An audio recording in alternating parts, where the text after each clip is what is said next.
replace all the phones, but here's a list again of how many phones they have. And we can, the phones are only limited by the number of hardwired jacks, and that's another reason why we're going to take a look and see and where the locations are, because I'm sure almost every room will have a phone in it. And then they also have, and I'm sure Nathan's been talking to Bill Hansen, but these are and we get into the technical stuff once we start. The next committee after this will dive deeper into this, but they have some systems that they'll leave in place. But for instance, their electronic locks will, have the wiring, but they're going to take the system that runs it and they're going to give us the old lock cylinders. So until we replace all the locks with our version of electronic locks, we'll be using the keyed system. And they are leaving. Fortunately, they're being nice and leaving the old lock cylinders with us. And he's giving us all the information of who supports their systems now for HVAC and the other different types of systems they have. The generator was there from when we had the school, and that hadn't changed. And I think, Nathan, you may have mentioned that generator's about at end of life. Yeah, that was put in 98 or 99, I believe it was, and it's a very minimal. It will support the building for heat and lights, bare minimum. Right, because we're going to have to add, yeah, you're going to need capacity, for us, much bigger. So I was happy they were leaving the cameras, because they're really hard to climb over things and get up and mount new cameras, and so we're fortunate in that notion. Although some of the cameras may be fairly old, I don't know if because we actually, I think, how long ago it was, maybe it was 10 or more years ago, we put the exterior cameras in place. The town did. So anybody have any questions about the different things that they're taking and leaving? I don't have a question about that, but I do have a question about something else, if I can speak. Sure. I'm wondering why you chose the room that you did and not across the hall, just out of curiosity. Because of the size of the room and the ceilings. We wanted to have something, it's really important to have, when you're in a room that you're going to broadcast from, and light. Right now it's horrible, where it is now, and you want to get your lighting and stuff off the, the lower level where the people are. And the same with the cameras, you want to get them up a little bit higher so you can have better views of what's going on. I'm sorry, I wasn't very clear. The support room. Oh, the support room. Yeah, just a curiosity question. Because it's close, and so the person that's running the meetings will be there, and if he has to, it could be across the other way, across the hall the other way. As long as it's fairly close to the room, so that the person that's in there, he has to run in and fix a mic or do something. He doesn't have to run halfway through the school. Yeah, no, that makes sense. Yeah. Okay, I just was curious if there was a specific reason why. No, that was on the same level. It wasn't. You didn't have to run downhill, because that room goes down in. If you're up top, you have to run either down the stairs or run down the ramp to get to the bottom. So yes, it doesn't matter. Yep. Okay. That was all just curiosity. Yeah. Kevin, I have a similar question, related to what Kayla just asked. If this space for some reason were determined to be better suited to some other need, is there another space in the Jordan Small building where this would work? At least two, I would say you'd have to. I think there's some of the rooms, I can't remember, they have partitions between them. Some do, yeah, I believe. And if you were to do that, you'd lose the height, which is the height, kind of important. But you could. There's no reason why you couldn't put it in one of those rooms that you could take the partitions out and have, because I think, and at least in my opinion, that we wanted a room where you can have more than 40 people in it. Right. And usually 10 of those are the people up front, so you can really only have 30 people come in for a meeting. And when I was listening to you guys talk earlier, and you said, well, yeah, we'd like to have a nice big meeting center where we could do these things and have activities that you could, have live camera, on and broadcast them and film them. So I think, that's what I was thinking. So basically, this space that you're showing us would take less to change and for that intended use than other spaces might, and other spaces might not be quite as ideal as this space in terms of the height, et cetera. Right. Yeah, right. got it. Okay, thanks. I know it seems like, well, you're taking the biggest space, but. No, happens to be- I don't mean that, I don't mean that at all. It's just, trying to stay flexible in terms of trying to figure out the best suggestions to be making in terms of this. I mean, and that's what you guys are here for anyway, is to make, those decisions on how that space should be used. But as I listened to the different things as we've been going along, somebody wanted to have, or most of the people like to have one big space for a meeting area. And I think that's really the primary place to have it. Yep.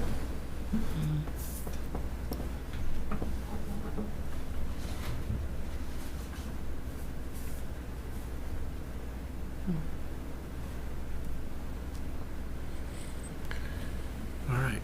Did you guys take a tour of the town office? We did. Did you go down into the dungeon? No, Nathan wouldn't let us down in there. You did, so you didn't get to see where the computer racks are now down in the basement. Right. Yeah, or I have the fun of actually, and it actually looks pretty nice underneath the whole building now because they came in and they put plastic on everything. But Nathan and I and Eric have crawled on the dirt underneath there, running Right. cables. It's a sad thing. I can imagine. What's the humidity like under there? Yeah, it's No. It's not great. Not great. not great. But they did some, like I said, some improvements in the front underneath. Yeah, It's got plastic under there now, yeah. In the old section, we did a mold abatement, and when they got done, they lined it all with a thick plastic. Yeah, I've seen that done in a few Yeah. places. But trying to run cables, and Nathan knows this, it's just horrible to try. In a building that's that old is not optimal, and especially up in the ceiling. Right. Is it a full height basement or? The part of the newer section is the part underneath the old section's crawl space. That, Yeah. must have been 90, I think, 80, somewhere between 88 and 88 and 90. That back section where code enforcement is, Joe's office is, that's all portable classroom that was out. They were out back here. They grabbed one of those and added it on, but that's all full height basement there. And that's where his server room is tucked over in a corner. We had to fur it up off the floor 6-8 inches because the water runs through the basement. I used to have one of those basements. Yeah. Kayak across the floor down there if you want. Dehumidifier. Oh, yeah, that's where the record room is too. Right. Actually, there are two record rooms down there. And as you said, the dehumidifier there, the dehumidifier is going constantly in those rooms. I can imagine. Wow. All right, does anybody else have questions for Kevin? Kevin, I'd just like to thank you for all the work you did getting that proposal together that we looked at last week. It was very helpful. Yeah, I mean, it's a big thing, and we're all going to be quite busy on this project for quite a while. Yes. Yeah, thank you for tonight for presenting and giving us this information. Yeah, do you have this drawing in online like this so you can put it up when you guys are having your meeting? I do have a copy of it, yes. Okay. It's only the one that I sent you and Eric the other day. It's the same one. That's the only one that I have. Okay, I don't know if you want it I have it in DWG format because I converted the PDF to, that format. And actually, this is Visio format that I'm presenting right now. And we converted, so we were able to convert the PDF drawing into something that we could actually use. So I don't know if you want to get a copy of that or not. Sure, wouldn't hurt at all. Thank you, Kevin. Yeah. Ken, would that be a better format to send the department heads if they were to kind of make kind of notes on where they were thinking of classrooms they're using and It things like depends that. on the tools they have, right? Because you can make notes on PDFs too. Okay. I don't know what, it depends what they have on their desktop. All right.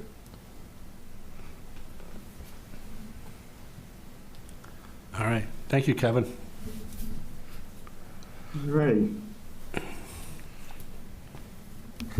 So I think, right away we're, with the first two presentations, we're going to see that there's some overlap in what, vision this group is going to be dealing with. So one of the things I asked for is this is a larger size of the Jordan Small Middle School. And I thought at some point, to start with, we could use one as a doodle pad to kind of start to lay out and give us a visual as to where there's some overlap. And then we can start to see things from there. So what I'll try to do, I think, is get a table set up for next time and maybe some colored pencils, and we can have like a workshop where we get to color some of this in. Does that Sure. work for everybody? Yep. Yeah, good. Thank you. Nothing wrong with having a little color time.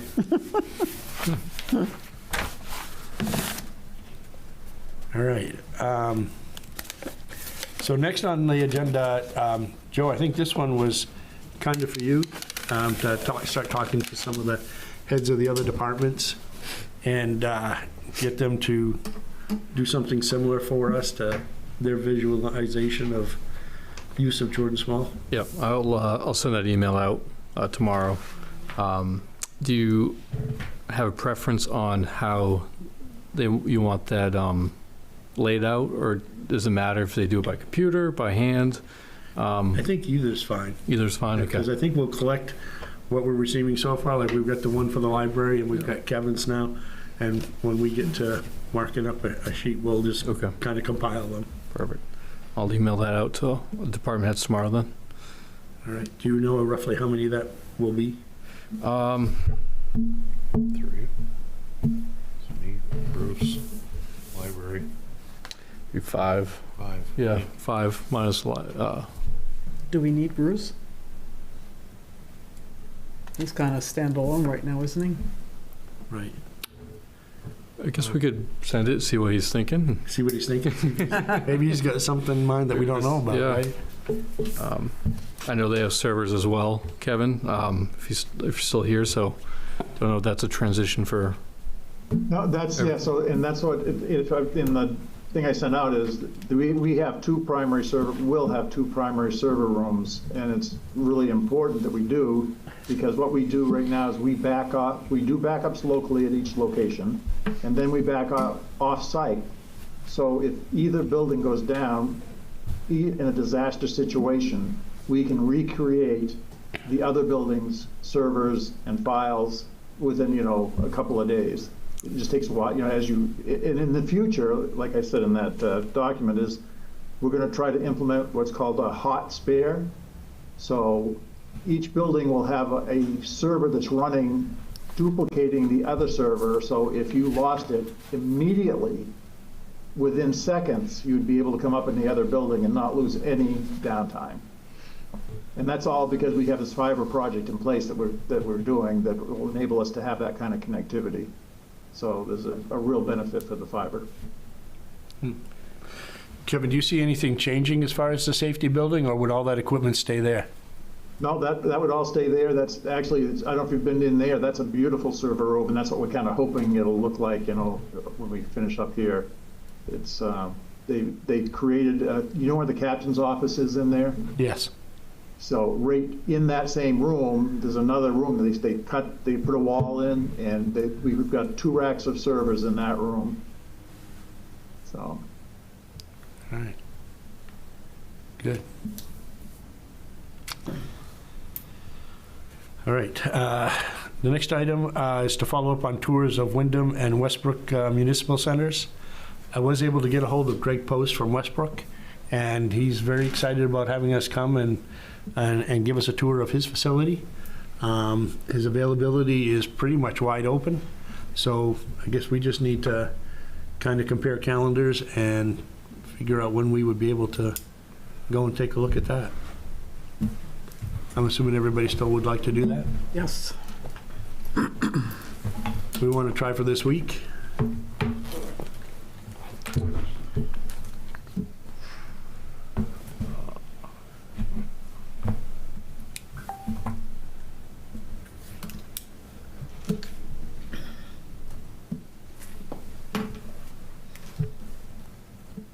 I cannot do Wednesday or Thursday this week. Thank you. Is the select board this week? Next week. Next week? Next Tuesday, yeah. Would it make sense to go before our meeting on Monday, or? Yeah, I can't go tomorrow, so Friday? I can't go Friday. I can't go tomorrow. I can't go anything this week. Next Monday? Try for next Monday? That works for me. That'll work. Time. Right, do we want to try to do something similar, Joe, and take the shuttle over? Yeah. Yeah, we could do that. Meet here, I'll try to set it up, we meet here at 3:15 and Yeah. get there by whatever, 4-ish or whatever. Around 4. And then, you want to go a little bit earlier, just so we don't, just in case we hit traffic? Or Yeah, that'll be tight for Probably the a 6 good o'clock idea. meeting. Yeah. do like 2:15 meet, get there for 3? Sounds good. So that's the 12th, Monday, the 12th? Yeah. It is. 12th. Meet here or town hall? Here, you're thinking is better? Actually, it's Monday, so we could do town hall if that's, Whichever. I mean, whatever's easier. but I guess let's do here, just in case. Okay. Okay. We can make the meeting right after. What time? We'll meet at 2:15 at the broadcast studio.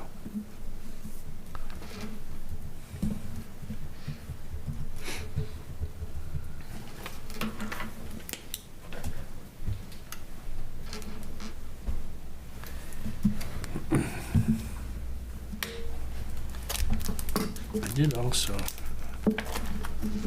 take a quick look at the Westbrook webpage for their facility.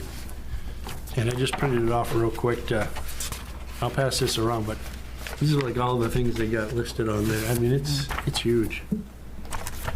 So it's going to be another overwhelming tour of what they've done. Westbrook wasn't a school, though, was it? Yeah, I think it was the school. Was it a school? Yeah, I think it was when they built the middle school. This is junior high. Yeah. Yes, Yeah, it so was a bigger former building. school. Yeah. Sorry. Oh, the public It's a safety repu- building was new then, yeah.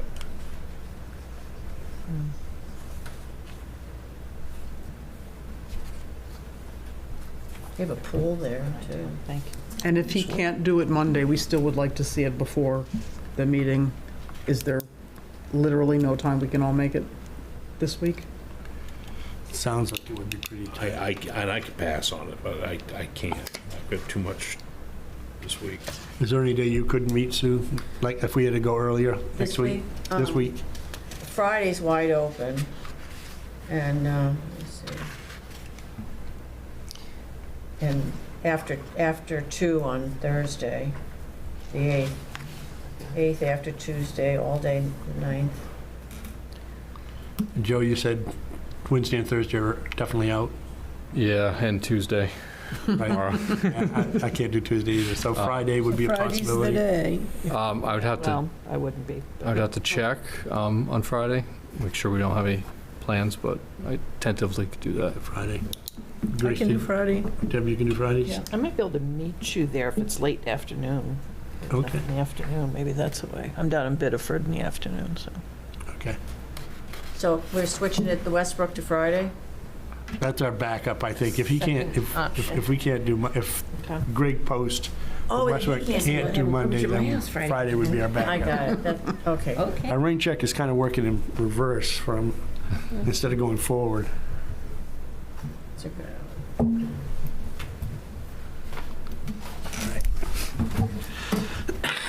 Excuse me. And Joe, did you have a chance to follow up with Wyndham at all? I have not, and I wanted to clarify kind of the action item on that. Do you want me to reach out to see more of how they are approaching this? Or do you want us to go and look at the middle school as far as their middle school and what they're thinking? I'm not sure I understand. With Wyndham. So Yeah. you want to reach out to that committee, the Wyndham Middle School Building Committee, similar to us? Oh, so they have a project in process as well, or? They have a committee as well, kind of similar to this as well, that's looking at the middle school as a There's a potential For for middle school that's going to turn over because of the. community center, library. Ah. So they're going through a similar process. But as do they we already are. have a facility as well? Yes, but it's old as well. So it's Old Town, I think it's a high school, right? Yeah, it was the old high Yeah, school. old high school. How Very far, old high school. very old, how far along are they in their process? That's what I was going to reach out to. I know they formed it probably a few months before ours. So There's a very good write-up on the town's website of what their charter is. It's much more expansive than what this committee is doing. It's the whole thing. Yeah, It's things combined. evaluating costs and engineering and things like that. But it really clarifies what it is they're trying to do. And it's open-ended.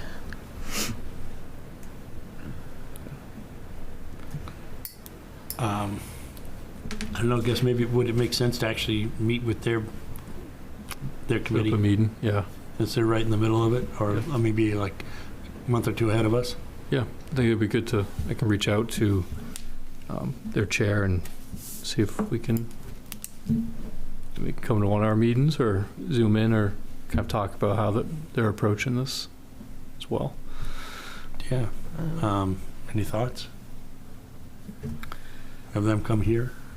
Well, let's talk to them first and see what they're doing, and, I don't, Yeah. I'm not sure. We don't Yeah. know how far they've gotten, or... Right. If they've got any minutes of any meetings they've had so far, if I we didn't all see just took a anything. look. No, there wasn't anything Good yet. thought, yeah. Yeah, okay.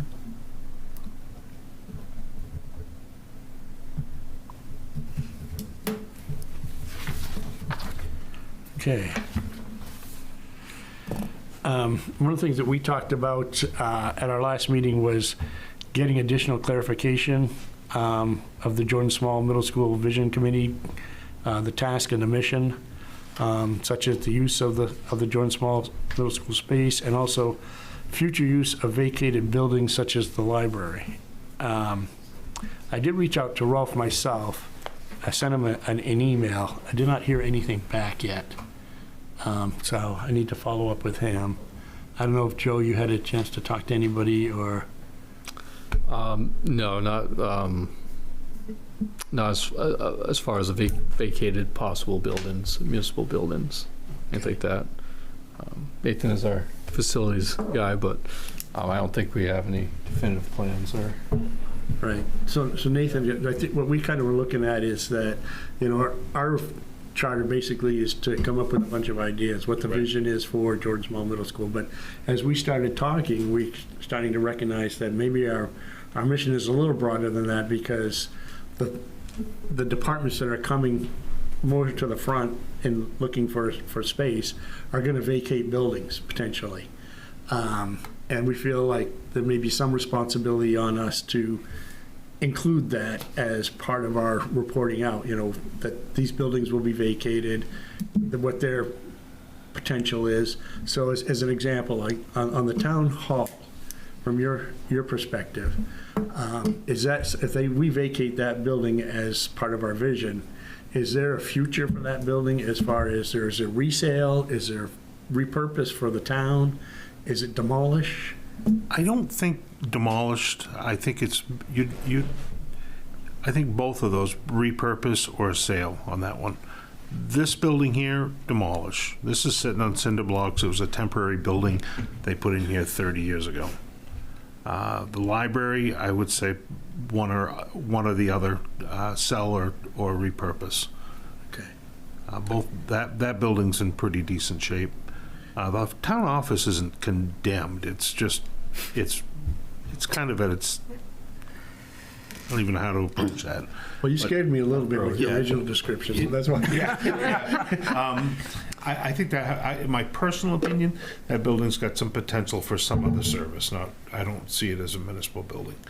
And I think you're right. I think the committee should look at what's gonna happen to these buildings, because these all have a cost for operation. Even if they're sitting empty, they're gonna have a cost to the town. So I think that's a very important part of it. They need to make a decision of what they're gonna do. As far as value, I don't know what I would wanna get a professional opinion of what they're worth. What's the cost of electric and heating of that town hall? I can get that for you, but off the wonder, top of my yeah. head, it's not bad, but it's also a small building. Yeah, it's not that bad, yeah. I know you put all new windows in there at some point. Done all new windows, we upgraded the heating system, we put heat pumps in.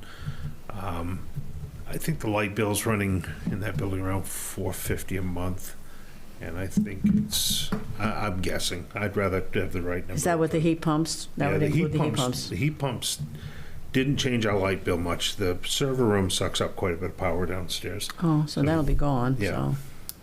And we went into the building, the District 2. Yep. Right, down in Main Yep. Street. And that must cost some money to heat. Down in the village, Yeah. 47. It's not that bad, but we also keep it pretty cold. You do, yeah. So it's not very. It's a garage. Yeah, but you guys work in there. That's your office in there, right? Yeah, the front office is insulated, and where my office is in the lunchroom, we re-insulated that 7 or 8 years ago, and so it's not that bad. The bays get kind of cold, but we don't. When you're in there, you're working. That's different. Yeah. It's not office space out in the bays, and it's a big difference between heating office space and heating a garage where guys are working or people are working in. Yeah. Do you think about all the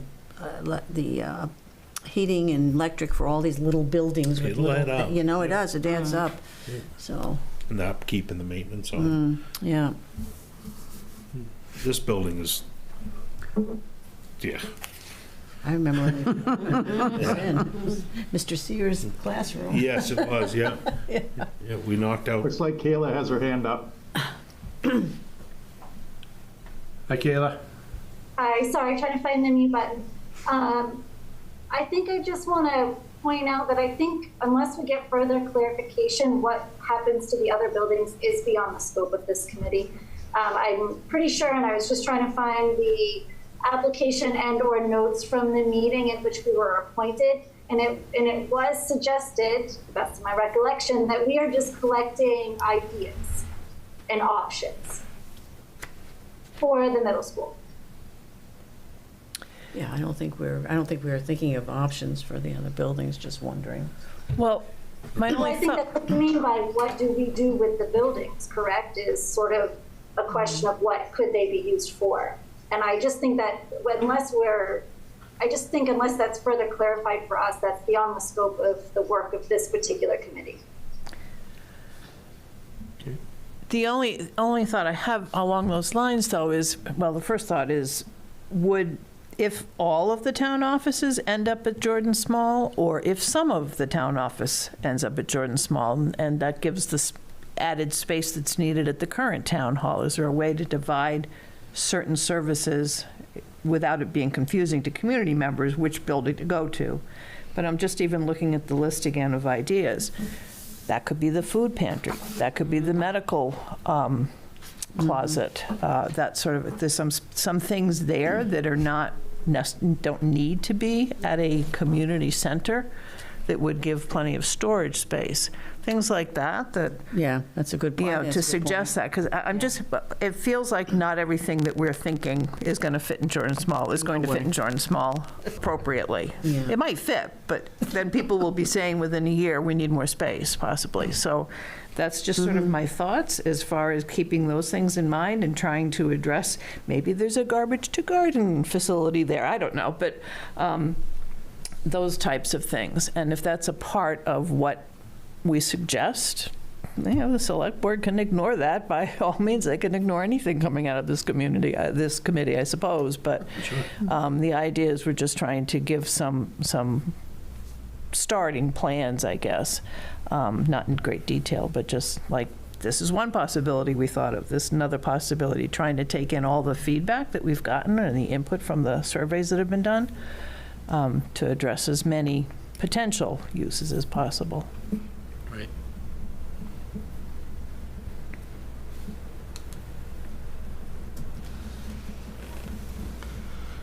So kind of along those lines, I guess the library building doesn't seem like it's that old. Is it on a slab for? That's on a slab. Yeah. It is. It's in pretty good shape. It's in decent shape. Okay. Okay. New business I had here was, so we have an email list that I just kind of wanted to get some clarification on to make sure that I understand who's who, because we have some pretty creative email addresses on our list here that were from the beginning. So I'm not sure who. I have a list that I kind of pulled off the original email that was sent out. I'm not sure who mainracer@gmail is. Do you want to just send Bill, I that can- around and I we'll can, put our names? I can get Do that. that. So we don't, I can get a name list for you. Oh, that'd be great. Yeah, I can, and so we don't have Decipher to, that? so we don't have to publicly, I don't want to Right. publicly give Address. private email addresses out, but I can get that for you with the blanket on the form that you guys filled out, so, Oh, okay. the committee form, so I'll mark Do that. you want me to email this to you, Joe? That'd be great too, yeah, Yeah. just make sure cross-reference those. I just kind of wanted, as I looked at them and I didn't know who was who, I just wanted to make sure it was Yeah. appropriate that we were sharing information with people we were supposed to. I mean, there was a certain group that was sworn in to be part of this committee, and Some of those people might not. there's be a lot more able to names do on this list than got sworn in, so. Yeah, there are 3 people I thought that have not attended yet. I saw that. So That's I don't kinda know my- if they're was my staying in the feeling. loop or what the deal is, but, And maybe, that would give me an opportunity to reach out to them to find out if they Yeah. are still interested or So we not. can, we could change the email distribution list if they are I think it should be no longer. appropriate for, the people that are sworn in and part of this committee, the staff members and whatnot. Thank you. or 2 people maybe.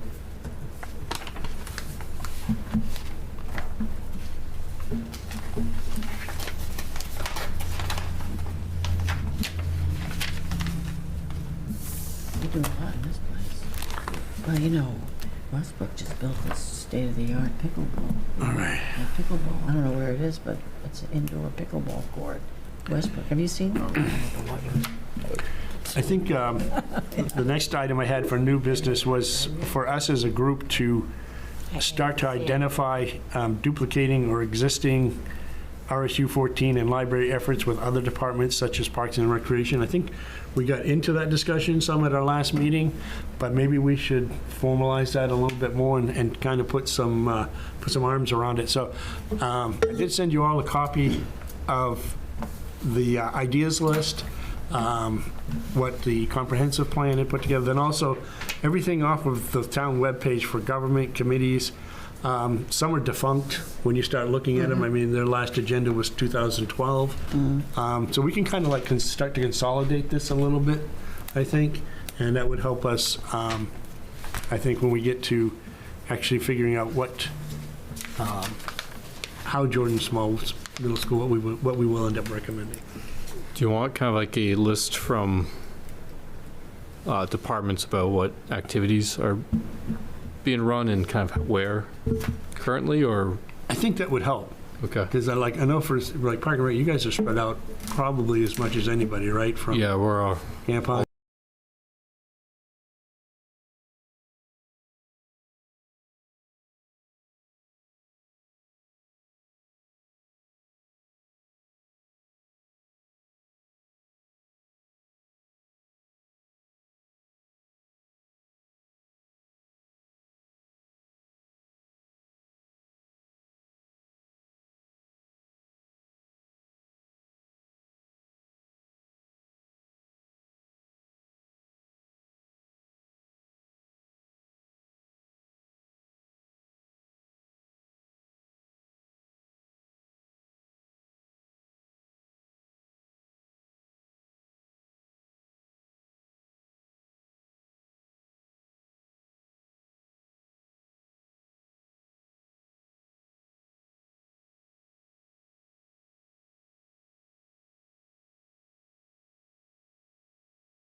Welcome to the Wednesday, June 11th, 2025 Planning Board meeting for the town of Raymond.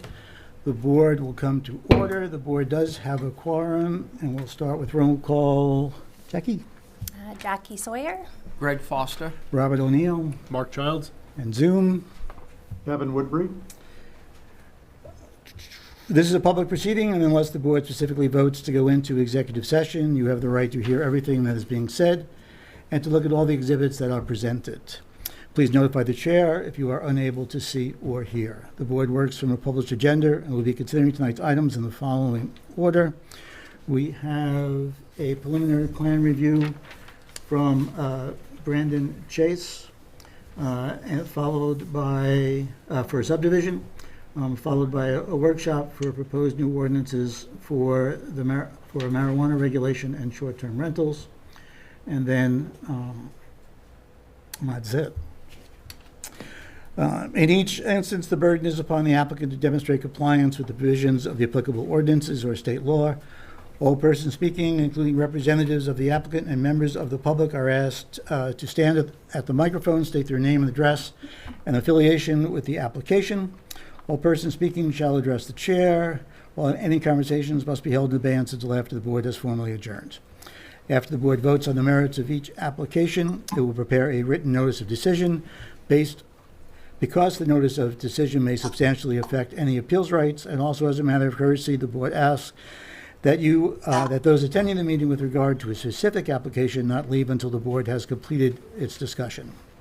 Appeals from adverse decisions must be filed with the Superior Court or as otherwise provided by law within 45 days of this board's decision.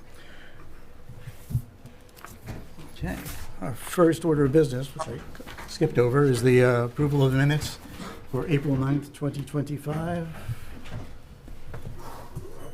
Move to accept the minutes of April 9th. Is there a second? Second. Seconded. Any discussion?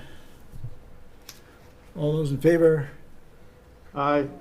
And one abstention. Abstain. Okay. All right. So first up is our is the Brandon Chase 11-lot cluster subdivision known as Pine Ridge Estates. Before we get there, is everybody here for the short-term rentals? Is anybody here for the marijuana side of this? No one is here from the marijuana side. Okay, good. And the only reason why I say that is we, as a board, we have not come up with a draft for the marijuana ordinance yet, so we really have nothing to discuss. So as we did with the short-term rentals, if we get that far, the board will come up with a draft of where we are proceeding, a very rough draft, where we are proceeding with the marijuana regulations. And then at the following meeting, we would be then having a discussion from the community on that particular draft. If we get that far, again, it'll wind up as the short-term rental will get published on the town's website sometime before the meetings. You'll have an opportunity to read it and comment on it. Just as a reminder, that emails that you send to the board will appear under the correspondence section of the minutes, but we will not be responding to any of those. We'll read them, but we are not, by law, we're not allowed to respond to them because all of the conversation concerning projects, current projects, must be conducted at a public hearing so that everybody is transparent. Okay, with all that said, our first order of business is the preliminary subdivision plan review for the 11 cluster subdivision known as Pine Ridge, and Brett will walk us through the start. Sure, thanks. I know the applicant and Andy, you're here tonight, so I won't steal your thunder. I know you got a presentation probably lined up. So just a high level, again, it's 11 lots for an open space subdivision located in the LRR2 district. The planner's memo just had a couple outstanding items, one of which they did provide supplementary information for, which was the test pit logs and information and showing that on the plans. I think that was submitted last week. correct? Okay. So that addresses that comment outlined in our memo. Just a couple other housekeeping items listing the density calculations on the plans.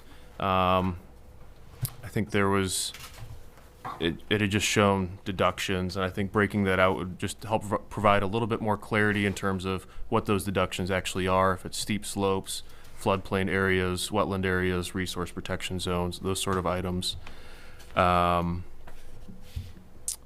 We also noticed during the review within the land use ordinance space standards that open space subdivisions require a 1.5 acre minimum lot size requirement. So we just make sure that that's shown on the plans. And then soils were good.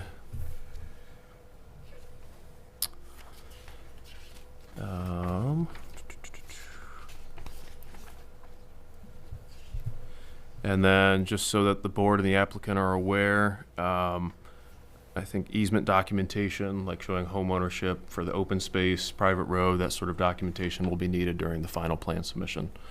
But other than that, though, I think the application is ready to be deemed complete. Okay.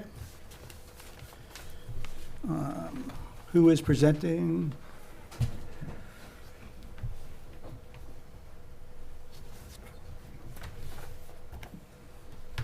Good evening, Andy Morrell from VH2M. Brandon Chase, the applicant, is here as well. Brett, I appreciate you not taking my thunder there. That was great. Oh, we don't have to hear it twice, too. Right, exactly. None of us want that. So 37.3 acre parcel, limited residential recreation 2 zone. As the board knows, the applicant had come forward with a subdivision previously on this piece. That project did not move forward. We worked with Mark Hampton Associates to do wetlands, vernal pools, test pits, and septic designs. As the subdivision is currently proposed, we do not have any wetland impacts proposed. There were 3 non-significant vernal pools found on the parcel. We are not proposing any impacts to those. I do apologize, when we submitted our application, we did not have the test pit information as part of that. Soils people are pretty busy this time of year, so. We have subsequently submitted that information, so I think you guys have that.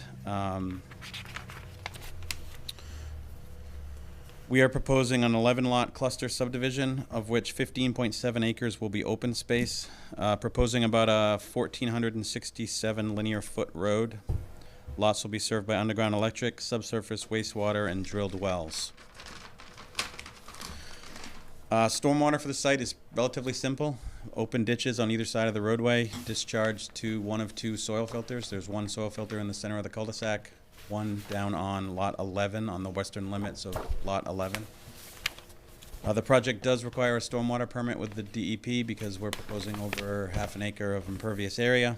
Our intent is to submit to the DEP here in the coming weeks. Once we've kind of addressed your first round of comments, we like to get your initial comments before we go to the DEP and not have to make significant changes when we go to the DEP. So that's our intention there.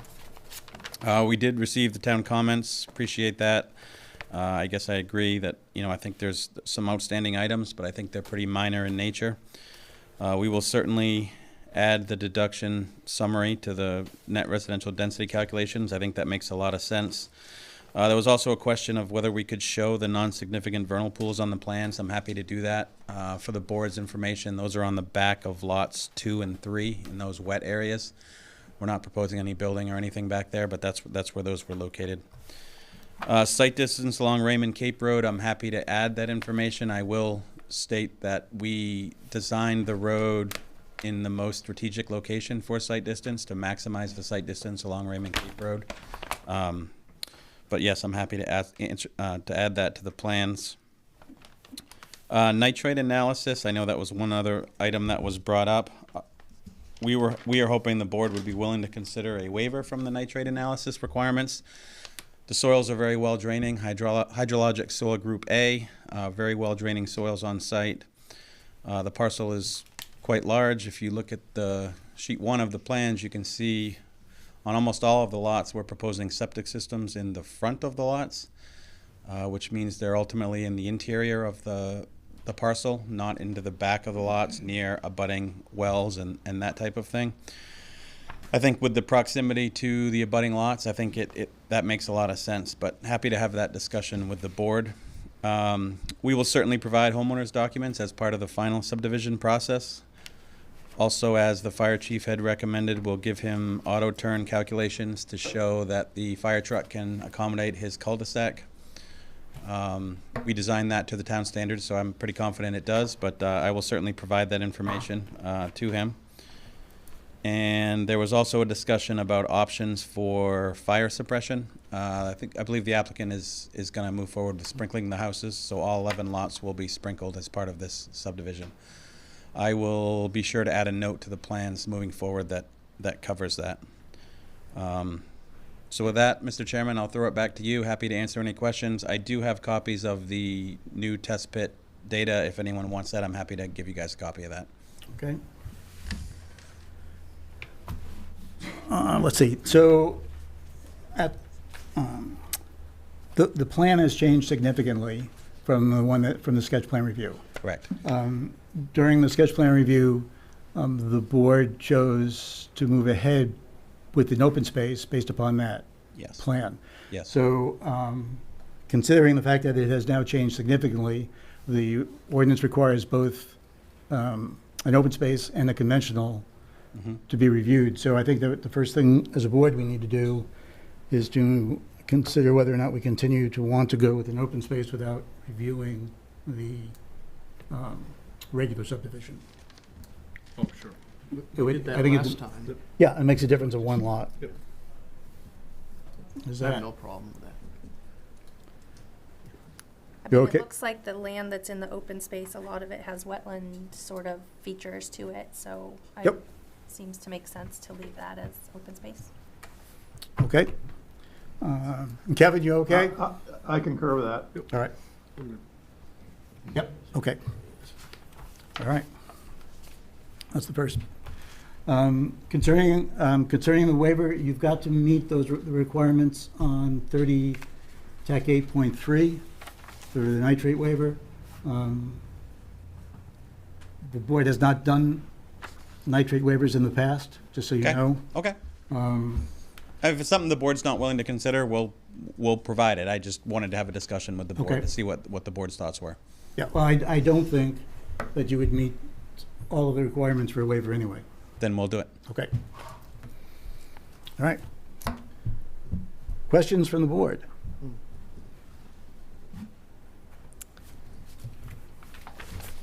I guess I'd like to make a comment. Sure.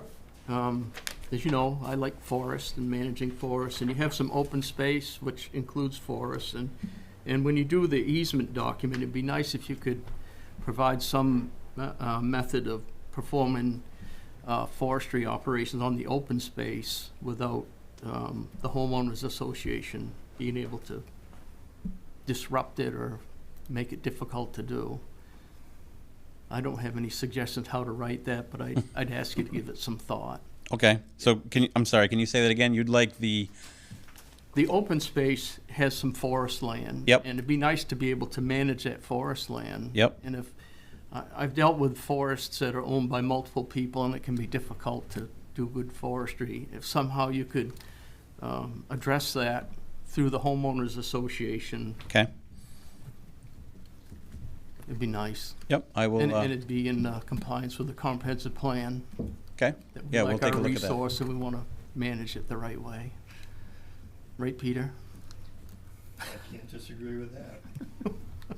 You know, Brett, we might want to work on some standard language, because it does come up often.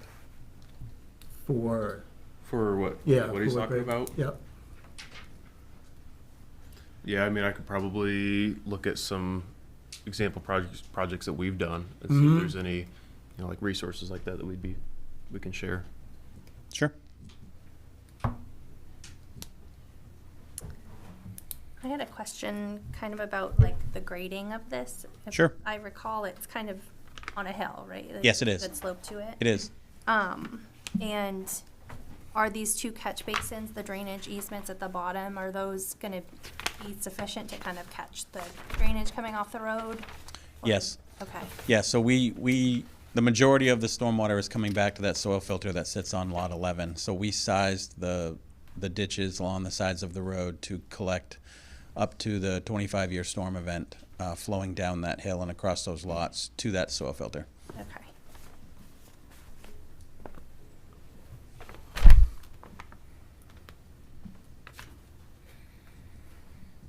Other comments on? Okay, we would need a motion to deem the application complete to start as our first step. So moved. Everyone. All right, so the motion is that the proposed Pine Ridge Estate subdivision application is complete. Is there a second? Second. Second. Been seconded. Any discussion? He mentioned the DEP approval that's needed. Yes. Can we add that as a condition, or is this? Oh, this is just separate? deeming it complete. Okay. So not approval of it. That actually wouldn't. The earliest that would be next meeting. Okay. And we don't give and as a board, we've never given the final approval until the DEP comes back Okay. with theirs. So it's kind of like Okay. it's a process. Okay. But good questions. All right. Any other questions? All right. Discussion. All those in favor of finding the application complete? Kevin? Aye. All right.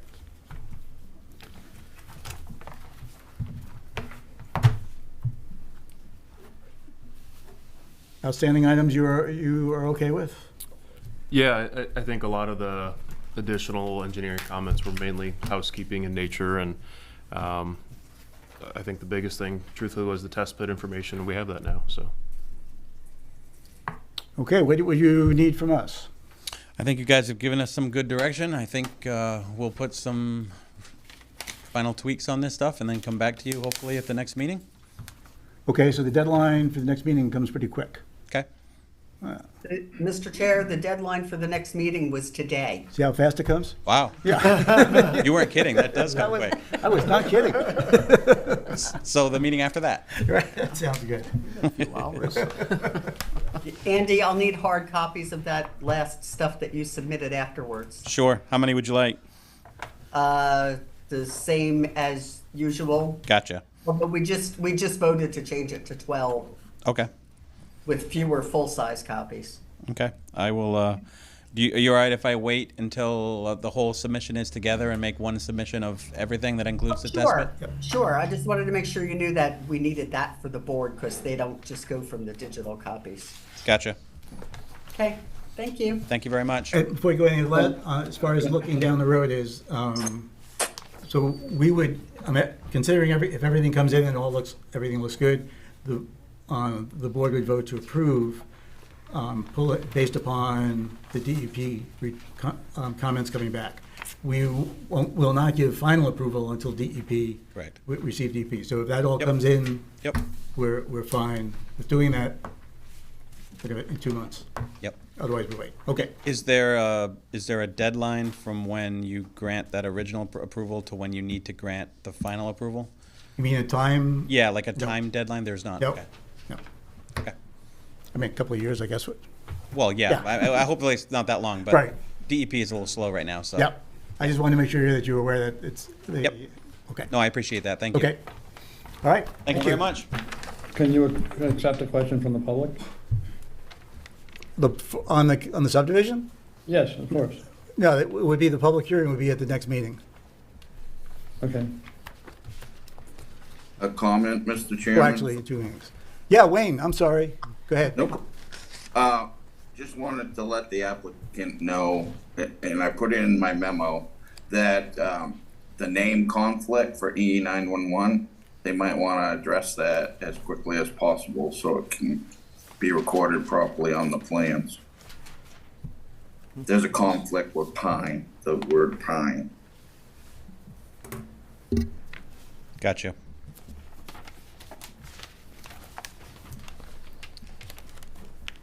I will take a look at that. I appreciate you mentioning it. Thank you. You're welcome. Thanks, Wayne. Sorry I skipped you. No problem.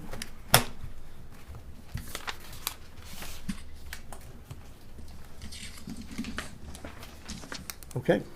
Thank you.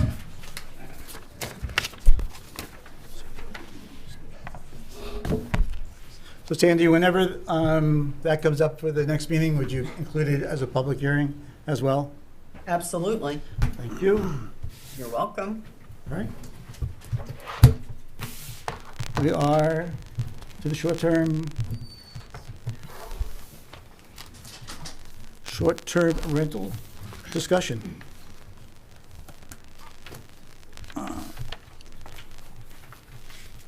So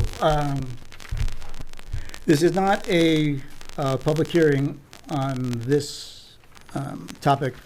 I'm looking probably at either one or maybe even two workshops going forward, depending upon how far we get. And however, I would like this evening to hear comments from as many people that would like to on the topic. I hopefully that you have had an opportunity to read the draft that we put together at the last meeting. That was pretty much without, actually without any comment from the public, just from using what the neighboring communities have on the short-term rentals. So with that, as far as our draft goes, from the board, anybody have comments on the draft that you'd like to make prior to? General comment. Okay. No. Yes. I'm just going to share the same opinion as I had last time. Is it's way too restrictive for somebody with personal property, in my opinion, and I'd like to see it just workshop this a little bit. Okay. Yeah, I would agree with that. And anytime you have something like this, it always seems there are unintended consequences that are not particularly good for people. And I guess if we do pass this, we got to look as hard as we can at avoiding those things. Mm-hmm. And one of the largest issues I have is that it's unenforceable. So we're going to run against, it says, all complaints regarding short-term rentals shall be brought to the attention of the code enforcement officer. It feels like the code enforcement officer is now acting as a police officer. Mm-hmm. With a complaint. If there's no code violation, then that's not enforceable. It's not a code, right? It's not a code. So I think that we're going down a rabbit hole here with this much restriction. So I understand that we need some ordinance as sort of a framework, but still, it's still too. Still too restrictive. Yep. Okay. That's my comment. Kevin, you have anything you want to say? I mean, I agree with Mark a lot, but there are two sides to the story here. There are people that will be impacted adversely, and I've talked to a few of those people. And then, like Mark says, you're impacting a person's right to use their land the way they see fit, and as long as they're using it in a safe way and not impacting like the sound. I mean, how do you control the sound? How do you control the parking? Who takes care of that? Unless we put some teeth in it, you really can't be able to put something forward that is meaningless to me. Okay. I actually felt like this was a much better way to address it than the first version that we looked at. To me, this is a little bit more like in line with the permitting process or the licensing process that, first, trying to create some sort of a registry of what's actually out there, and, having a yearly renewal of that type of a license seems not overly restrictive. I mean, that's what you would do for a permit or a business license or something along those lines. And, I think it is in line with what a lot of our current ordinances already are, as far as like parking, trash, lighting, those are all within what we already have for ordinances. You know, my thought is, we also want to make sure, and we talked about this last month, is that the safety piece of it is that a lot of times, you know, these rentals are not, you know, I mean, there's no requirements necessarily to have working smoke alarms, and you know, I think it's something to think about if we want to, you know, when we're looking at the septic information, do these properties, you know, a lot of them are right on the water. You know, we want to make sure that they have functioning septic systems and they're not in disrepair, and they are following the ordinances that we already have in place for this, for the zone. This to me didn't seem overly restrictive. It seemed within reason. Okay. I just don't want to lose sight that it's not a license, and it's not a business, it's a home that's being used for a business purpose. I think that's the line that I think that we have to figure out. It doesn't require a business license. It's not a license, it's a registration. So I think that's where, like if it was a bed and breakfast, then it's treated differently than this. It's not considered a short-term rental. So if the short-term rental in somebody's home, personal property, I think it needs to be treated like a personal property with respect to neighbors in the community. But I don't want to treat it like a business if it can't be licensed as a business. If it's not fully treated like a business. And that's the part This is that being run as a business. that's something we can look at. Yep. Does it have to be occupied 6 months of the year by the actual owner? You know, something like that. I'm not at that point to suggest something. I'm just saying it just seems like we're trying to make it a business. And if that's the case, then they get a business license for it. And it's completely different than what we're trying to move forward with here. One thing I mean, we've got, oh, go ahead. Oh, Go ahead, David. I was just, going back to section 5, I think that's where the biggest issue is, you know, we're throwing it to the code, like Mark said, we're throwing it to the code enforcement officer, and then he's gonna throw it to the select board, and then they're gonna make some determination, and then, you know, it's go to the courts and everything, and then court's gonna look at it and say, well, you know, you haven't really delineated specific things that can cause these violations and penalties to happen. And especially like noise. I mean, what's the noise level? Who determines that? Did anybody record it? I mean, it's not, you know, it's kind of loose, very, very loose. And like you said, yeah, I agree, it's just a registration, but if they challenge that, you know, I don't think we have a leg to stand on, because we haven't really defined it a little bit tighter. Greg? You know, all I was going to say is that this ordinance, if you had a complaint about noise or whatever it is, nothing's going to happen immediately. So the problem's going to be there while it goes through the process, and you're talking days before any action gets taken. So if anybody thinks that this ordinance is going to be able to be enacted and stop someone from keeping you awake at 1 o'clock in the morning, I don't see that it would do that. It's a long-term kind of thing. I guess it's really out to keep the owner in line, as opposed to stopping the problem immediately. I mean, that's a great point too, with the noise. So let's say, like, to Kevin's point a few months ago about the noise ordinance, we don't have one. So if somebody is going to, if somebody's going to violate that, then what are they violating? If we're gonna make one up for this ordinance, then do we have the noise ordinance in the entire town now? So that's where it seems like we're creating rules for this that don't exist in everyday life in Raymond. And it seems a little strange, that's all. It seems like there's an agenda, that's all. It seems like something is being made up for this. And I just want it to be fair for everybody. Every ordinance, if we have a noise ordinance, so then you can implement it in here and say, you can't be louder than, X decibels, and if that's recorded by somebody, then you're in violation, and you have a fee structure, and that's fine. But it seems like it's not equally weighted, that's all. Like Kevin wants the signs up for around his house, and we can't do it. Why? Because we don't have a noise ordinance, so we can't enforce something we don't have.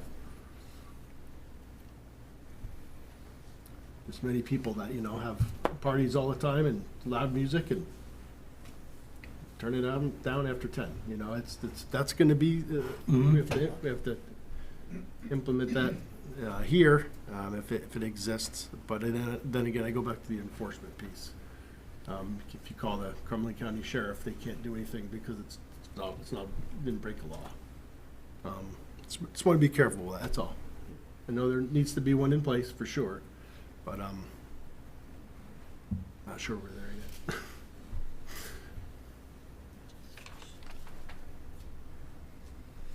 Any other thoughts?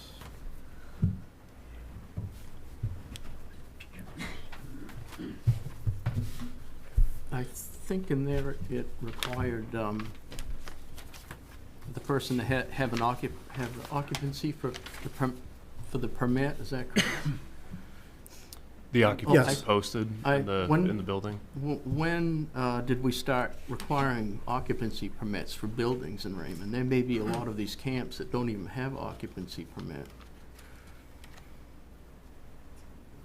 They should. Even if they were built 60, 70 years ago? There's probably not in the file for ones.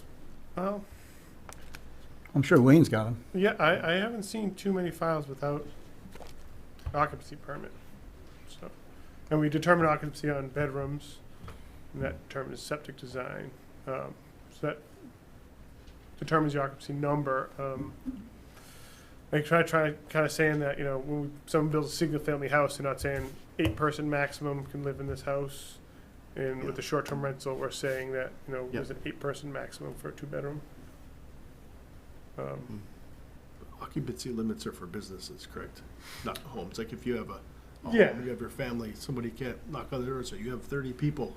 Right. So if you have a big that's- family, you have a big family. That's the line. We need to figure out where we are on this, because we have to remember that this is someone's home that they're choosing to rent out. It's not a business. So if you start enforcing occupancy limits, then you're going to enforce that in someone's home. So that's the strange part here. But I think there's a distinction here. I think that there's a distinction between a family and renting it out, and I think not putting a limit on there really is putting septic systems in danger. And if septic systems start failing on the lakes, that's, not to say it's going to happen, and I think most homeowners would want to protect their house. So I think that, just in speaking to one gentleman, he had too many people at his Airbnb, he kicked them out because he was having issues. So I think there will be some regulating on that, just because they want to protect their own asset.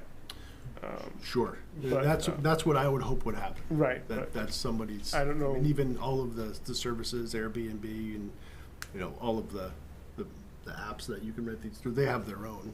That they regulate, and you sign the contract through them, and then they're enforced through. Right. So I completely understand that there needs to be regulation. It's just how it's being treated. It's not really a bed and breakfast or a hotel, but we're treating it exactly like that in every facet.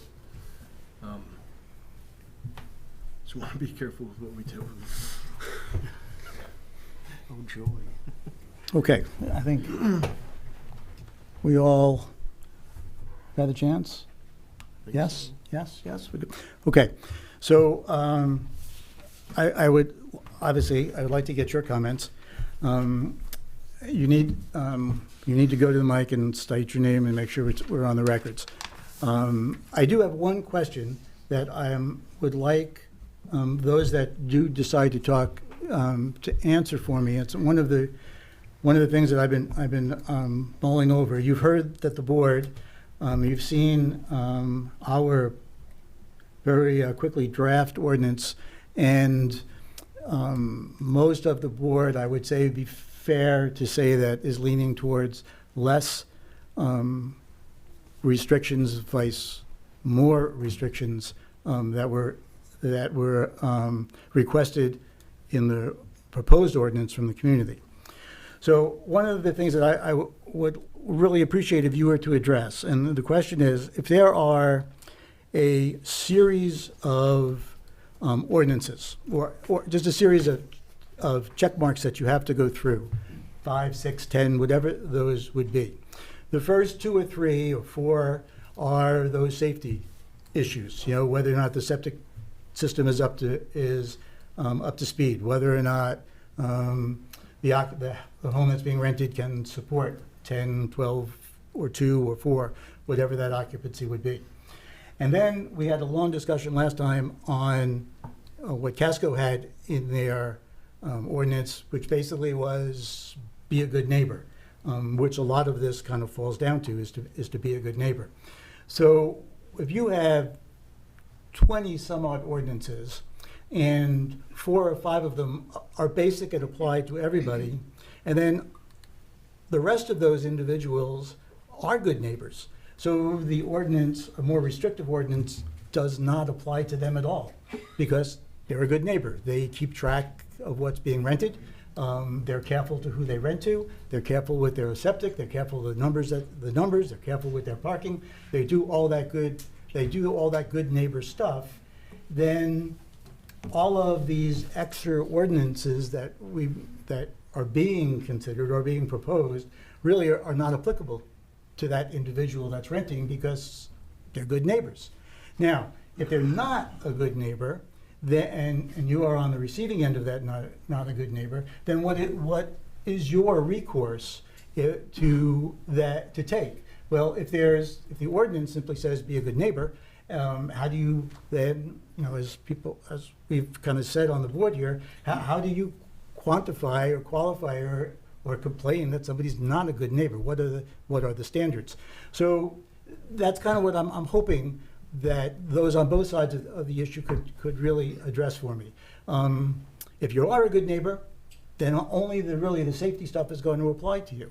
If you're not being a good neighbor and you are impacting other people's property, then shouldn't those people that are being impacted have some sort of recourse? And should they not have an ordinance that would support that recourse so that they're not suffering a loss of the use of their property because of how somebody else is renting out their property? Okay, I belabored that one, I think, long enough. I hope that made sense. I'd like to open up with and get Peter up there first, if you wouldn't mind. I would just like to hear from the standpoint of the comprehensive plan as to how did I know that, Peter?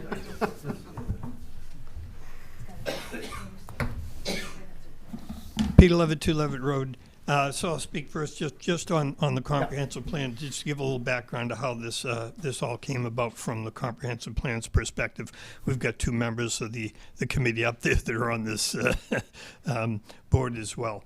But what I just tell you is the way that it came to our attention was that while we were drafting, and it's still in draft form, by the way, the comprehensive plan, but hopefully we'll be voting on it soon, the North Star Planning, who was our consultants, basically was doing the chapter on housing. And they estimated that 6% of Raymond's 3,000 dwellings, which would be 180, were short-term rentals. And there were actually 3 realtors on the comprehensive plan.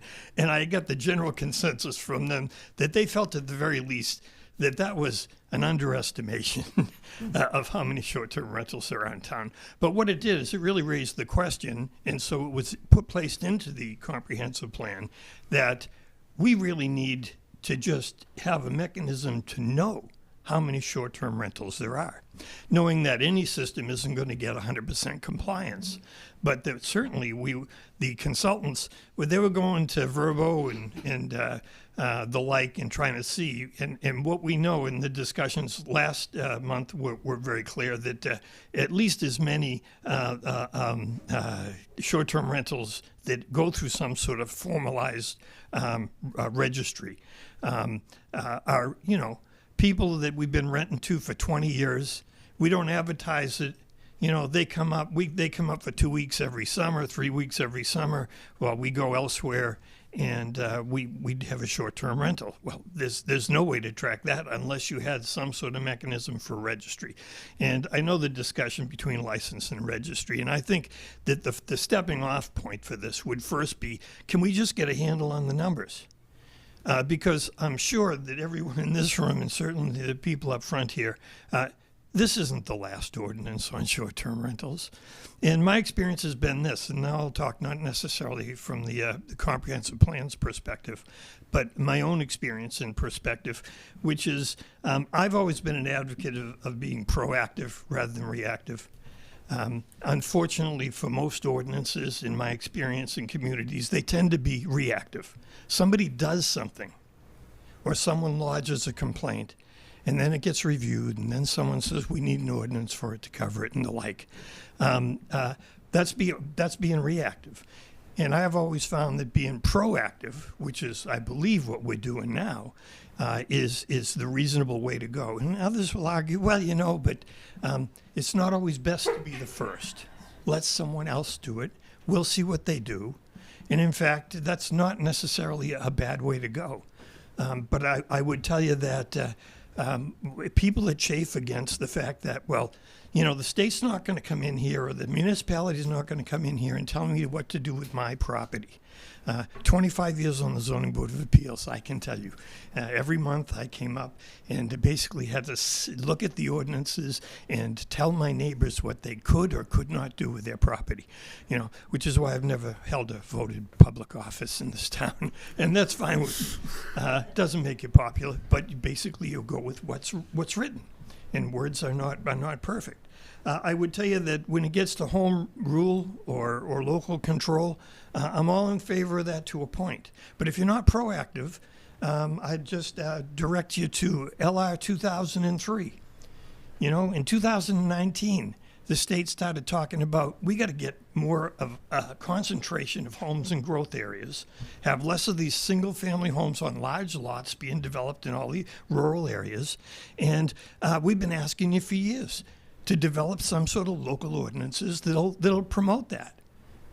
And most municipalities ignored it and said, no, we'll do our own thing. Well, you know what? The state came in and said, no, you'll do this. So it's not always the fact that your home rule is going to win out over the state. If the state says, no, we're going to say that for every buildable lot in the town, you can put a second structure there. And that's how we're going to deal with density. So anyway, as I go down and look at this, I see the question of as to whether it's too long, it's too short, there's too much. And, what I'm hearing is this. And I would absolutely go with Bob as far as, I would think your first charge, and most of it is in your draft, is safety and environmental considerations. So those are the things that I would say have to be addressed first.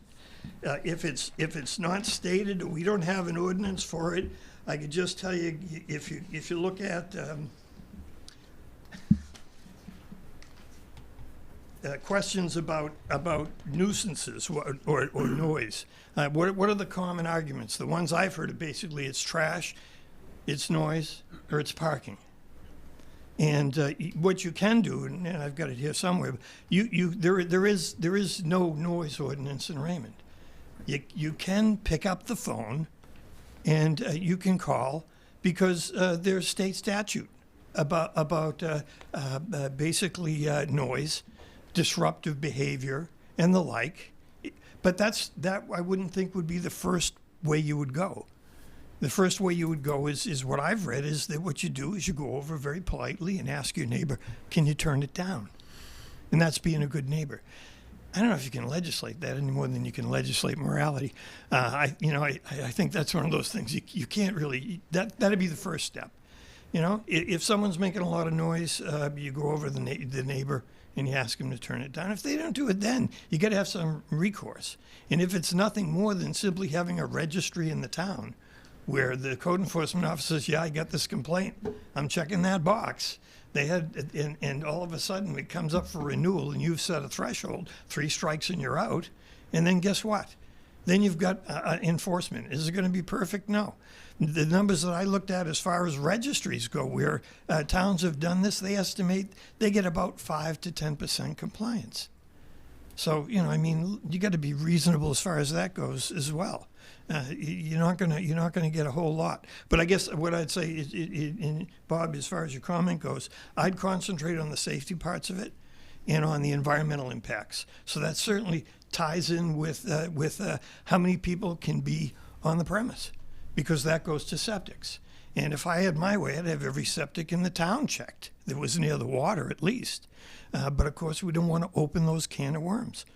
I believe that the reason that this issue is so difficult is that it took, from my calculation, 4 years for the group to get this in front of the selectmen to the point where they'd say, we'll refer it to the planning board. Yeah.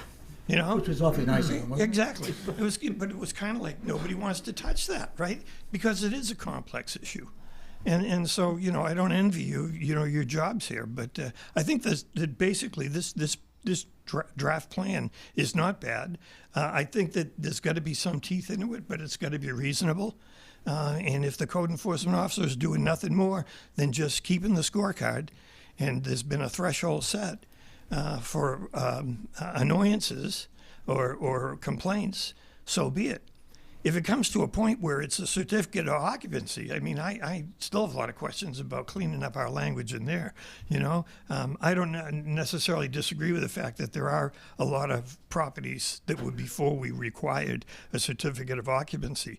But the bottom line is if you do require that in your draft, if you look at the definition of certificate of occupancy, I mean, you got to be looking at insulation, foundation, electrical, plumbing. I mean, it's the whole thing. And so it could be a serious renovation for someone who's got a 50-year-old camp on Panther Pond. So that would all have to be taken into consideration as well. Thanks, Peter. Sure. Okay, I don't, my goal is not to call on people, but I would like to hear from somebody who put forth the proposed ordinance that went to the selectmen. Is anybody here that could talk to that? Mike?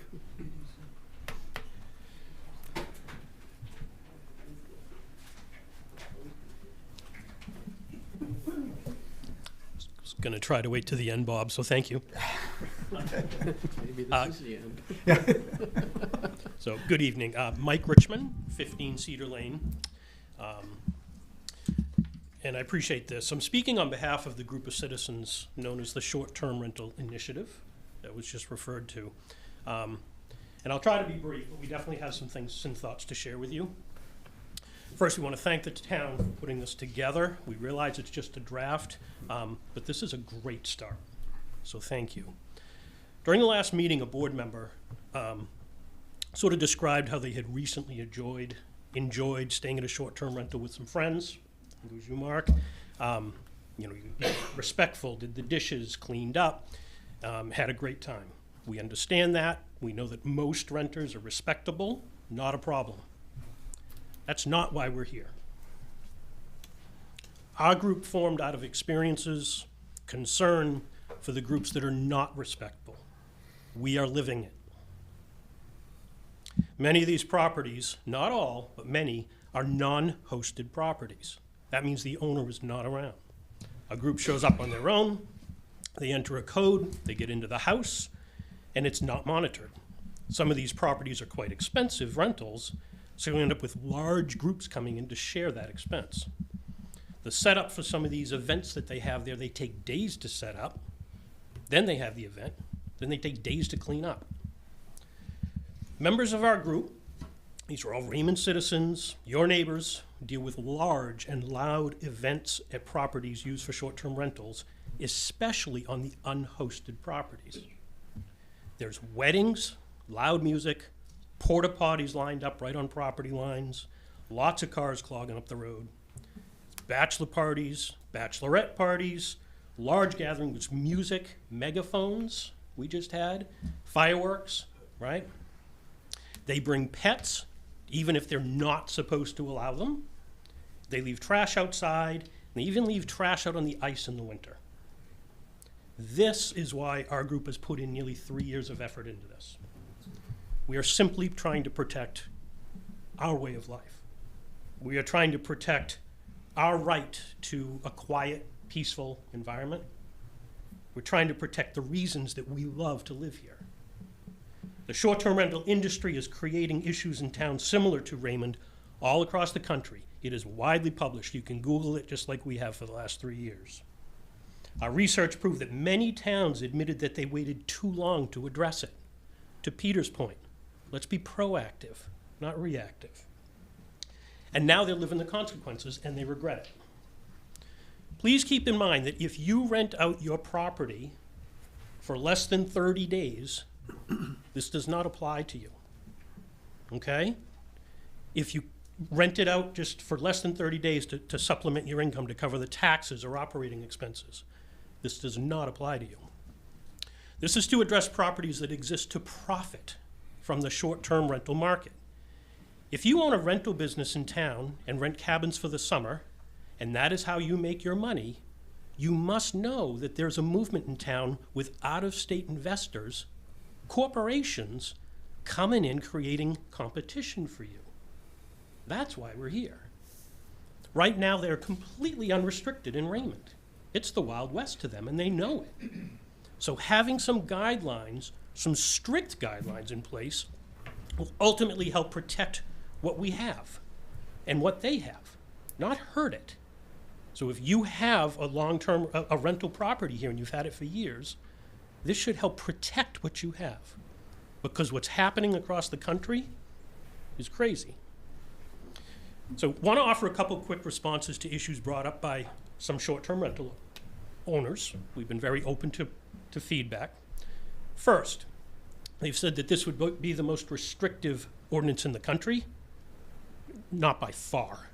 This simply is not true. Even Bar Harbor, Rockland, Camden, Cape Elizabeth, they all have quite restrictive ordinances. Just in the state of Maine, there's over 40 towns that have ordinances in place. And we just learned that what are they called, the undocumented territories, which are not formal townships, they're getting one, right? The state's putting it out, I guess. Second, we've also heard complaints about the economic impact, and this is a big one. Many of these short-term rental properties are owned by people that do not live here. They're corporations, they're packs of investors. Or they people just maintain their properties just to bring in revenue, right? They're often investments made to profit off our beautiful environment, and the profit goes to them. Their customers are primarily from out of town, not Raymond residents, I would imagine, who come and spend money on their rental. Yes, these people may stop in Raymond while in town, but let's be honest, I think that Raymond businesses would have more customers and make more money from having a full-time, year-round family here than a part-time seasonal rental property that's maybe a third operational. So where's the benefit for Raymond financially if we keep letting these things be built and taken over? These properties bring in a lot of people, cars, they use our roads, waterways, and then they leave. How does this financially benefit Raymond? They only financially benefit the investors. So I'd like to point out a few specific items we would like the board to consider for changes on this draft. First, we've drafted some good neighbor guidelines, which we've spoken about, and as the name suggests, it describes how to be a good neighbor. We ask you to use ours or create your own based on ours and make it part of the ordinance. To me, it'd be nice to have this as part of any rental agreement in the town and to have it clearly mounted in the rental property for the guests to see and abide by. Second, we do think there needs to be an overall cap on the amount of short-term rental properties in Raymond. Right now, there's no limits. And again, other towns greatly regret not putting a cap in place early on. Once they're in place, they're really hard to undo. As such a desirable town, we suggest a cap of 10% on all properties that are within or have deeded access to the shoreland zone. We need to protect our waterways. To Peter's point, the recent directive from the state of Maine mandates that municipalities find ways to provide more housing. We're all struggling with it. Please understand that allowing more of these properties to become short-term rentals is actually going against that mandate.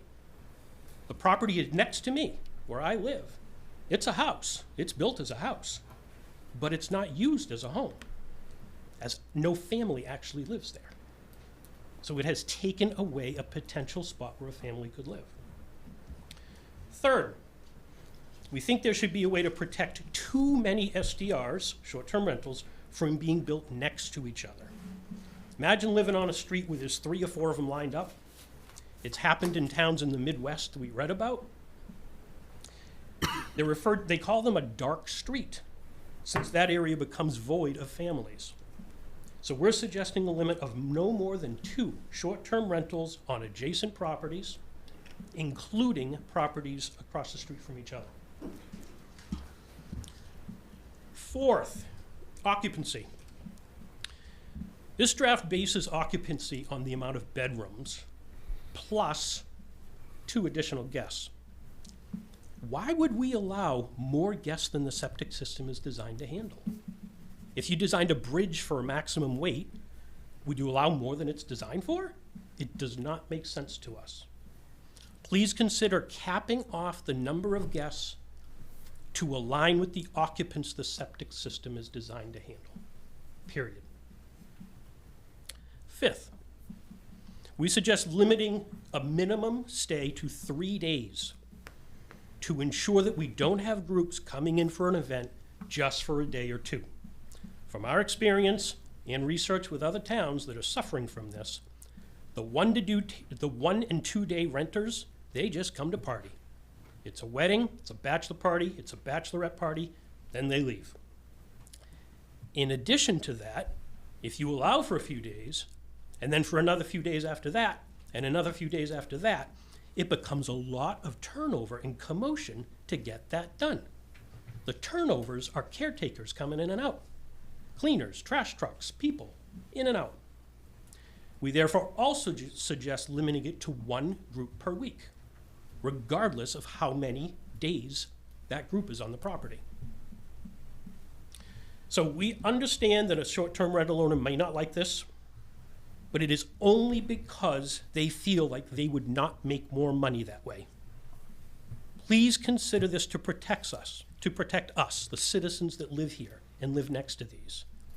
Let's try to prioritize our peaceful enjoyment over their maximum profits. Sixth, I'm almost done, I promise. Sixth, I've heard from a few short-term rental owners that they simply built a home and are using it as a home. And Mark, that to your point, sorry, I'm not picking on you. Oh, that's fine. And that they should not be subject to any more than any other homeowner.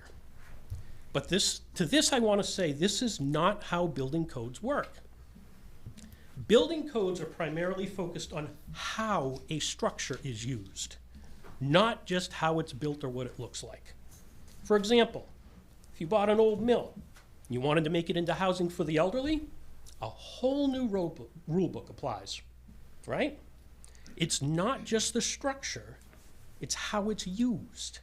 So when these properties are used similar to a hotel or motel, why are the rules different? So we completely support the code officer and fire department to inspect these properties and ensure they're safe as possible. Seventh, almost done, last page. Seventh, probably more of a clerical item, but we don't remember seeing a deadline for submissions for the short-term rental owners to submit their paperwork. Maybe I missed it. Something to think about. 8th, last one. Section 3.D.H addresses that the rental registration certificate be displayed at the rental unit. Great idea. Please consider adding something to this portion to ensure that any advertising that the short-term rental owner does be in alignment with that maximum number of occupants. We think that's going to avoid issues. So to close this out, please understand that this process is not unfair to these types of businesses. I don't know if you realize this. Any business owner that wishes to operate a business in Raymond has to go to the select board for approval. Short-term rental places don't. If this ordinance is properly instituted by the town, not an easy task, I admit, this entire process can be self-funded, meaning it would not cost taxpayers a dime.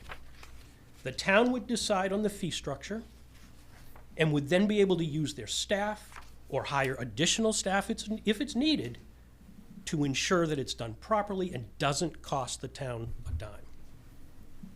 In fact, we interviewed a great local company that has great software to help track all of this, and we're happy to share that with you.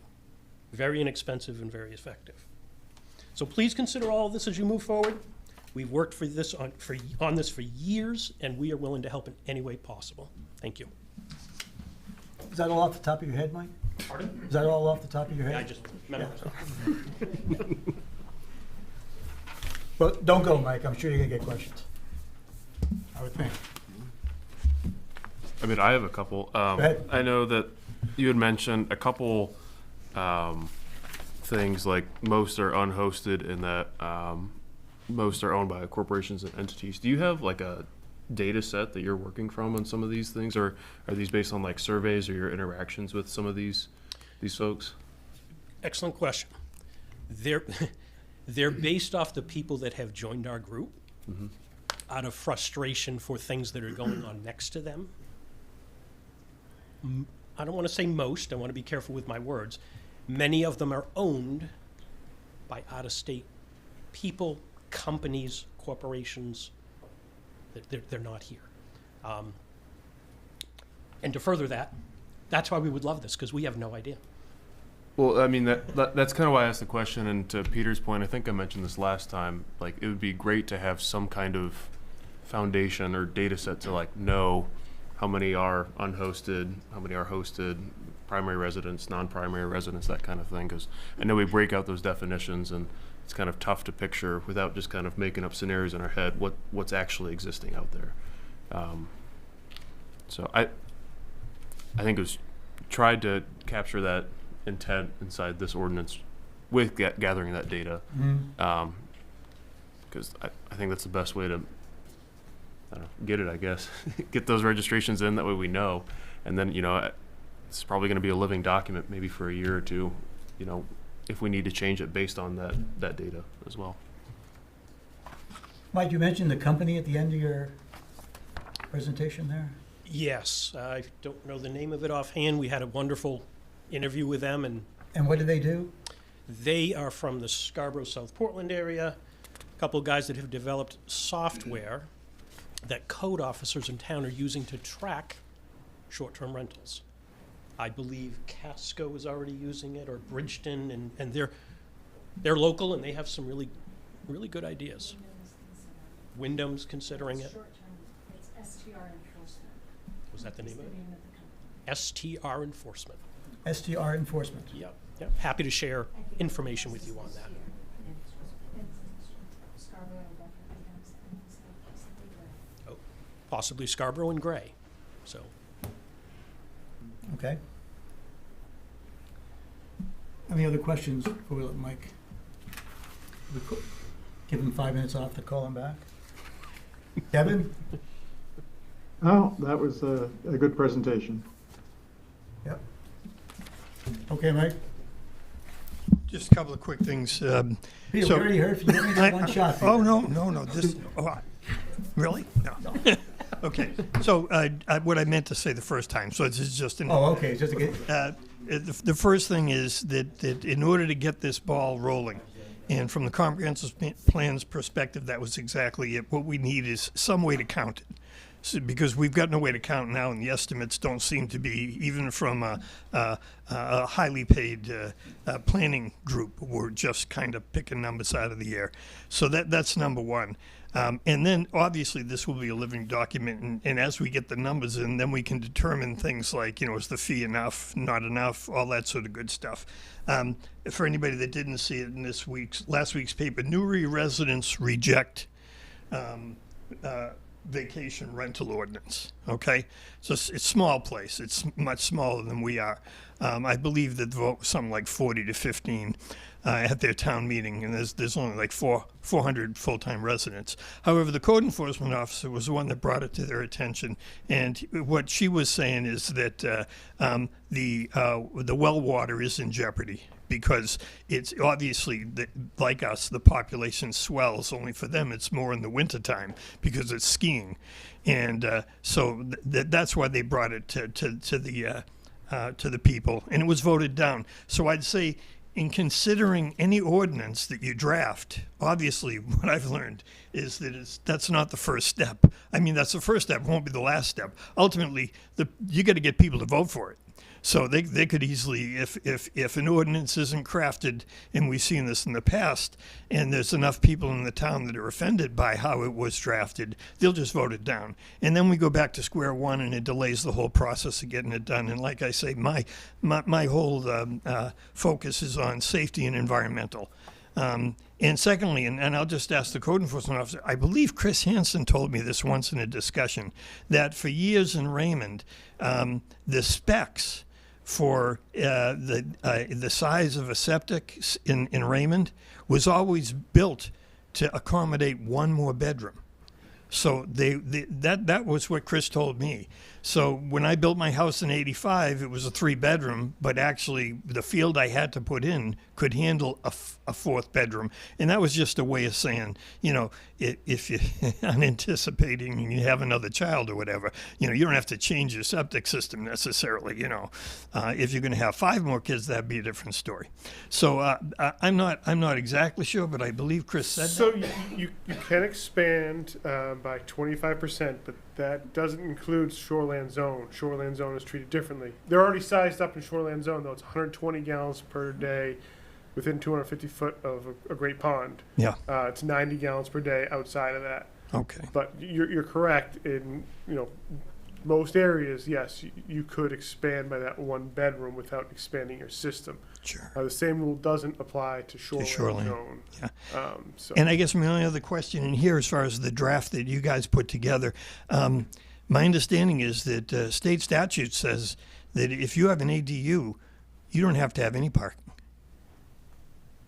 So would this overrule that? So if I've got an ADU and the state statute says I don't even have to put in, the 1 or 2 parking spaces that normally is required in your ordinance, then if that ADU is built and it's for a short-term rental, how many cars can you have there? Thanks. I think Pete is bringing up a good point that we could need some foundational ordinances to be in place, like on-street parking and noise, before you can even consider putting these other things into this ordinance. It doesn't do, like I said before, do any good to have those shoved into this, and like Mike said, unless they exist across the town, in fairness. I completely agree, Kevin. That's exactly what I'm trying to say. We're building an ordinance governing things that don't exist for this purpose. So we have to, across the board, create ordinances for everything that we're talking about, and then we can address this.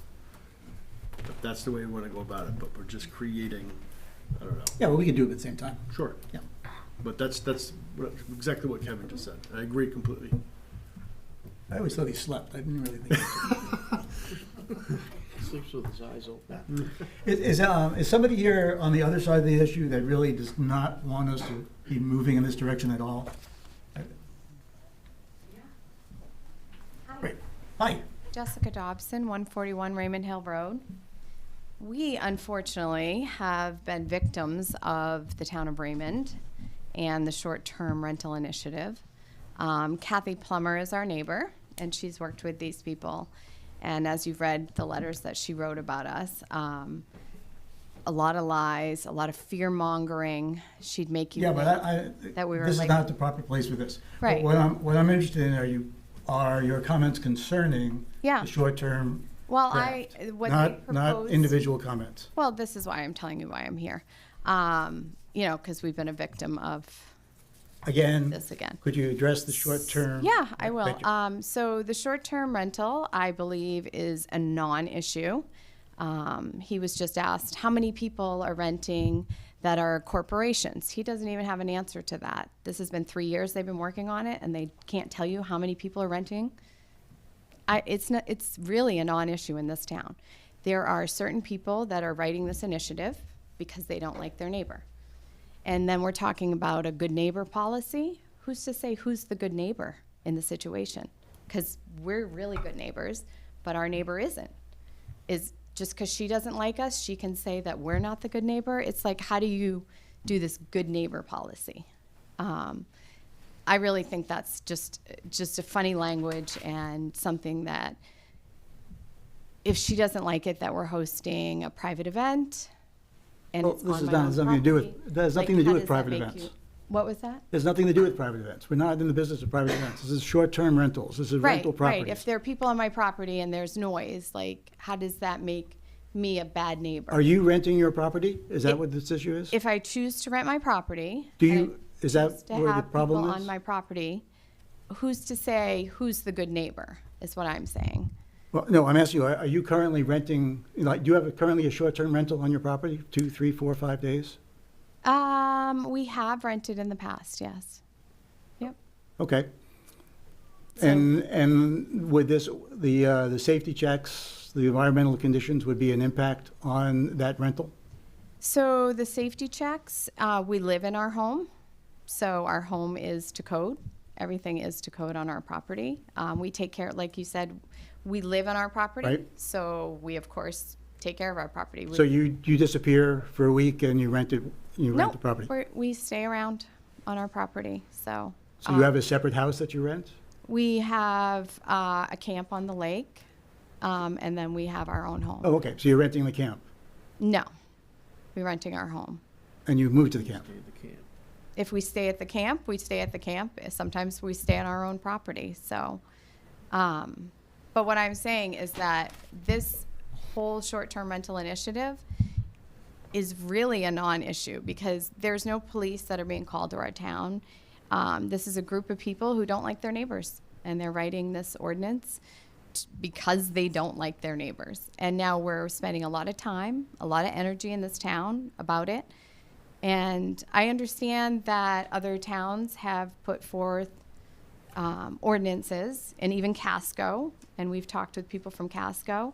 And again, it doesn't apply fairly to everyone in Casco. It's kind of like who likes who and who gets, violations. So we need to be very careful moving forward if we're going to listen to a small group of people who don't like their neighbors and throw ordinances out there. So I just want us to really think about what we're doing here and who are the people complaining.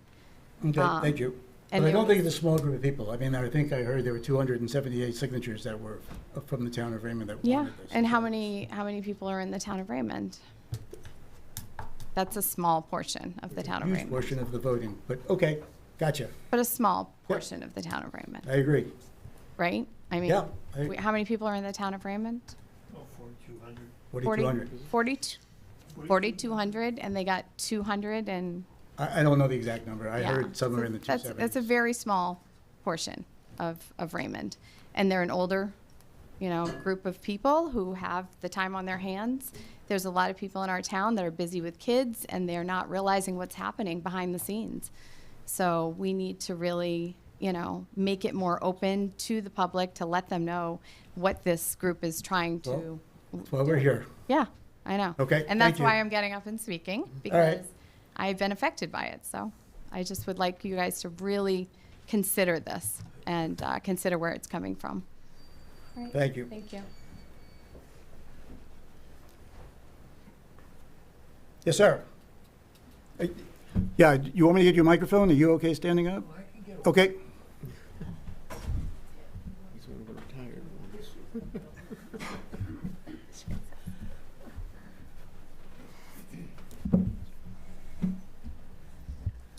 My name is Robert French. I live on AI Road.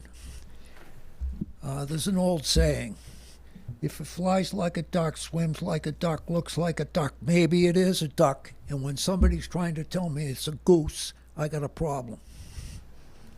So if a piece of property is going to be rented consistently throughout the year, including the winter, etc., and the owner of that property is never there to reside in it, maybe it's beginning to become a business, a commercial piece of property, and should be viewed as that. And the other thing I'm kind of concerned about is, who do I call at 2 o'clock in the morning to break up that party? You know, you can forget Cumberland County Sheriff's Department. They won't show up until the next day. Because that has happened to us in the past. So if you could institute some form of recourse for the problem, that would be helpful. If to just have it out there, who do you call? And I don't think I'm going to get any of your phone numbers. So that's all I've got to say. Thank you. You're welcome. So I got you down as a duck, is that right? Like a who? I'm sorry? No, I'm only kidding. I'm just teasing. They're ducks. They're ducks. Okay, that's what I had you down as.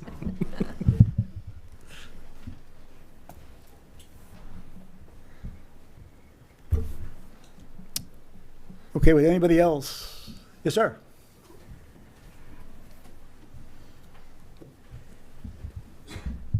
My name is Stu Fred. We have owned a home on Whitmore Cove for 20 years. We use the house for the summer every year. We used to make that 8-hour drive back and forth once a month. Now that I'm retired, we're up here for the summer, which is great. I just want to touch on a couple of things because I think I don't want to beat a dead horse to death. When we bought our house in 2005, there was a rental property next door to us. And I can just tell you from personal experience, it was a 2-bedroom cottage. And it consistently was being rented, it was unhosted, was being rented to multiple young couples generally, sometimes 4 or 5, with cars parked extending into the street because there's no driveway in that house. And they were often, not always, I mean, there were renters that were respectful and quiet and came up with their kids, and they were fine. And there were also weeks when there would be multiple couples drinking outside till 1 o'clock in the morning, sometimes urinating in the lake. And there were times we had to call the sheriff, or we went to the local realtor where we knew the house was being rented and screamed at them. And by that time, we'd already had a crummy week. So you'll have to excuse me for bemoaning the fact that we drove 8 hours to be awake during party time for a whole week. And I think that's the quality of life issue that we're talking about. Now, on our street, there are 34 homes. It's a private road. Of those 34 homes, statistically, 4 of the houses are full-time rentals, all unhosted. The most recent addition to that list was a house that was sold by very good friends of ours. It was a single couple. It was a 4-bedroom house. They occasionally had guests come in. They never rented it. And we know exactly what they did with the property in terms of improvements that they made. And the individual that bought it turned the house over to his son. And his son, within 2 days of closing on the property, had contacted Airbnb and listed the house for up to 16 occupants. And I think that's the kind of abuse that we need this ordinance to avoid. Because I know there's a house across the lake, a beautiful home, right outside of Turtle Cove, which is also being listed on Airbnb. And I think we will see more and more of that continuously. As another caveat to the issue of parking, the parking issue is not, or the obstruction of the roads, is not just an issue of convenience. Over the past 5 years, I'm a retired maxillofacial surgeon, and I have my own AED in my house for any emergencies that might occur on our street. All of our neighbors know that I have it. And over the past 5 years, there have been 3 occasions when neighbors have required ambulances for life-threatening situations. One was a neighbor that had a devastating stroke. Another one was a neighbor who got his foot caught between a boat and a lift and was bleeding profusely. And another one was actually a next-door renter when that house was being rented to us. And she was an elderly woman whose husband capsized in a sailboat on Sebago, on Jordan Bay. And she ran in the woods to come over and get us to help. She fell and shattered her arm. So all of these cases in a fairly short period of time required ambulances to be able to get down the road. Any one of them, if the road was obstructed, we're at the end of the road, so you have to go past 30 homes to get to us. Any one of them, if it were being rented to multiple families, there were 3 other rental properties who are fortunately pretty good about that, but it could have resulted in the death of any one of those people. I mean, these were life-threatening injuries. So all I can say is this is something I think the town should take responsibility for and make sure that these properties are adequately regulated.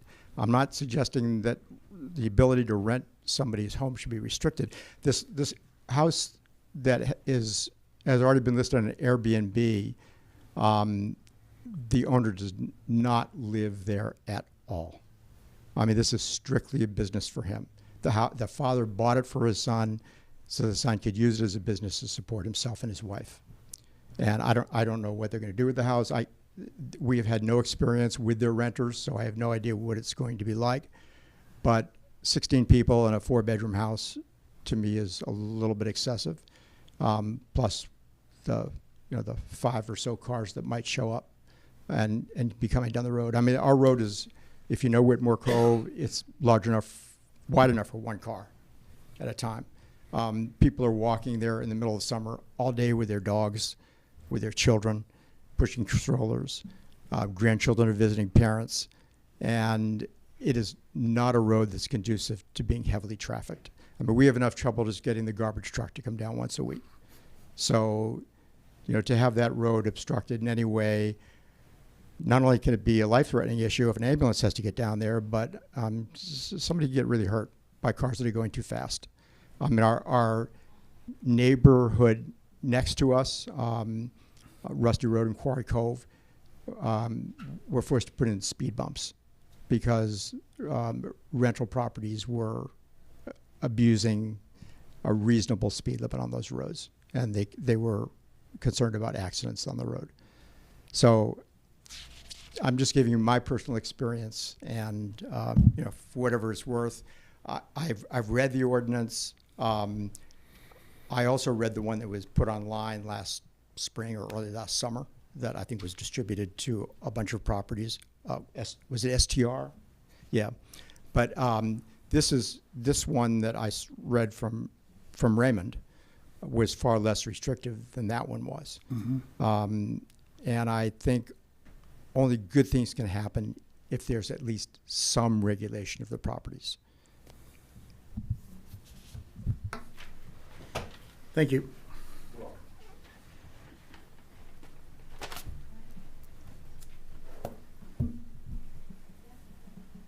Anyone else? Hi. Hi, I'm Sylvia Roma. I live on 141 Raymond Hill. I just want to discuss the topic of young families moving into Raymond. And they talked about like these rentals taking up spaces for young families to move in. But nobody knows about Raymond. When I tell people I'm from Raymond through sports, they have no clue where that is. And how are people going to know if they're not able to rent out the place? Renting out the place is showing the areas around, like our lakes, like the nature. Nobody's going to move into Raymond if they don't know what Raymond is or where Raymond is. So I think this whole renting out thing, it helps us, it benefits us, because not a lot of young families are moving in here because our schools are going down. We don't have a high school. We're losing our middle school. There's not a lot of places young families can move into, and they wouldn't know about it because we don't have schools. Like, they're shutting down. So I think these rentals are benefiting us, getting families to know about Raymond and know about our lakes. Because if we get rid of that, who's going to know about Raymond? They're not just going to say, oh, it's a nice place, let's move our family there, because they don't know where it is. So that's what I think you should just think about, because it's really bringing in families and bringing rentals and summer homes in.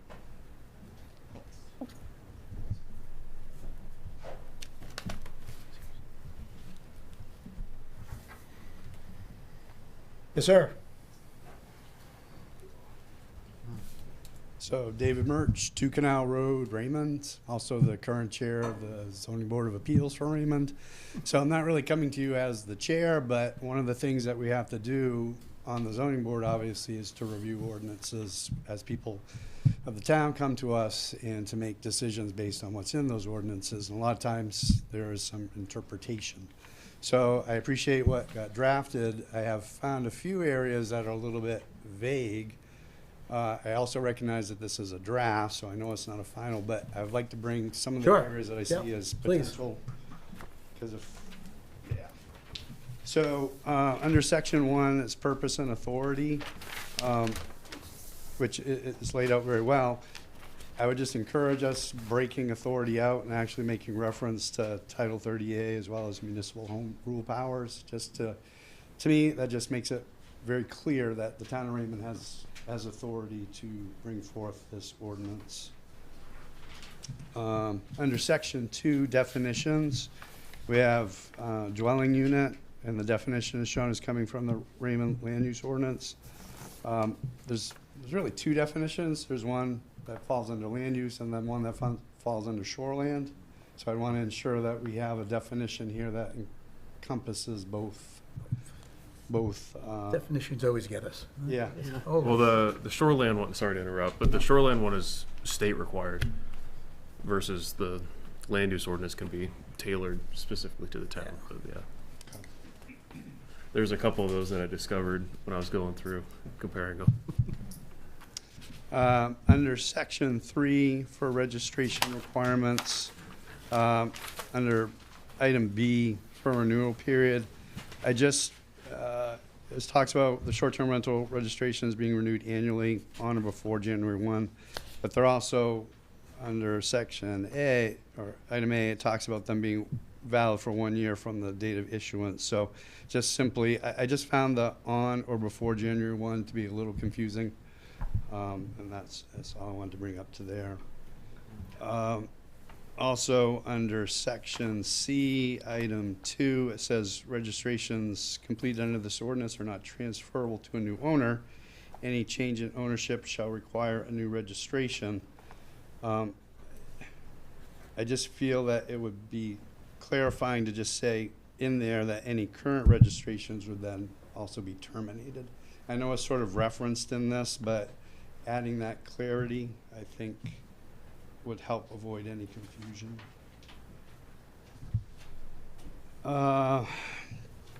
Under section 4, performance standards, item G, it talks about subletting and event hosting. It talks about unlawful to host events that include guests beyond the property's maximum occupancy rate. It's the word property that gets me because we're talking about occupancy limits that are for the dwelling unit. So property actually includes anything that's on the property, the land, accessory. So just wondering if that should be using the exact wording of occupancy limits as opposed to property's maximum occupancy rate. Just some clarification.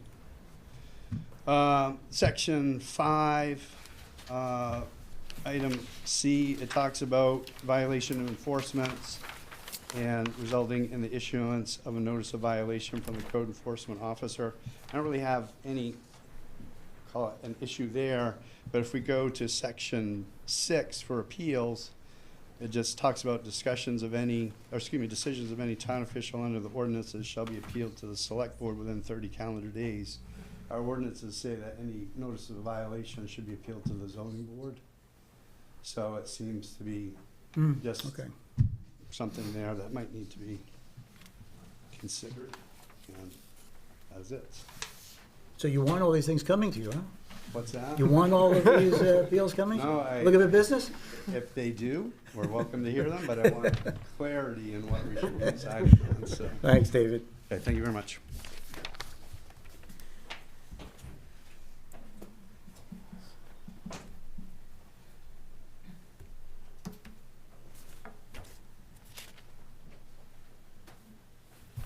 Anyone else? Are you taking any comments from Zoom? Yes. So I've just got an observation to consider. You need to tell us your name and address first, please. Yep, I'm Victor Otley. I live on Jordan Lane in Raymond on Panther Pond. I'm also president of the Panther Pond Association, although I am not speaking on behalf of the Panther Pond Association right now. But we have talked about the short-term rental situation amongst Panther Pond Association members. I'll talk about Panther Pond specifically, but there's a long history on Panther Pond of people renting out small cottages to cover tax costs and other things. Some of those cottages are not, they're not occupied in the winter.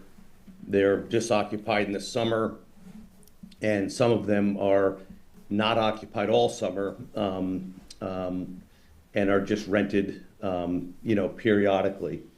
And the first thing I'll say is that I think for myself, I'm very supportive of the short-term rental initiative effort.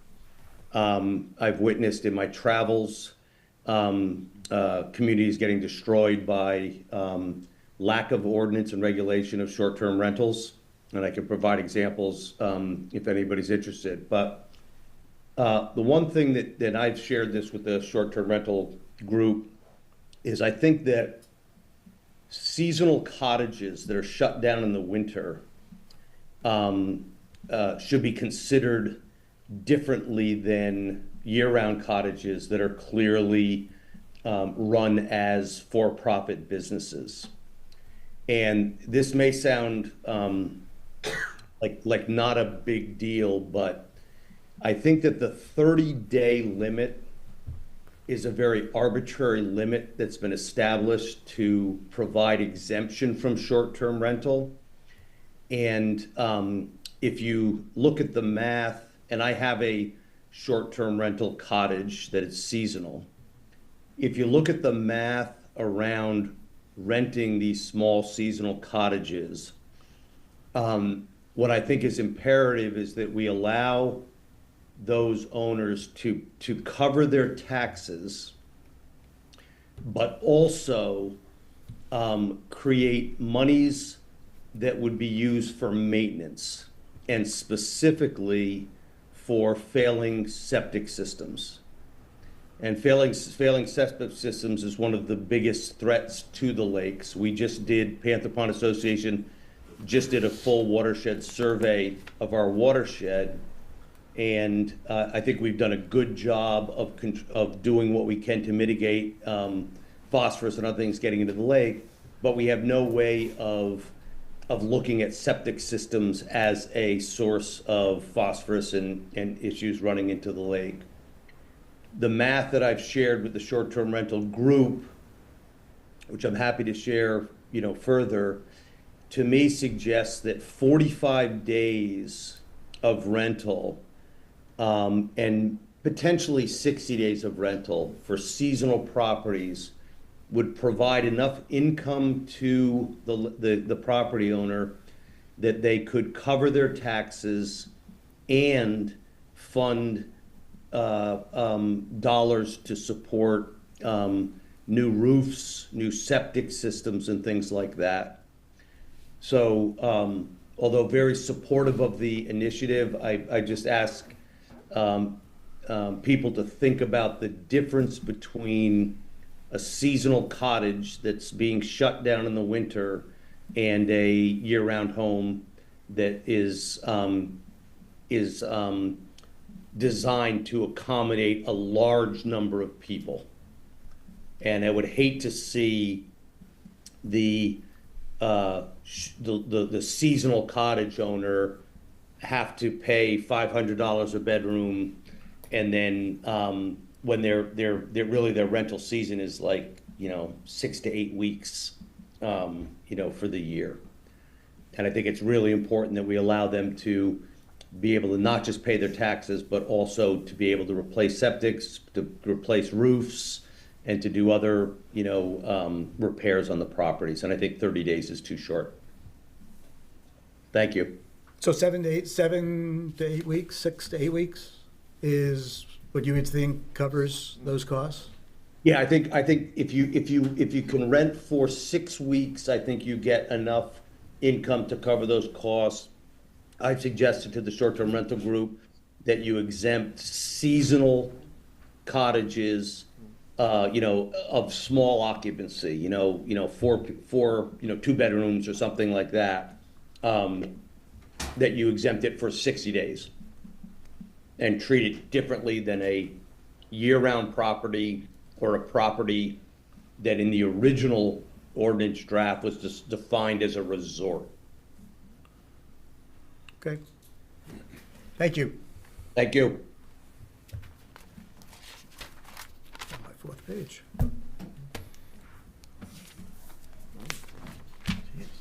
Got a paper. Thing is the back side of the agenda. What? I could share. Oh, there you go. I guess your password isn't working for people to log in online. There are people that are trying to log in. They have to go back to the town, back to the agenda that's listed in the town, and that one will work. It's the old one that's not working.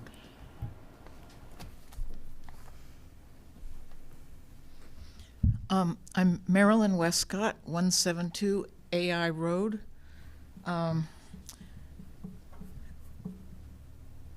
This is a very tricky situation.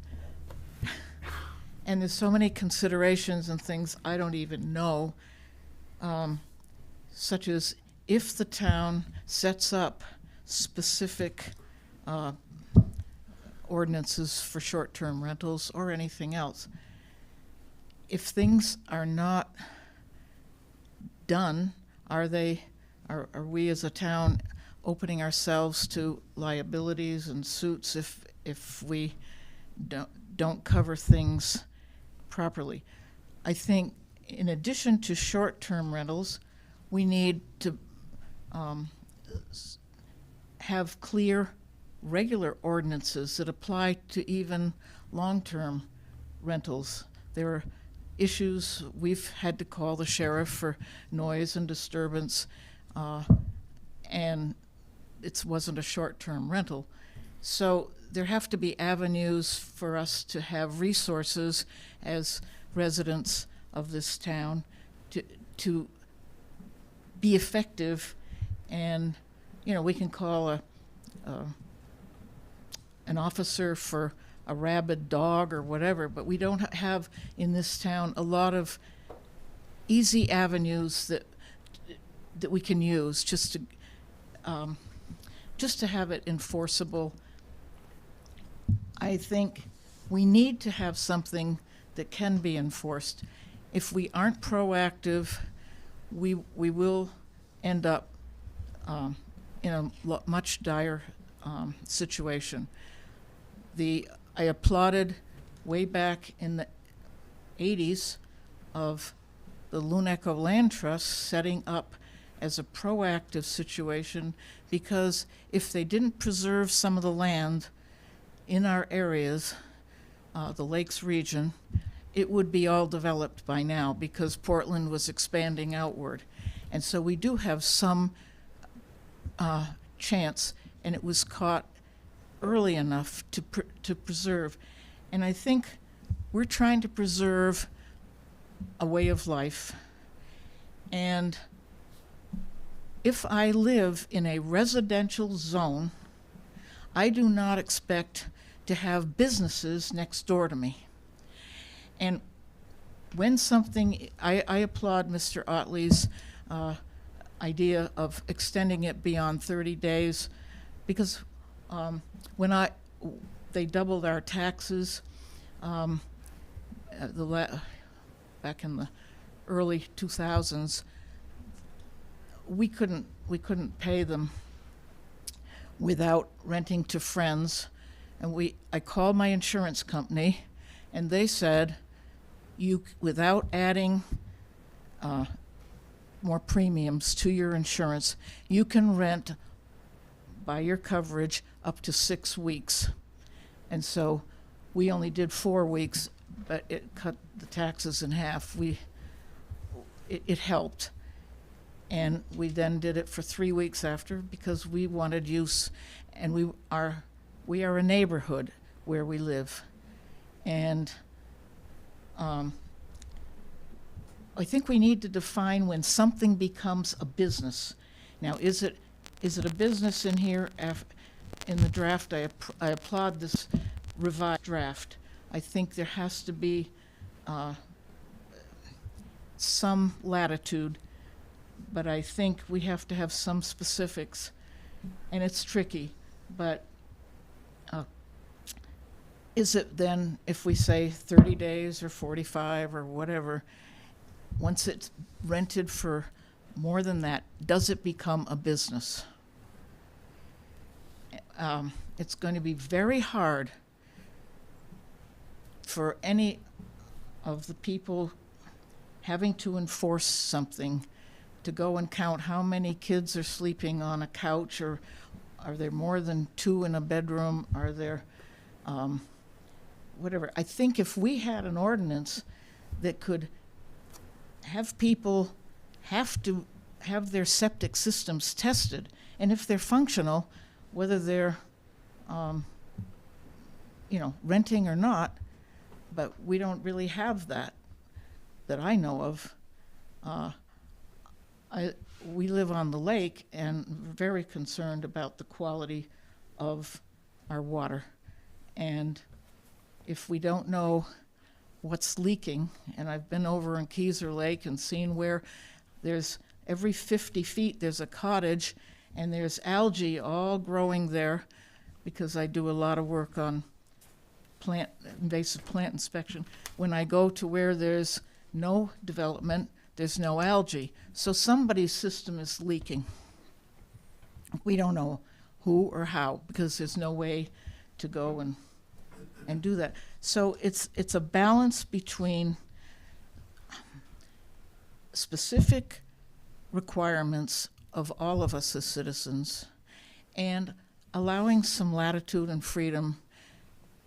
And as Peter said, you have a problem, you go and you speak to your neighbor and you try to work it out. But there has to be some recourse when that fails. But in a residential zone, I don't expect businesses that deal with disruption. I don't mind somebody being an accountant, sitting in his house and doing his work, or consulting from his home office, but having the public coming in and out and creating things. I know that we had a situation where it was in a commercial zone last year, when the business wasn't having proper parking. And there were ways to enforce it, and there were policemen who could be there when people left the business and they were drunk or whatever. And so there was some ability to enforce. I don't want to create a lot of stuff that can't be enforced. Thank you. Thanks. But I do applaud everybody's hard work, because I go round and round, and it's very hard to be fair. Our neighbor, when the first draft came out,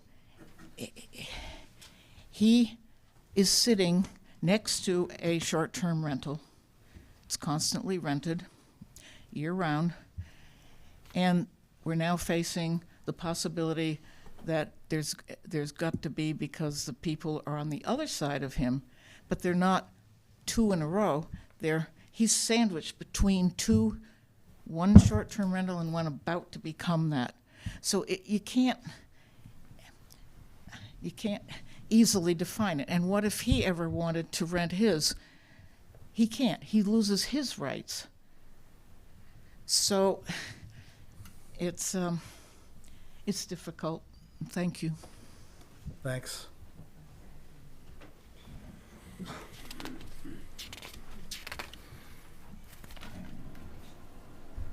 Wayne has his hand raised.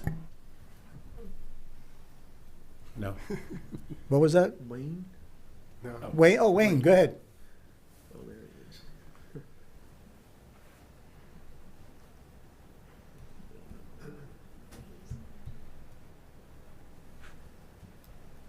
Sorry, I guess not. Sorry, Mr. Chairman, my computer keeps freezing. That's what I'm doing. I'm all set. Okay. All right.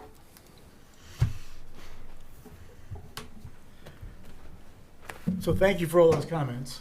Mr. Chair, Mr. Meister would like to speak on Zoom. Okay, Sorry, I guess not. go right ahead. Hey, can everybody hear me?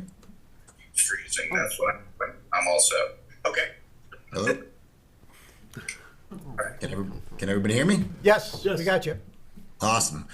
Good evening. I think I'll start with number one is, I think we really need to have the right meeting invites in the agendas. I don't think it's acceptable to have incorrect meeting invites. So I've missed, a good chunk of this, so I can't really go back and comment, but I think it's got to be accurate in our agendas in order for the town to participate in processes like this, especially such an ordinance of this importance and focus in the town. So I'll start there. Two is, I think, overall this ordinance as written, I think is pretty fair. I think there's a big mischaracterization that there's these big businesses coming in and building dozens and dozens of short-term rentals all throughout the lake, and I just don't think that's accurate. I think, as everybody knows, myself, I own one short-term rental on Panther Pond. We've operated for many years. Overall, there's community members who are for it. There are community members who struggle with it. But ultimately, we follow the rules. We follow the process. We don't have police reports. We don't have septic issues. We're a brand new construction property, and I think it's critical for Raymond to, maintain its vacation land stature of being in Sebago. So I think we've got to be very careful in ordinances like this of balancing what's effective for Raymond and for the state of Maine, while also, making sure we are keeping some smart regulatory frameworks in place. As I look at the regulations as written, I think there's only a couple little things I'd tailor my feedback on. One is occupancy limits. I think when you get into hard numbers on occupancy limits, it becomes very complex to either shortchange or overchange properties. When you say 2 per bedroom, I think some of these bunkhouses and bigger properties with big rooms, they can more than handle 2 in a bedroom. And does an infant count? Who's in diapers? Does a couple toddlers who aren't using a septic system count? How do we really balance that? So I think the idea of 2 per bedroom and only a bonus 2 is a bit subjective. I would personally recommend that it is a property by property basis, working with code enforcement, and you would apply for an occupancy number as a property, and working through that process that you would agree on what the right number is, because I think each property is unique depending on the house, the situation, the septic, and so on, and many other reasons. So I think that's kind of my biggest, one of the biggest feedbacks to the proposed ordinance. Other than that, I think having some basic registration in place, I think we're not opposed. A lot of short-term rentals are not opposed to that. I think you need to be fair around punitive fees. And the other area I'd push on is complaints. we need to make sure that complaints are very carefully managed and this does not become a subjective reach out against short-term rentals, and that people are able to make arbitrary, unsubstantiated, unfair complaints that then create a perception that isn't accurate. So I think that's the other area I'd be very careful of, is how are we going to manage complaints, especially in these types of situations where it's highly subjective. So I think those are the two areas I would offer, and I can speak to this topic in great detail around other towns and other regulatory frameworks. So I'm happy to advise as well. But I'll pause there. Any questions, or is there any? Is this just straight comment? Hey, Mark, just one quick question on your occupancy. Would it be fair to leave it at 2 per bedroom as a standard, and then with an appeal process where you would then could bump it up to the occupancy number that would be in accordance with the septic? Yeah, I think appeal is probably the strong word, but I'd say some sort of working process. I mean, we have a 4-bedroom, 4-bath house. It's brand new construction, 2 years old. We have an extra bedroom or 2 a septic in our design, so we're overbuilt for our septic. And we can host about 14 people comfortably in our property. We have a big bunk room, though, that has 3 twin beds and has a set of bunk beds. And that's typically where you get kids. You get a generational family, maybe a grandparents, and then kids, and then two adult children, and then their families. And so you have this bunk room. And so I think that's the part that you got to be careful of, is our property can more than handle that septic. So we should really be in that 14 to, we'll call it 18 range if we want it to be. We really don't go that high. But in this scenario, we would be stuck at 10.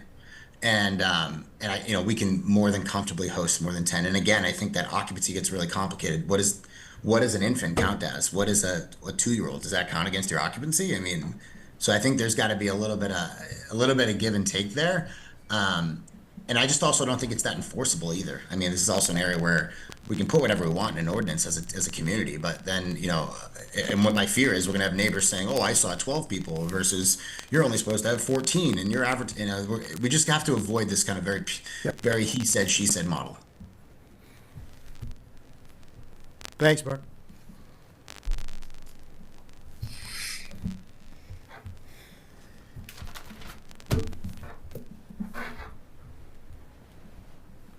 As a point of order, does this go, how many rounds will this go? I know I wasn't on the beginning, in public comment before Board of Select, before it moves to board. Oh, we're not close. So we'll have another meeting, basically exactly like this one, with hopefully a little bit better draft. Again, open well before a public hearing, and then possibly the following month we may be able to get into the public hearing, but that would be most optimistic. Cool. Thanks. Any other questions? We're not close. So we'll have another. There's about 2. Was that me? Yeah.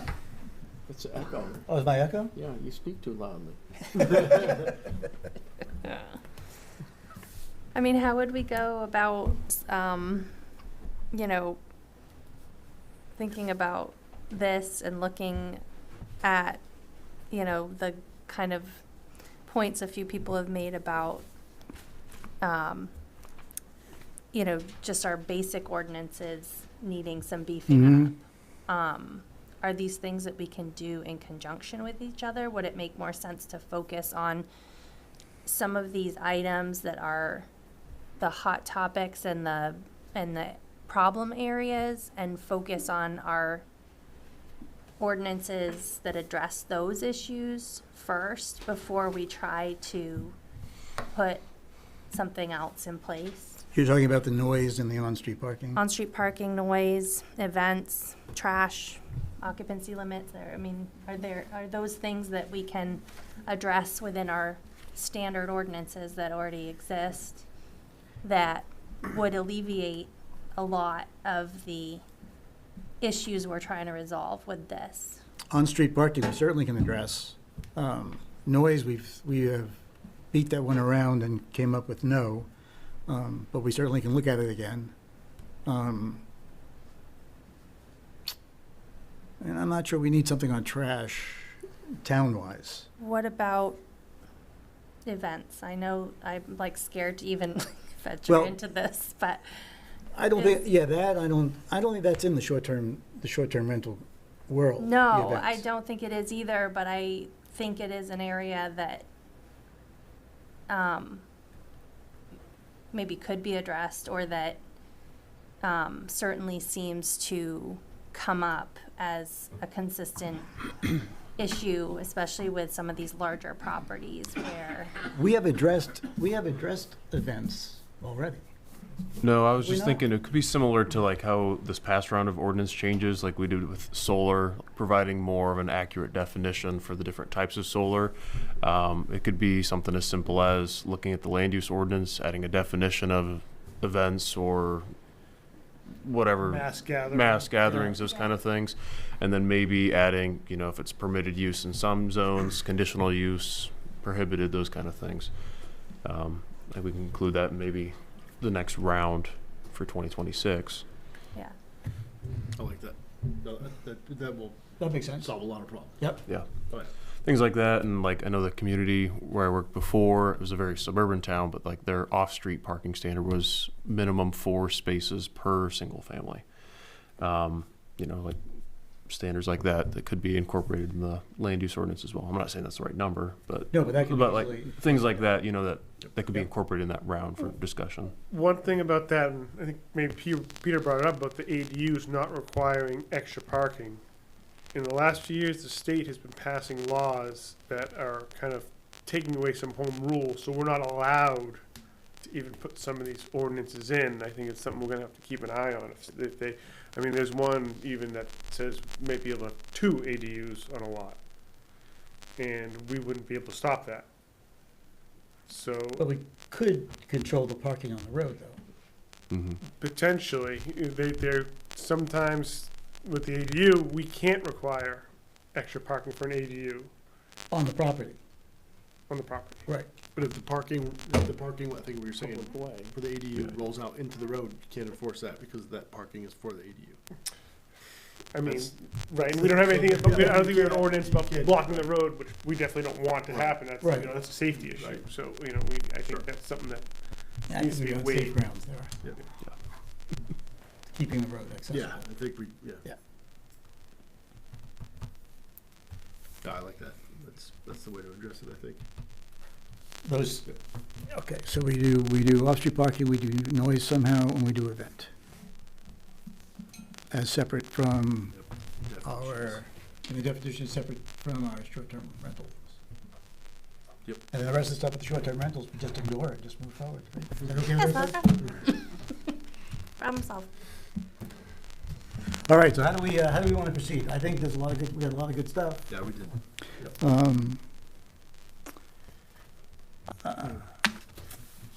We gotta give, we can't just turn Brett loose, we gotta give him some guidance on what we want in. and what- Please. Right. Yeah, and what makes sense to go in and what makes sense not to go in, for a next draft.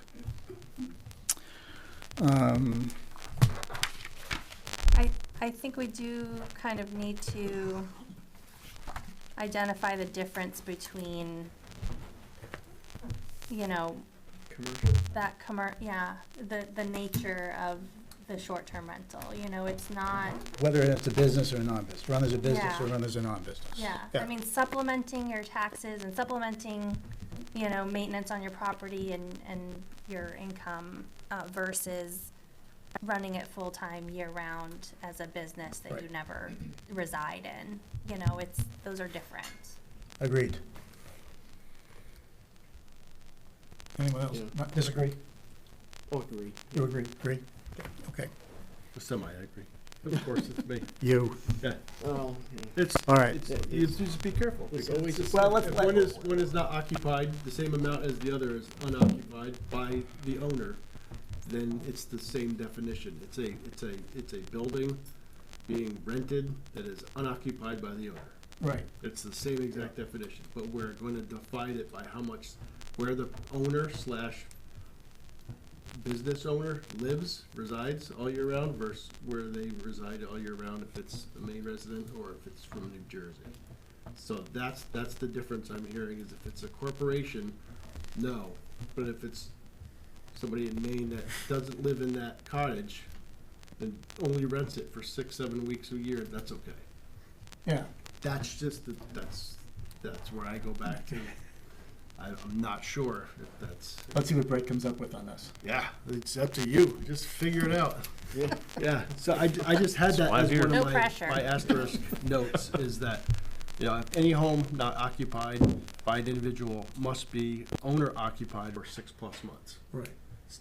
Sure, let's put that in there. So if somebody has a 7-story mansion, Mhm. that owner, if it's a business, needs to occupy it for 6 months somehow. That's what Goes with the that's what residency. changes it. That changes the residency. Like, Yep. yeah, so you're Right. a main resident. So Mhm. that's how you can define that. And then also that's the same treatment as the cottage. Yep. It's the same thing. Now we're apples to apples. So that would make sense to me. In your draft here, though, under owner, under section 2 definitions, this is from Raymond Land Use Ordinance, any person, firm, corporation, or other legal entity that controls a parcel of land for a fee or less than a fee title, or is party to a valid contract or option to purchase said title. That's the definition of owner. Thank you, Peter.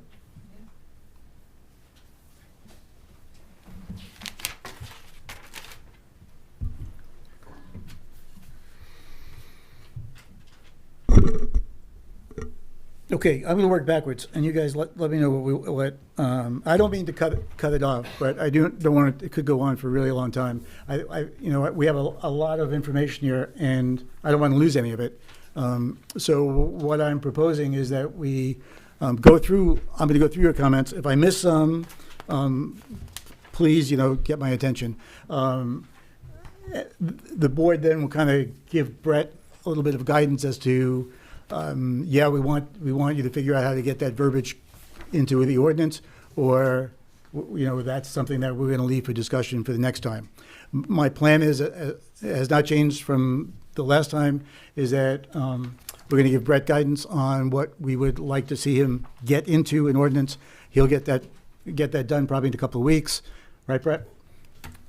He'll get it to Sandy. Sandy will get it up on the website, and I hope to have a duplicate meeting just like we just did next month, where again the board will work through what Brett has, and then we'll be looking for comments from the community as to what they think of those revisions as to which way we're going. And I hope that's okay. So if you do have some time to stick around, please do. And if when I get through to the end, if I've missed something that you think was important, please, I would appreciate you letting me know. So working backwards from my comments, I think the occupancy thing. I think what Mark said. I think we need to stick with the two per bedroom. And then the 2 bonus, I guess, I mean, we can discuss that. You can put it in there for now, but I think it's got to be limited to the septic. I don't think you can have bunk rooms, only because the property is large enough that exceeds the septic system. Does that make sense? That makes perfect sense. Yep. Yeah. Okay. That's there. The going back, the enforceable issue, that we're gonna have to hold and see where we get to the end. But it's a big issue as to where we get the whole thing done, and we don't get, and there's no way. So I think we do need to reach out to the sheriff's department and ask them, what their procedures are. Have you already done that? Anyone in the short-term rental group done that yet? Okay. So, Jay, could you kind of put that on your action item? I'm writing it down. Okay. The difference between long-term rentals and short-term rentals, that's an item on hold. I think we're going to wait until we can get short-term rentals done first. 7 weeks for seasonal property seems awfully fair to me. What do you think about that for the board? Anybody object to putting something like that in? Seasonal, a 7-week exemption by the proposed 30-day exemption. Mike, if you got something to say, please jump in. Wouldn't we still want, wouldn't we still want them to Register. register? Yes. Yes. Yes. Yeah, that's a good point. So did you catch that, Brett? Am I going too fast? You're doing okay? great. All right. I think David's comments are pretty all straightforward. I don't think we need to go that. Thanks. If you're still here, thank you for those. We do need to get something in there advertising. Advertising's got to be in conformance with what the registration goes with, or whatever, how we want to approach that.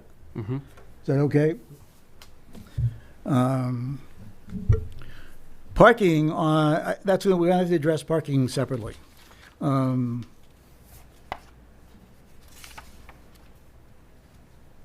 So I guess I don't know how we would address parking in this particular ordinance without a parking ordinance.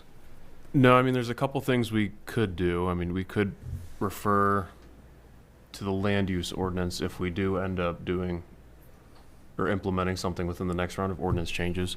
I know one of the public comments that I had read suggested like a car to bed ratio or a car to bedroom ratio kind of thing that would be separate. So that's another avenue that we could explore as well. Or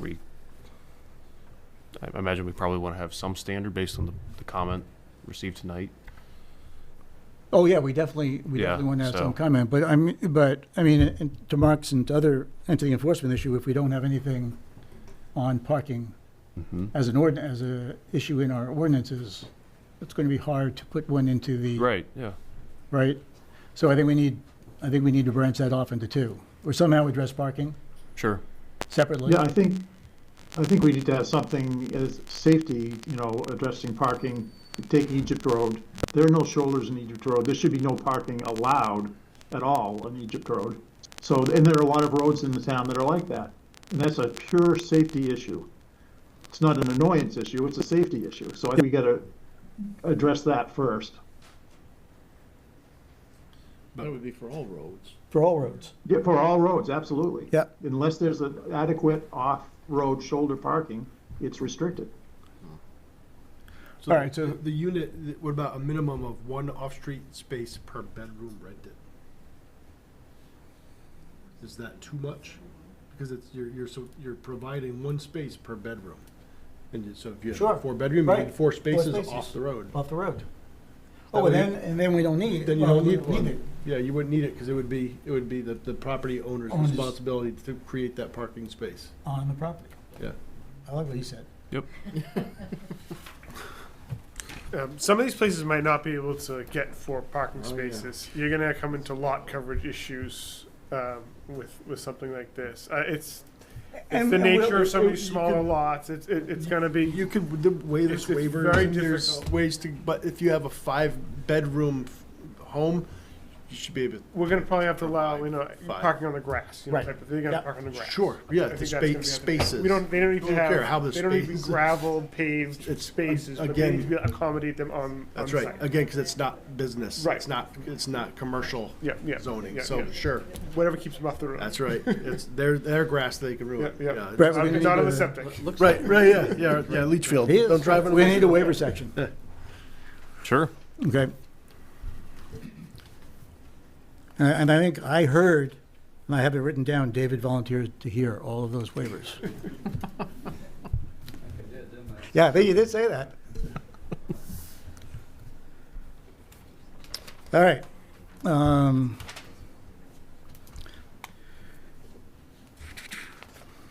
Fee structure. That was in ours. It's in the proposed. We need to nail that cost down.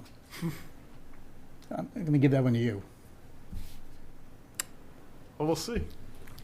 Good luck. Yeah.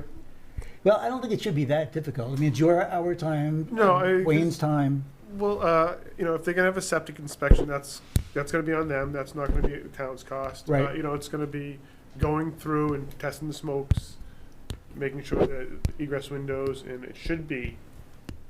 I don't, unless there's some major violations, but in a house that's up to code, it shouldn't be Should be no big deal. much yeah. more than less than a certificate of occupancy or similar to that type of inspection. Okay. When you say up to code, the code At the time it was time, built. So you're It- Time it was built. Yeah, and I think Okay.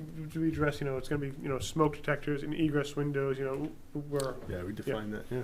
yeah, when the house got the C of O, I think that makes sense, unless they're doing a major renovation, maybe. Oh, yeah, they're gonna meet code anyway. Right.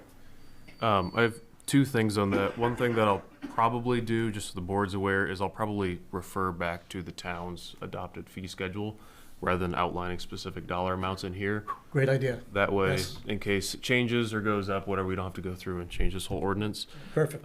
Question I have is, would we want to format the fees to reflect the difference in like unhosted versus hosted? Off the top of my head, I'd say I think no. the select board will have to chime in on the fees. Well, I believe they set the fees, so, we can propose something. yeah, um, they can change it. They can change it. Yeah. What about seasonal versus year-round, maybe, rather than that? Because if you're not renting it out in the, in the winter, if it's shut down and not usable in the winter. So a fee schedule for the camp, basically seasonal camps. Yeah. Well, it's gonna be the same cost for It's the the same town. cost for processing and administration. Yeah. You're right. Purposes, yeah. All right, that's what I'm gonna come back to.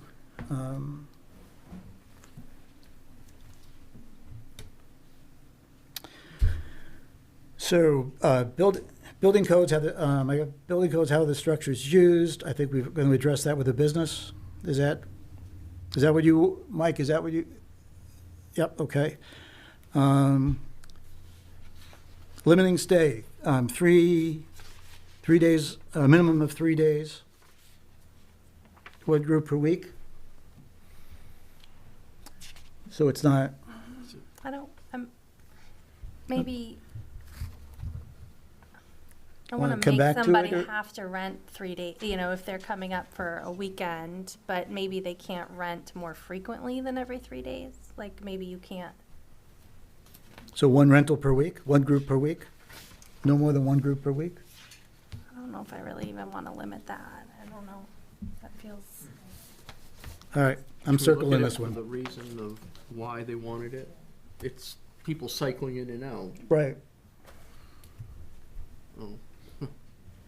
I was just trying to think of a way to do it without the limit, but. That would be wildly outside the normal rental ordinances, like from other towns, like doing any sort of. Oh, Mark. Yeah, Okay. sorry, doing any sort of, you can only rent it here but not there and this and that. Yeah. Platforms aren't built for this. Like no other town is doing anything like this. People should be able to rent for whatever, however they'd like, within the normal compliance. But like, it's very hard to say you can rent here, but you can't rent there. I don't even think it's practically implementable from a system perspective. Just Airbnb and configuring those rules is just not normal. It would be my feedback. So while you're there, Mark, do you, for your particular property, would it be financially feasible to roll people in and out every 3 days? No. So our property, again, I'll just give you a perspective on ours. Right. We rent about 100 to 110 nights a year, 100 to 120 nights a year. We require a week-long minimum from the end of June through early September, with a Friday as our turn day. And then on the shoulder seasons, we are 3-day minimums. And no one is renting our house Tuesday to Friday in March. So we get weekend renters, and even in still February, March, April, we're pretty quiet. But we still get renters throughout the year, Christmas, Thanksgiving, October for leave. So people are coming, but it is a weekly business in the summer, and it is a weekend business, and I wouldn't call it business. I'd say rental market. The shoulders. And it is. We run it as a secondary source of income, but but the point is, you start messing with the platforms where people aren't going to be able to rent their property. They're going to have problems maintaining these rules. And if I wanted to rent it back to back, why not? Why can't I think why are we going to restrict someone who owns a house from the ability to rent their property because of someone else who doesn't own that house? I think we're really dabbling into people's land use rights here. Okay, we're gonna circle that one. It's really not enforceable either. Yeah, I You mean, know, it's- we're not gonna know. Right. It's, Oh, and I don't think it's in their interest All right. to have the linens done every 2 days. Occupancy we've taken care of. This short-term rental in one, too many in one area. I mean, you know, it makes sense in some respects, doesn't. Yet, There are 200 short-term rentals in Raymond total per the data. So just be FYI. I mean, if you run Airdnb data, which is higher than I thought, to be honest, but there are only 200 rentals in totality in all of Raymond, according to AirDNA, which is one of the leading sources of short-term rental data. So I think any sort of restrictive occupancy on the amount gets into why can I do it, my neighbor can't, and I just think you're treading on thin ice. I don't think we have this problem either. I think we have a healthy amount of short-term rentals in Raymond, but it is a lake community for the past 200 years. I mean, its roots are in this business, so you know we're going to have a healthy amount of them, but it's never going to get too out of control, in my opinion. Comment, Mr. Chairman, on this one. are you frozen or are you back? I think I'm back. Okay. Just a comment on, you know, the numbers together. I'm not looking to limit it, but we gotta be cognizant of what that's doing to fire, EMS, and police access. So if we start having problems that way, we need to be able to address that. And that came up from one of the constituents. Wait a minute, say that again, Wayne? What about? So if you have a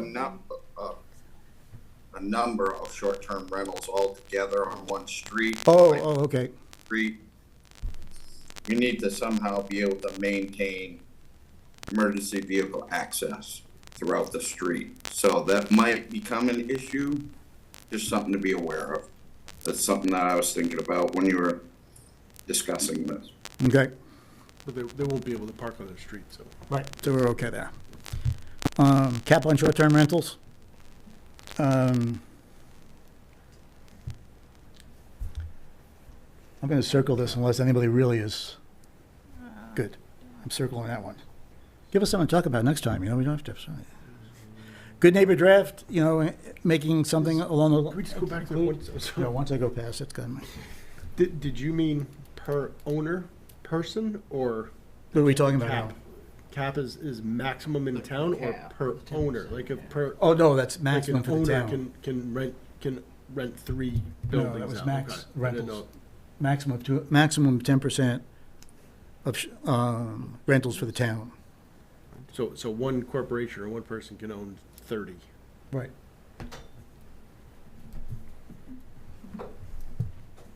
I think we all agree on the good neighbor draft and making that be posted. I mean, that's not a big deal, right? Yeah.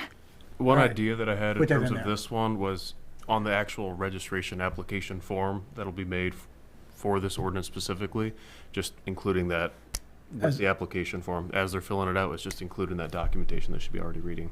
Perfect. Could it be something that they kind of sign off on, like I certify to uphold these Certainly sort could. of standards? Kind of like the shoreline zoning thing that Yeah. people sign when they sign. They Yeah, acknowledge that at they've least read something. it and they Yeah. understand the rules and they get it. Yeah.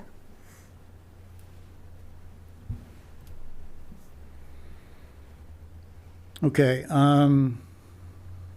Going back, short-term rentals business, less than 30 days, no impact. One of the things early on, I forgot to write down the name. Somebody mentioned something about porta potties somewhere along the line. It Was that Mike. Mike? You're on the boundaries. Yeah.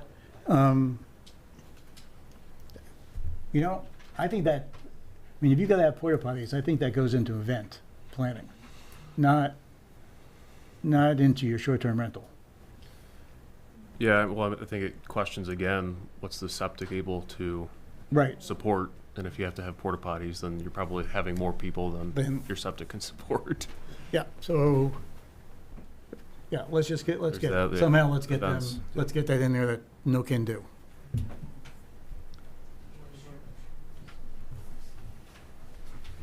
Yeah. Right? Agreed? Yeah, Yeah, I would think yeah. you would need, yeah, I would say, Okay. you know, to get a mass gathering permit or something along those Right. lines to be able to do something like that.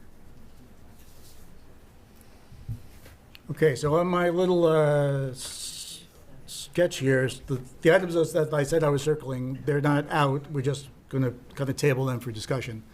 Is there anything that I just mentioned, anything that I did not mention? But somebody said, hey, I said that, and you ignored me, which I sometimes tend to do. Yes, sir. Yeah, I just have a quick You gotta, Podium. sorry. Quick and long questions, go to the podium. Just a quick question as a point Yep. of information. What are the restrictions in Raymond? And I don't know. What are the restrictions for establishing a business in a residential neighborhood? And what defines a business in a residential neighborhood? Go ahead, Jason. Well, I think now we're getting, especially when it comes to rental, you know, what is a residence? Well, no, I think you're just talking about whether or not you can hang a Right, shingle. but when you're renting out a house, you know, This is not a short-term rental If question. somebody owns a home, right, but they never live there. Right. I mean, let's say they go to their home 6 days a year. Yeah. And they spend the entire summer renting it. That clearly is using the house as a business, to me. Is that a business by your standards, or No. is that not? It's not. In what way is it residential? Well, it's not in that we don't have an ordinance that says it is. So by default, it's not. I think that's how it works. So Yeah. should Right? there, I think you're right. yeah, I mean, is that in the best interest of the neighborhood? Oh, no, I don't think anybody agrees to that. Maybe- No, Not even Mark. I mean, how do you regulate that? Yeah, well, that's the issue. Okay. Yeah, Right. that's on a nutshell. that's, right, and that's what I was gonna, speak up. Yeah, I mean, You there's you no can't doubt mandate that- somebody to be in their home to be a resident. I mean, if you're gonna be less than 6 months, So you're not a saying that they resident of Maine, can't be but unhosted? it's, then, well, you're asking a business, the question is framed as a business. You're saying hosted. If it's their home and you own it, you're asking if somebody owns a home and they're only in it 6 weeks a year and they live elsewhere, that's someone's home. So if it's not run as a business, you can't define it as a business. There's no way to assign that. Somebody can own a hamburger stand and not live there, and just a because they business. own it doesn't mean that They- it's a residential On their business. property, yeah, they like hamburgers and people stop Yeah. by and buy them. They donate. So that's that fine line. Right. If you're not defining a business by yourself, if you don't have an LLC and you say like this is, Home Away from Home LLC, then nobody can define that as a business. Only you can.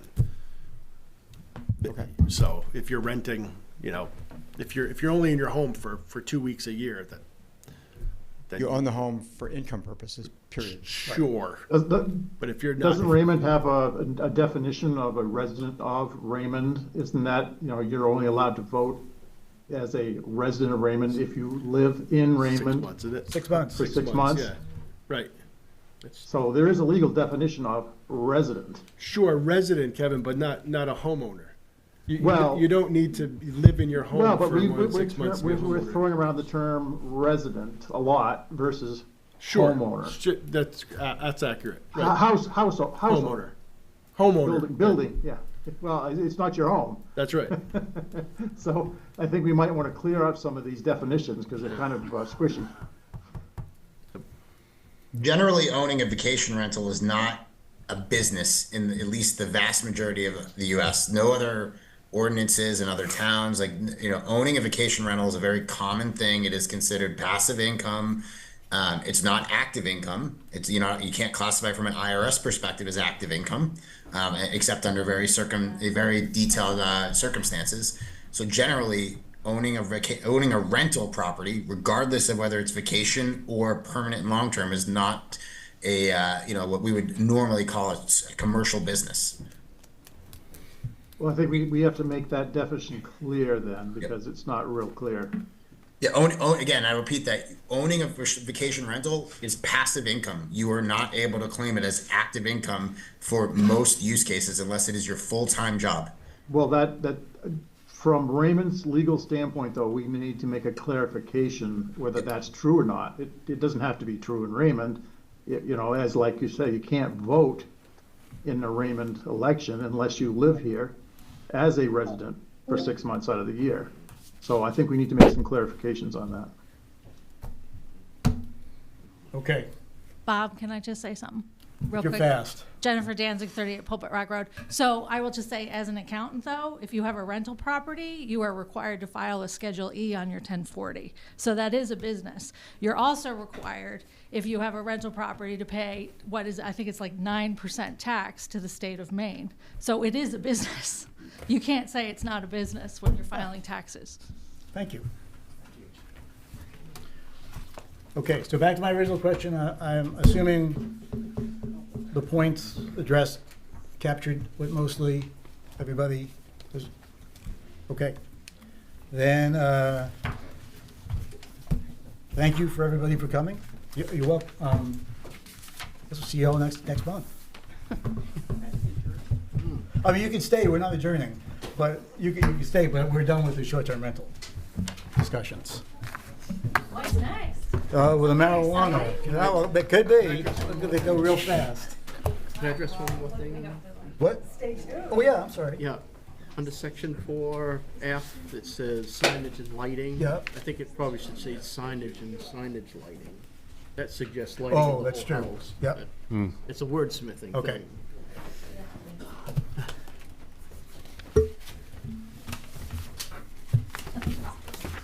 All right, how long is this gonna take? As long as you want.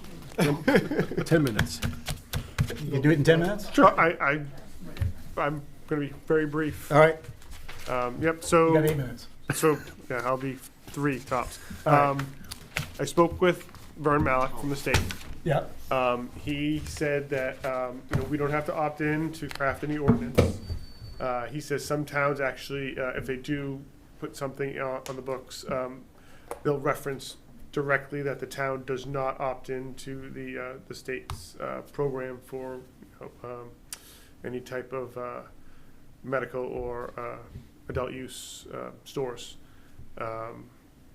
He also said that, and I don't know if you guys got the legislation that's coming up. He said, that it's good that you might be addressing that because it's going to allow Additional plats, right? right, go from 30 to 150. And that passed in committee 10-2. He expects it to pass the House and the Senate, but that remains to be seen. But certainly I'll be watching and see what happens with that. And he is willing to come down either through Zoom or in person and answer questions and help talk us through this. If that's what you guys want to do, I will definitely reach out and see if he can be present for that. Other than that, I think it kind of puts the ball in your court to see what, if anything, we want to do to craft an ordinance. okay.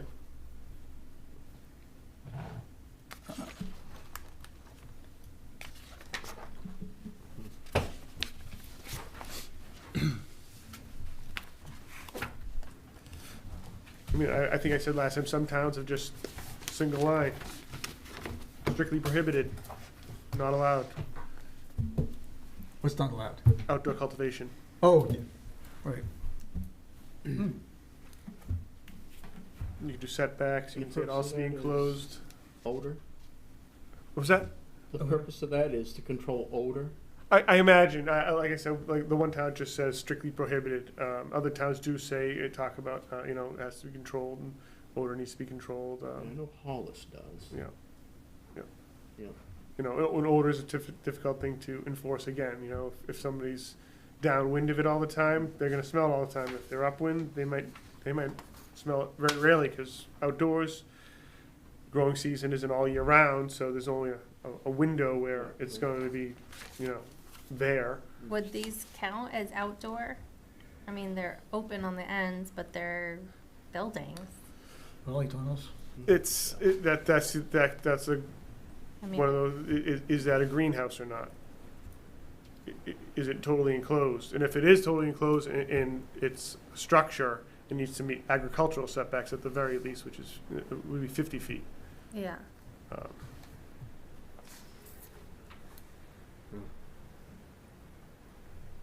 I mean, somebody shouldn't be restricted to keeping their windows closed in their home because they can't stand the smell of something that's growing right outside, you know, at their neighbors. Right, and if they're allowed to go from 30 to 150, Yeah. um, Yeah. you know, Yeah, that's a significant increase. Yeah. Significant. Yeah. If there's, could we, I don't know, visit some sort of carbon filtration system? I mean, that's. You'd have to enclose it. Yeah, And if it's all that's- enclosed, that's fine, it just has to meet it'll have to meet the setbacks, and if they have it Right. enclosed and they have the Yeah. carbon scrubbers or whatever, Right, it yeah, should, the it should be a carbon non-issue. scrubbers. I think that should be part of the, the requirement. Yep. I mean, that's kind of, I think, You part can of. grow what you want, what again, Already. your own land, Yeah. go back to that whole thing, it's freedom, you could do whatever you want. You should be able to do as much as you possibly can before taxation on your own land. But if it's gonna affect somebody else, Right. that's when you cross that line. Can we limit them, instead of saying just no outdoor cultivation, can we limit it to? Can we limit it? Do we 15 have any plants? agricultural I, zoning in town? I'm sorry, I got two questions there. Do Jackie first. Her question makes sense. Do we have any zoning that's like agricultural in town? We don't have an agricultural zone. Agriculture, we have a very short ordinance. I think there's 3 parts to it, and it just discusses farm animals, agricultural buildings like I referenced, and feedlots. Yeah. So it doesn't, there's definitely nothing, I Yeah, don't but- know if the word cannabis or marijuana shows up in our ordinances. We have it as a permitted use, don't we? We do. Yeah. So like to Jason's point, it could be something as simple as making it enclosed, has to meet agricultural setbacks, and then adding a performance standard where it has the carbon scrubbing or can filter or whatever it's called. Adding that kind of standard on there. I don't know if we can, yeah. It does, but does that mean that we opt in? No. No? Oh, No, okay. no. And we would clear, if anything we would get, I would definitely, talk to Vern. Sure. And make clear with him and make sure that it's gonna be, Okay.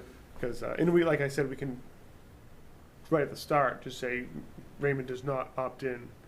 In that way, that kind of clears up any ambiguity Okay. there, right off the bat. And, I think, Bob, you were asking if we could restrict the number of plants. I'm just guessing here, but I would say no. Okay. I think that's gonna be a state thing. So it's all or none? Right, it's Okay. all or none. And then we could decide if you wanna restrict it, what you do about the personal use, the 3 per, adult resident at the house. I don't know if that would be an exemption that we'd wanna put in there for that, cause And those could be outdoor? those would be outdoors. Okay, Just then for, fine, okay. the layman, I guess that's what I was getting at. Yeah, Okay. yeah. So, That makes sense. Yeah, what do you think? We're getting too much done tonight. So, how much time you got this month? As much time as you need. No, I think, like Jason and we looked at this earlier today, like in the land use ordinance where it goes through like the different performance standards for different uses, and we could probably just add a new one right after solar. I think that was the most recent one that was added. Just add a new one for outdoor cultivation, state in there, we're not opting in, and then adding the performance standards for the enclosed structure, setbacks, and filters. Okay. I think it's Yeah. that easy. Yes? Yes? Yeah. Kevin? There's a hand up over there. Well, yeah, we're not doing public hearing on this one, though. Okay. What exactly does opt-in cause to happen with us? a lot. We have to regulate should be everything. masked. We'd have to allow storefronts. We have 2 storefronts because they operated before, I think it's December 1st, 2018. Oh, okay. So they're kind of grandfathered in. We don't allow any more of those. It mostly revolves around storefronts, but you have to have a whole bunch of ordinances that kind of encapsulates everything that's going to comes with that. All right, so if you have time, as third priority, short-term rental first, the parking, and, we haven't done noise. We'll work on that next time. I think there was a There's a draft state- noise that I had prepared for last round, so Yeah, I I have think to you did. reinvent the wheel there. at Okay. least, but, All right, so we'll do so parking, the noise, short-term rental, and if you can get to a draft for what we're thinking about for the marijuana. Sure. And I'll Do also that. throw in events and mass gatherings, at least a definition that we can include in the ordinance. Perfect. So, Cool. Put that after the marijuana, though, because the marijuana thing was given to us by the. And do we want Vern to come to this next meeting, or No. we'll wait? No, in because I case we think the want next him? meeting is gonna be relatively long with the short-term rentals. Yeah. We'll do the public here, we'll do a public comment on the marijuana, and then we'll Yeah. roll forward from there. Yep. Okay, does that make sense to everybody? You're up next. Is there a second? No one wants a second? Second. All right, Second. all those in favor? Now we're done. Aye. And I will just say, I forgot, we didn't do any code enforcement communications, but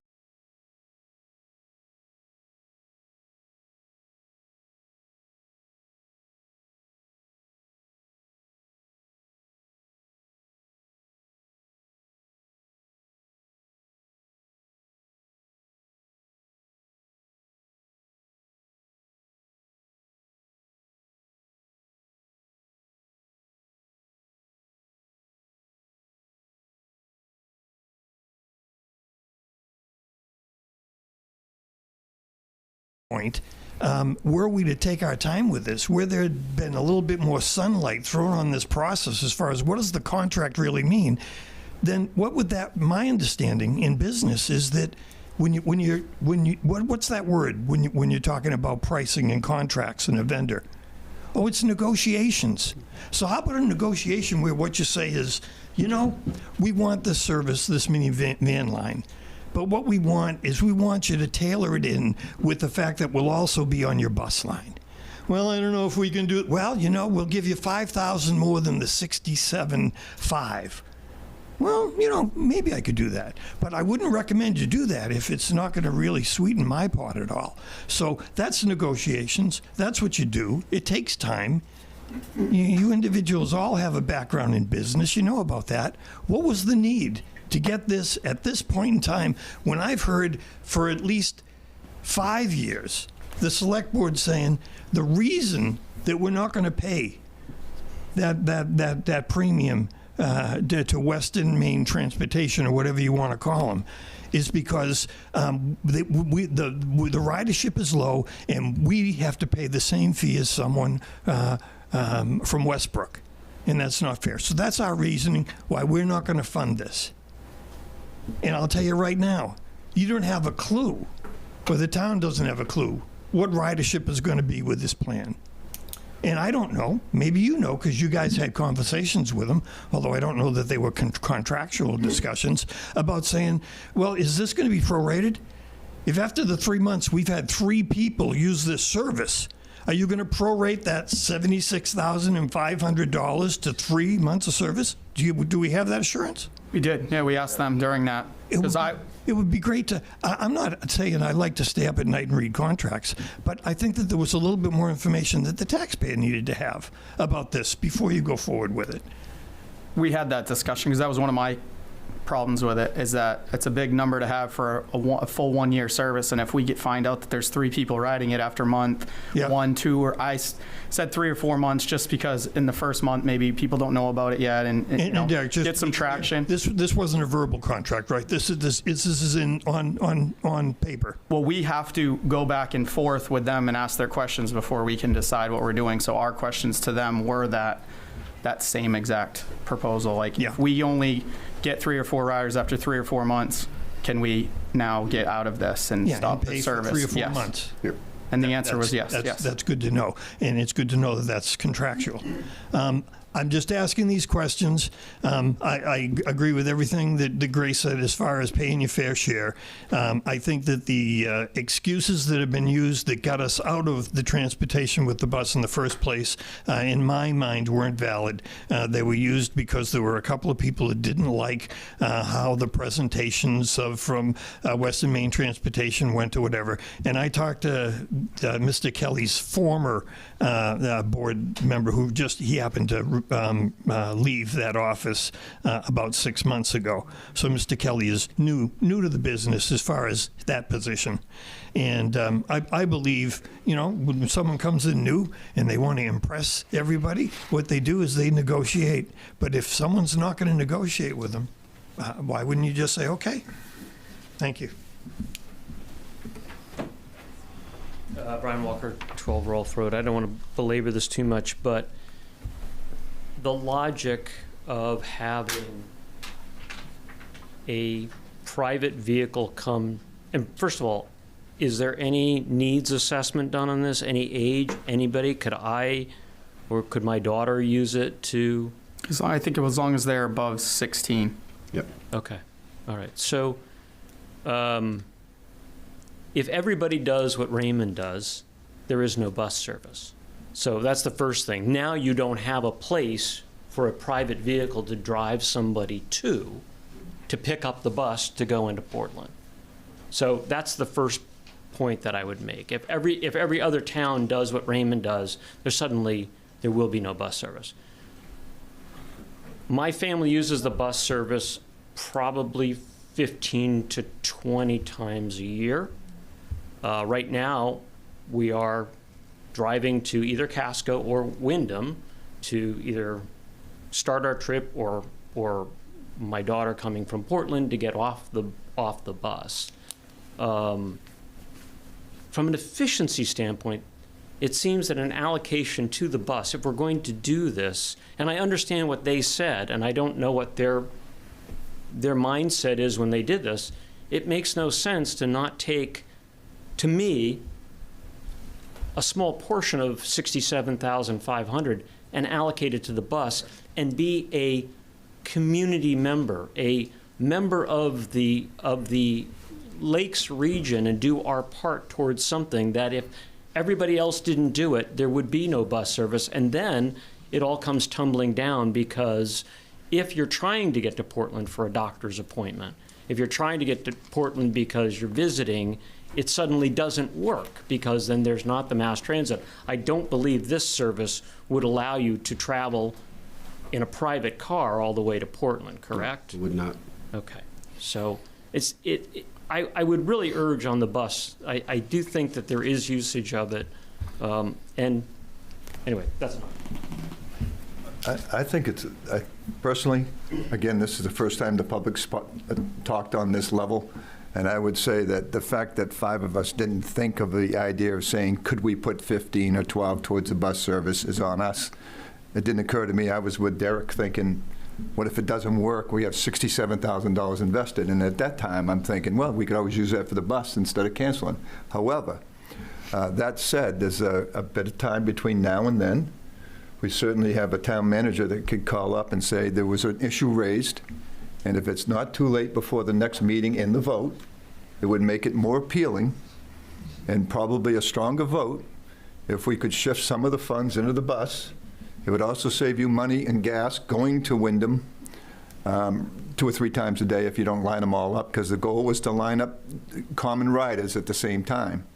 And I don't think there's anything wrong unless perhaps it's going to change the warrant, which is why I raised the question now before the next meeting. What I would say is, no, you keep the article as it is, and you have discussions with them, saying, listen, we're giving we're doing this. Will you now stop in Raymond too? That's a pickup point. Because if you look at it, he's developed this figure. Yes. Of something, and so. I like that. He can do some manipulations internally to say, okay, they're giving us $67,000. We'll stop there. I like the compromise. Well, you know what we can do to negotiate this is to tell him that with this 67.5 that we're giving him, and if they do stop in Raymond, that more people will use this, because right now it's on a trial basis, and if we use it for 3 months and the turnout's not great, then we're not going to renew. That's a good point. If you do stop in Raymond and we use this service and then the numbers are up and high, next year we're going to renew this service and keep going with it. If not, it might fall out and they don't get any money. So it might be beneficial to them to take on stopping in Raymond, because it'll bring their numbers up and it'll keep it on the books longer. 2 good points. And I wouldn't disagree with any of that, to be quite honest with you. The sense I got, if my memory serving me, as far as the presentation by Mr. Libby at the select board meeting, was that he stated, and correct me if I'm wrong, on that route from Bridgeton to Portland, how many other towns are using the minivan service? None. He said there was one, I there's one. believe, and it's a Maybe it was- demonstration or it's a one-year trial. That may have been in- Westbrook. in I'm Wyndham. sorry, yeah. It was And Wyndham. that was it. No, Wyndham, it's yeah. not. Yeah. Wyndham's doing it Oh, different. Wyndham has their own, that's Wyndham right. has their own. So I would think that from a business perspective, if this community is successful with it and there's good feedback from it, it's only going to benefit his business. Well, and they want to expand this to the other towns as well, so. So why not use Raymond And as a their, trial? right, and their excuse was the other bus was working well in another town and they're trying to get it to us. And it makes logical sense to go from the most populated and work its way down and Sure. convince every town on the way down. Sure, so it's a good business move for them. I would think that that's all what comes out during the negotiation. Good input. Other questions on number 19? Okay, Article 20. See if the town will vote to raise and appropriate $13,250 for provider agencies, $1,500 for Crescent Lake Watershed Association, $750 for Lake Region Chamber of Commerce, $10,000 for the Thomas Pond Dam restoration, and $1,000 to be used at the town manager's discretion. I'm ready to negotiate these down. No, but till you can go down. Any questions on the provider agency side? Article 21. See if the town will vote to appropriate. See if the town will vote to appropriate the total sum of $2,221,180 from estimated non-property tax revenues to reduce the property tax commitment together with all other categories of funds which may be available from the federal government and any other sources.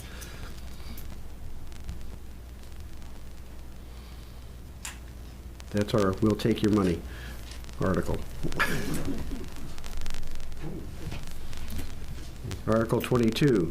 To see if the town will vote to accept certain state funds as provided by the Maine State Legislature during the fiscal year beginning July 1, 2025, and other funds provided by any other entity, including but not limited to municipal revenue sharing, local road use assistance, emergency management assistance, snowmobile registration money, homestead exemption, tree growth reimbursement, veterans assistant reimbursement, veterans exemption reimbursement, business equipment tax exemption reimbursement, state grant, or other funds. It just says, if you'll send us money, we'll take it. Are you sending us money, Rolf? I don't think there's much to send this year, but. Article 23. To see if the town will vote to authorize the use of town employees and/or town-owned equipment or independent contractors hired by the town for maintenance on private roads in special and certain circumstances wherein in the public interest. This is the one that says if you've got an emergency down a private road and, we have to have Nate plow it, that they can do that, because otherwise we don't plow private roads. Life safety. Any questions on that? Article 24. To see if the town will vote to appropriate from undesignated fund balance $642,568 for employee benefits liability. Well, that's not a raise, it's using it because there wasn't some proper accruals done back years ago for unused sick time and unused vacation. It kind of reminds me of, I think it was about 25 years ago when the school went through that, when they hadn't allocated for the summer pay, and they ended up having to do a catch-up article like that. So this will be a decreasing value each year. Peter Levitt to Levitt Road, and I know that that's a little staggering figure there, and I understand, Ralph, what you're saying. It will decrease each year. I dealt with it on the corporate level for a number of years with accruals of sick time, vacation time, holiday, and the like, and I believe the way the accountant described it is it was an unfunded liability. Right. In other words, you're incurring that expense. It could happen at any time, but there's no money designated to pay for it. Right. And that's what we've done. Yep. Correct. Article 26, to see if the town will vote to authorize the select board to enter into a lease purchase agreement in the amount not to exceed $1,600,000, not including interest or other legal fees, or on such terms as may deem available for the purpose of purchasing a new stock ladder truck, and raise an appropriate amount not to exceed $187,348.08 for payments due in fiscal year 2025. So this is our bonding article for the new fire truck. Questions on that? Article 26, intentionally left blank. I hate that statement. When you have a page that says intentionally left blank, there's something on it. It's not blank. I think Peter's going to put the bus in there. I have to say something about the blank article. I just ask, just for the sake of information, what was that article? Oh, I'm trying to remember what it was. I believe it was a comprehensive plan? Yes. Yeah, thank you. Yep. Which will get discussed later on tonight, too. Correct. Oof. Article 27. Okay, this is, now we're getting into land use ordinance changes and issues there. So Article 27 is Article 4, Section 2B, number of copies, and Article 5, Section 2B, number of copies, and Article 6, Section 2A, number of copies, and Article 7, Section B, number of copies, and of the subdivision ordinance be adopted May 21, 1994, and amended through June 4th, 2019, and Article 10.3A.3B, applications, and Articles 10.4A.3, submission requirements of the land use ordinance as adopted May 21, and amended through June 11, 24, be amended by adding the underscored language and removing the language in the strikeout. And that information those informations you'll find on this appendix sheet there. So I don't know if you want to just kind of reiterate where those changes came from, but it really came down to the number of copies of things that needed to be supplied to the planning board for reviews, because a whole lot more is being done electronically instead of paper-wise. If I've summed it up correctly. Yeah, absolutely. Go ahead. David Brown from 91 Tenny Hill Road again. As I said before, I do engineering, so I spend a lot of time looking over things like this. And so I had some questions or comments about it. A couple of maybe for the future housekeeping items would be, these days you don't have to put the numbers in parentheses. That's an old-fashioned thing from when you couldn't read things before, I guess. And I know when you do it, you're doing it the normal way, kind of. You're putting small numbers in parentheses most of the time, and we have a 40 in parentheses, which, that's a thing for later. The use of shall, and there's one use of shall that really means must, and most of the shalls mean this and that. And the Supreme Court a few years ago decided that shall doesn't mean what you think it means. So in my engineering work, you say shall, meaning you must do this. And they said, somebody got away, convinced the Supreme Court that, well, it doesn't always mean that. So, I understand that like state laws are full of shall, and I think you want to address how you use it so that it makes more sense. So, like down at the bottom, at the bottom of the addendum page, you've got complete shall be returned to the applicant. Now that's kind of a typical governmental legal thing, but above that you say shall be submitted, and then you mean must. So it's just perhaps that's actually an old thing. It's not a change right now, but just we could work on that a little bit.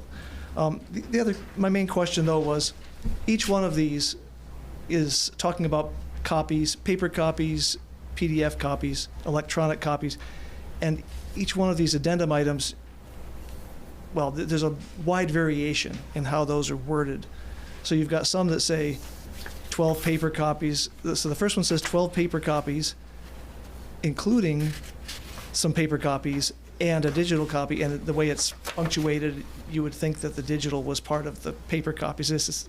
Sounds silly, I know, but then the next one down, you say 12 copies, and then it says 12 physical copies and 1 digital copy, and the next one says physical copy and physical copy. Another one says copy and physical, then physical, and it just switches back and forth. And if this is the language that's going into an ordinance, that's going to be, that, you know, apparently can't be changed, it's printed here, so that's what it's going to be.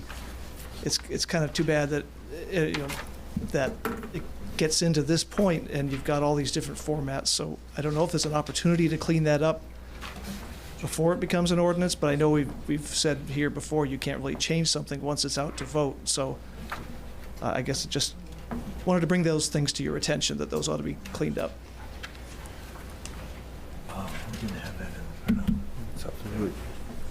Comment on that, or?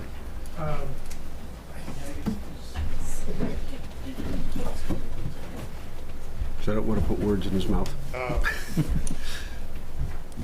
mean, the word shall is in a lot of our ordinances. To go through our ordinances and to reword shall, that shall take a very long time, I would say.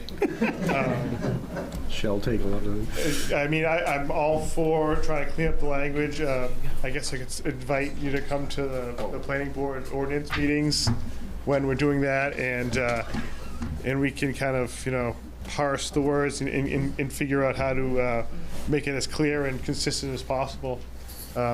Outside of that, I mean, we haven't had a subdivision come through in a year, so you know, some of these things, I think people understand, and to your point, I've seen shall, and I've seen it described exactly as you say, as must. So I'm not familiar with the Supreme Court case where, you know, they kind of have taken that definition and said, you know, it means must, but not always. So, yeah, I really can't add any more to that. But I will say, at the state level, in any of the state laws, if it says shall, that is a mandate. If it says may or anything else, then is recommended but not.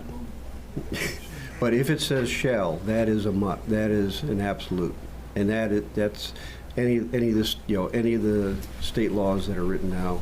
That's the defining thing there, and that's in the definition sections way back in some document someplace back in Augusta. We follow state law, not government law anyway in Maine, so we don't do feds, just state. Nothing.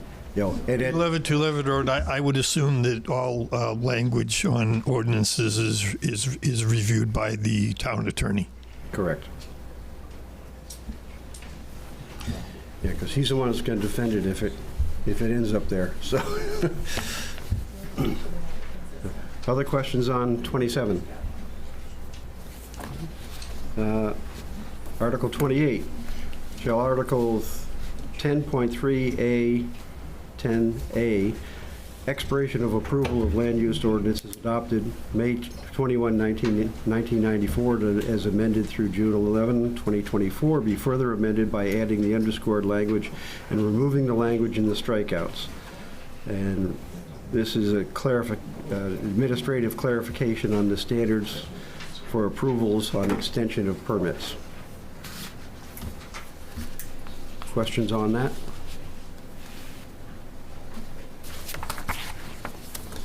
Article 29, shall Article 5.5, footnote 3, street design standards of the Town of Raymond Street Ordinance adopted May 18, 2002 and amended through June 2, 2015, be further amended by adding the underscored language and removing the language in strikeout text. And this is a clarification on the reviewing authority. Questions there? Article 30, shall Article 6.3E.3 appeals procedure of the land use ordinances adopted May 21, 1994 and amended through June 11, 2024 be further amended by adding the underscored language and removing the language in the strikeout text as shown in Addendum 5. And this is administrative, aligning appeals notices and the time frames with the state statutes, which we always like to be in sync with the state. The question is Article 31. Shall Article 6.2.B.1, shoreland and road frontage, Article 6.4E, piers, docks, wharfs, bridges, and other structures and uses extending over and below normal high water lines of water bodies within wetlands of the town of Raymond, shoreland zoning as adopted May 21, 1994, and amended through June 11, 2024, be further amended by adding the underscored language and the diagrams and removing the language in the strikeout in Addendum 6. And so this is one that was dealing with, if I'm correct here, it was dealing with the size, the max size things could be and the configurations that they could be on docks. Yeah, and make sure, you know, in line with the state laws about docks.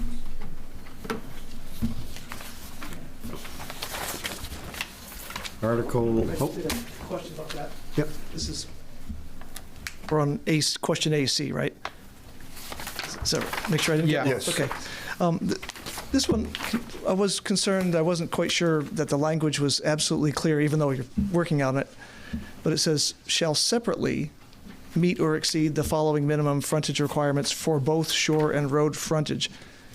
And are we sure that the interpretation of that, saying both shore and road frontage, couldn't lead someone to say, oh, item A, residential per dwelling 225 feet, couldn't they go to a court and say, both, I only need 225 feet for both shore and road frontage. I know it says separately above that, but just didn't strike me as absolutely definitive that somebody couldn't argue that they could actually have a half of that on the shore, or 100-foot road frontage and 125 feet of shore frontage or something. I think that's why they added separately. I mean,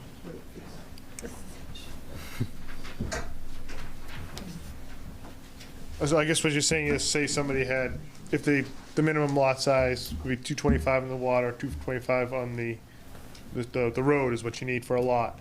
They could argue that they have 450 feet, so then they could have two lots. Is that kind of what you're? I was almost thinking they could argue.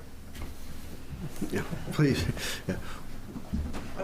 I was kind of thinking they could argue that the 225 was all they had to have, the way it's worded. So I guess has the attorney looked at that and made sure that that's the right way to go? So I guess what I'd say is, no new lot can be created without 225 feet of frontage on both the water, and any lots that are smaller than that are already grandfathered. So they're able to have a dock, even if you have less than 225. So this is for new lots.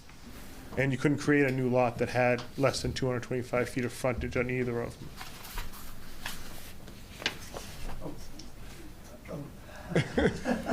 Well, I guess I'll have to take your word for it that there are other parts of the land use ordinance that work with this, and they can't just take this piece separately without those others. Right. Right. So the 225 we're referencing here, it comes straight from the minimum lot standards. Mm-hmm. So to have a lot, you need 225 and 225. Any lots that are less than that can't be created. They'll be an illegal lot. Okay. As long as you feel safe. Don't want you to get in trouble. I'm just going to stay here. Yeah. Article 32. Shall Article 12.2, terms defined in the land use ordinance as adopted May 21, 1994, and amended through June 11, 2024, be further amended by adding the underscored language and removing the language in the strikeout text as in Addendum 7. So this was clarifying some definitions on solar. So So I think that's been a hot topic over the years. Let's make sure everybody understands where it is. Right. So I think that it was simply to just clarify that, kind of make the distinction between an at-home or a solar system that's used just to offset your energy costs, and then a system that is grid tied to be for profit. And we just wanted to make sure that the few commercial entities that are not in a commercial zone didn't think because they were a commercial operation that they couldn't have a solar system that just was there to simply offset their costs. Just to kind of clarify that just a little bit. And that was really the crux of the language change there. Questions on Article 32? Article 33. Shall, Section 3, Administration, Section 6, Compliance, and Section 7, New Construction and Subdivisions of the Town of Raymond Addressing Ordinance adopted May 15th, 1997, and amended through June 5, 2018, be further amended by adding the underscored language and removing the language in the strikeout text as in Addendum 8.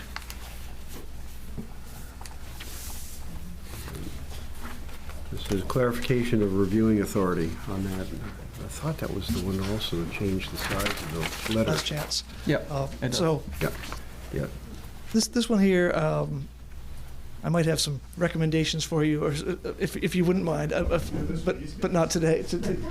But just in how this was worded, because I thought there were places where you started out and saying you had 4 inches up here, then you went down here and you said 4 inches again, and there was kind of a lot of repetition and things that maybe we could work on. But my other main question is, where's the enforcement? I've been here 26 years, and we had this thing then. I was supposed to put a number on, and we did. We have a great number on our mailbox. And I just don't see any change in most of the houses and businesses around here, except for I know the town gives away free numbers, although I think those are now too small because now they need to be 4 inches. But I'd just like to see some enforcement on this thing. I think every year, and really get this thing going and get every house and every business to have these numbers on them. I think this is for new applications and new stuff. The other ones are grandfathered, so it's not going to change every house in Raymond. If they had a 3-inch number before, they're probably not going to change it to 4 because they don't have to technically. And is that truly how this is written, that this is for new houses? Because I see all owners of structures shall by the date stipulated display and maintain. It seems like we were at the time when this was first written, calling on the people of the town to take care of their homes and make it so that the fire department can find them. I asked that question, and it was your grandfathered in when we were discussing it before it got on here, and if you're already there, then you're all set. If it's new, then you need to be in compliance with the 4-inch. Yeah. Well, I guess I'll just say I think that's a shame. I think we ought to be able to step up the encouraging. I mean, we're not in the business of forcing people to do things. It's not worth, we don't have that's code enforcement time and money. Yeah. But the more we could encourage this, the better. Thanks. Jennifer Danzig, 38 Pulpit Rock Road. I'll just say I had brought this up at other meetings before. This is a great Eagle Scout project. There was an Eagle Scout who actually did this in Wyndham, who raised the money, got the numbers, and went, picked a neighborhood or so many neighborhoods for his project and changed all the numbers. So reach out to Troop 800, see if the Eagle Scout needs a project, and they could go in some of the older neighborhoods and change the numbers to the new 4-inch for some people who maybe can't do it for themselves.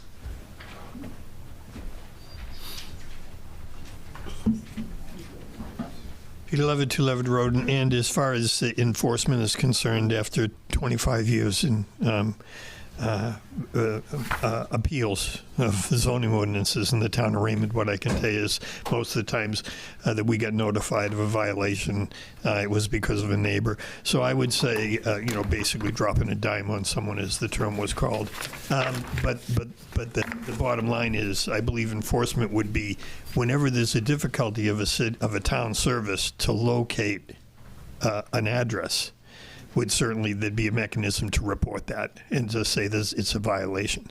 So if rescue goes down and they're called into a home, it's a new home and they can't find it, then that would drive some of the enforcement.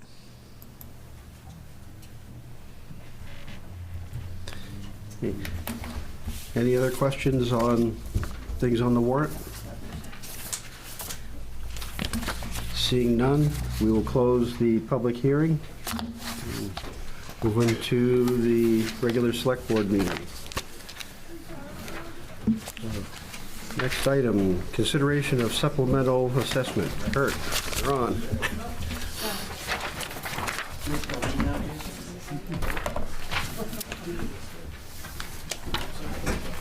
Good evening, Kurt LaBelle, assessor's agent.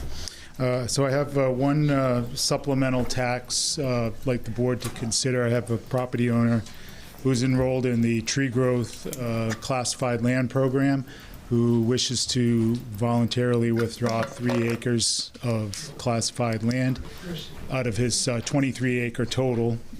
So I've calculated the penalty and provided it to the taxpayer. It's $1,211.40, and I recommend that the Board of Assessors go ahead and issue that supplemental tax, withdraw the property from tree growth. Motion.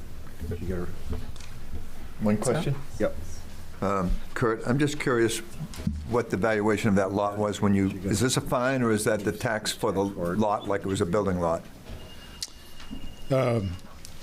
It's a penalty that's statute defines how we calculate the penalty. Okay. It doesn't necessarily, what they paid in tax in past doesn't play in. The penalty in this case, it tends to be a little lower because this property already has 3.5 acres out with a house on it that they pay full freight tax on that already. So when I calculated the penalty, I used a lower rate. A different prorated. Yep. Yeah. So it's not a building lot, it's more or less, they probably want to make a lawn or something like that. Yeah, if the whole, it could, I mean, what he's going to do with it when he gets it out, that's up to him. If this property had been wholly enrolled, for instance, there was 25 acres all in tree growth, I would have calculated the penalty on a building lot value, and the penalty would have been $12,000. Yeah, I'm just, for future knowledge, you know. Thank you. I can just read part of that, right? So I'll motion to take these 3.6 acres of unclassified land out of tree growth with a penalty amount of $1,211.40. Just identify the for let's see. Identify the parts of the 34 I'm trying to find it. Furling Road. $1,211.40. I can go book and page. I don't see the. No, go up. Oh, there we go. Yep. Located at 34 is it Furlong Road though? Not Furling Road. Furlong Road. Huh? Furlong Road. Okay. So this one, oh, that's just an email. That's wrong in there, but 34 Furlong Road, tax map 18-18-K. Is there a second? Second. Discussion? All those in favor? Carried. So the warrants for that are coming down the table, and I'll submit those to the tax collector tomorrow, and she'll initiate a tax bill for it.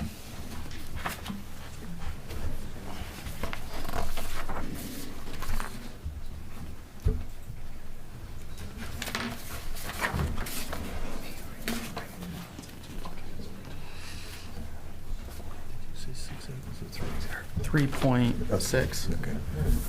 Oh, can I steal that? Okay, next item, Community Resilience Partnership Grant. So, not sure which one is going to do it. Is it going to be John or Brian? Or are you going to tag team? John Rand, 20 Bryad Woods Road. Greetings, Select Board. Good to see everybody. It's good that we approved, or at least it passed the warrant, that we can accept funds from other state sources or other sources. Because here's an opportunity that has been around for about 4 years in Maine, Community Resilience Partnership, that is a funded by, I'm going to get Brian to pass out a couple of these things. I don't have enough for everybody, so you guys are gonna have to share.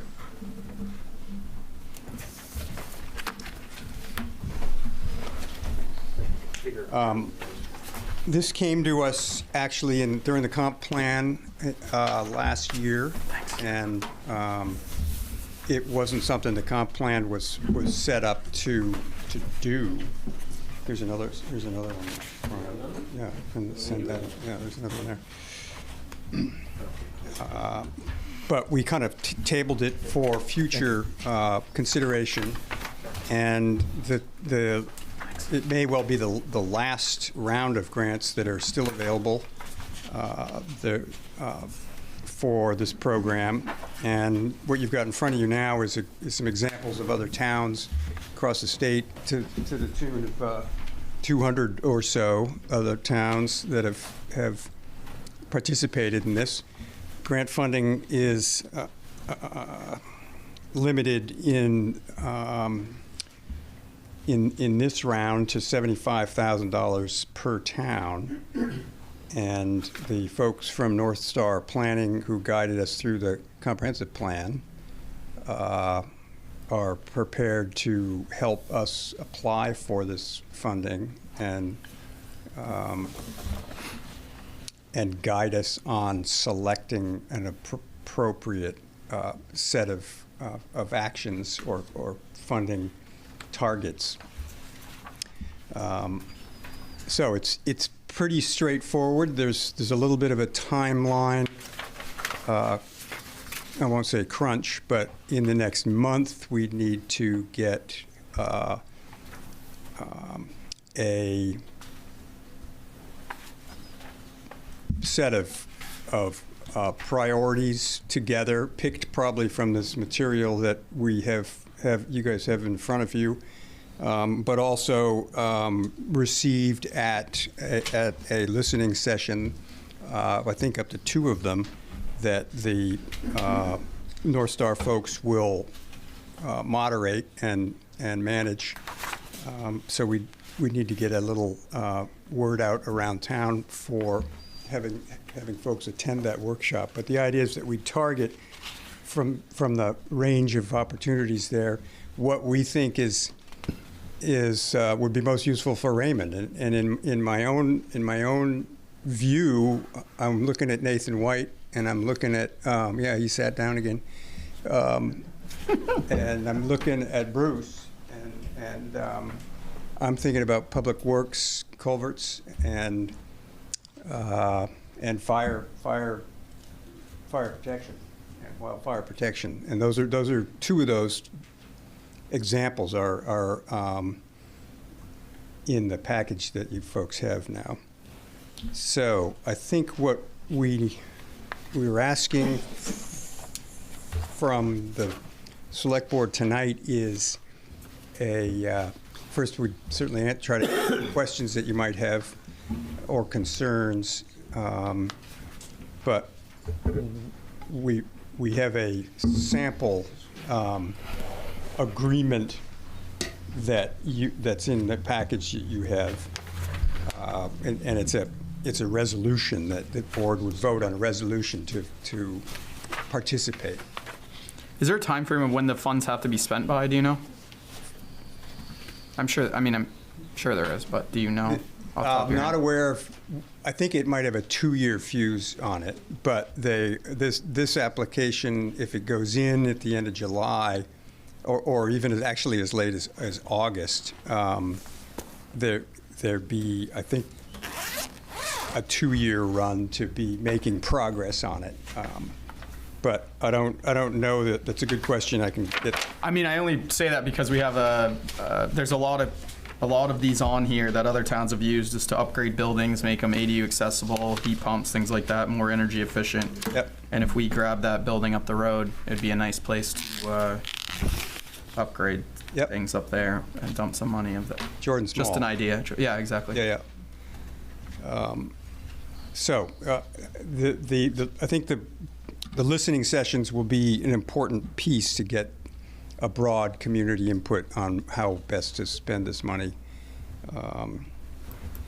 there's another version of this grant that we chose not to pursue. The dollars go up by another 100,000 to 175K, but they are regional projects, and you're participating with several other towns, which I saw basically that extra $100,000 would probably go into just communicating and interacting with another town in trying to find grants. So I kind of opted for this version, which keeps it in Raymond, and we can focus on what we need most here. The last page of this on the energy efficient priority grant awarded, the bigger numbers, 100,000, 200,000. Is that what you're talking about with that one or not? Is that still town? I said 75 is the highest I go. Because these are town of Millinocket, Norway, Otisfield, all these guys got. Yeah, 100 those to 200. guys went in as a cluster. So they did? They got the big dollar amounts that apply for that cap on. Oh, 6, I got you. So 6 of those got the whole 200 or whatever. And is that already done? Are those projects done? Did they get that? Are these awarded or are these? These, I believe they are. Most of them probably are, because it came out in like 2021. Yeah. And it was NOAA funding that the state, that is in the state's accounting system. So the read from North Star is that there would be no risk of these funds going away. Yep. I think this is why we need it in-house grant person, because some of these are pretty substantial amounts that would be beneficial. A lot of these have rooftop solars of upwards of $100,000 to $200,000, and if we're going to grab that building, that would have been an amazing. That would be a good project right there in the heart of Raymond. Can I ask you this question, John? I know that there was a lot of talk on the comprehensive board and plan. Yeah. And a question I would have, instead of having more meetings, is there anything we can just draw out of that plan? Because it's already had the public meetings and put into this. I know we don't want to rush things, but at the same time, I think they had you were on the board plan, on that committee. Wouldn't it be easier just to take those ideas that From we the can, comp plan. directly into this? I think it would certainly be useful. The comp plan itself would be quite useful, probably in steering us towards the right type of grant that we know from our surveys during the comp plan. Areas of town that need more resilience in terms of washed out culverts or other infrastructure that needs attention. But I think the goal of the workshops will be to have the North Star folks walk us down through the opportunities and get a sense in whoever shows up that night as to what they feel the priority would be. And I would trust we'd also be able to influence it by Brian and I met with the North Star folks a couple months ago now, and so I think we'd certainly both be in attendance. And it does identify the need for a town contact, Joe. And I'm hoping you'd be able to say that shouldn't be a resident like me, but a town employee, and just because they could probably be a lot more responsive than I might be able to do. But I certainly plan on helping to see this through, assuming it's something that the board here tonight would be able to at least take a vote of in favor of pursuing it. I think is what we. So does the North Star charge anything for? Yeah, that was my good question. They have a $10,000 grant that is not included in the up to 75 that we can get. That's already covered in another award to them. And that's already awarded? That's awarded. Yeah, they have it. They're ready to go. So I just need to make sure that we don't have to allocate any funds to the planners. So, John, it looks like once you kind of enroll in this partnership, you're kind of almost in like a mail-in list of grant opportunities. Is that kind of, and you can kind of choose from there what your direction is? I think the workshops will, certainly that material will be made available to us, and that stuff you have, some examples, are all good projects for most towns. But I think the key is going to be to make it custom to Raymond is those listening sessions, and we'll need to do a good job getting that word out for those evenings. Peter? Yeah. But don't run away, John. So I agree with this whole process. I can tell you that in the draft comprehensive plan as it exists now, and if and when it ever gets approved by the town, it has in it both high priorities for culvert maintenance and for wildfire suppression. So all of that is contained, Dennis, in the comprehensive plan, which I'm sure you're all very familiar with. Also, it has to be noted that in the vision for the comprehensive plan, resiliency is mentioned.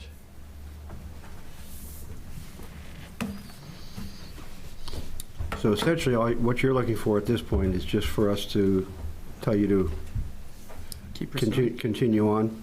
Continue on and with the process of getting the public input and getting the application into the state by, I think, August is the, even as late as September, but Step one is the resolution. the resolution is key, and that would need to happen, I think, next month, or is where are we made? So no later than July, maybe your July meeting.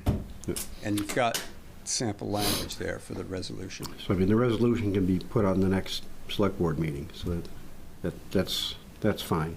That would be You great. know, but I mean, from the standpoint of getting them on board and what, knowing what to do so things can start to get set up, then really, what you want is direction tonight that says continue on. Continue.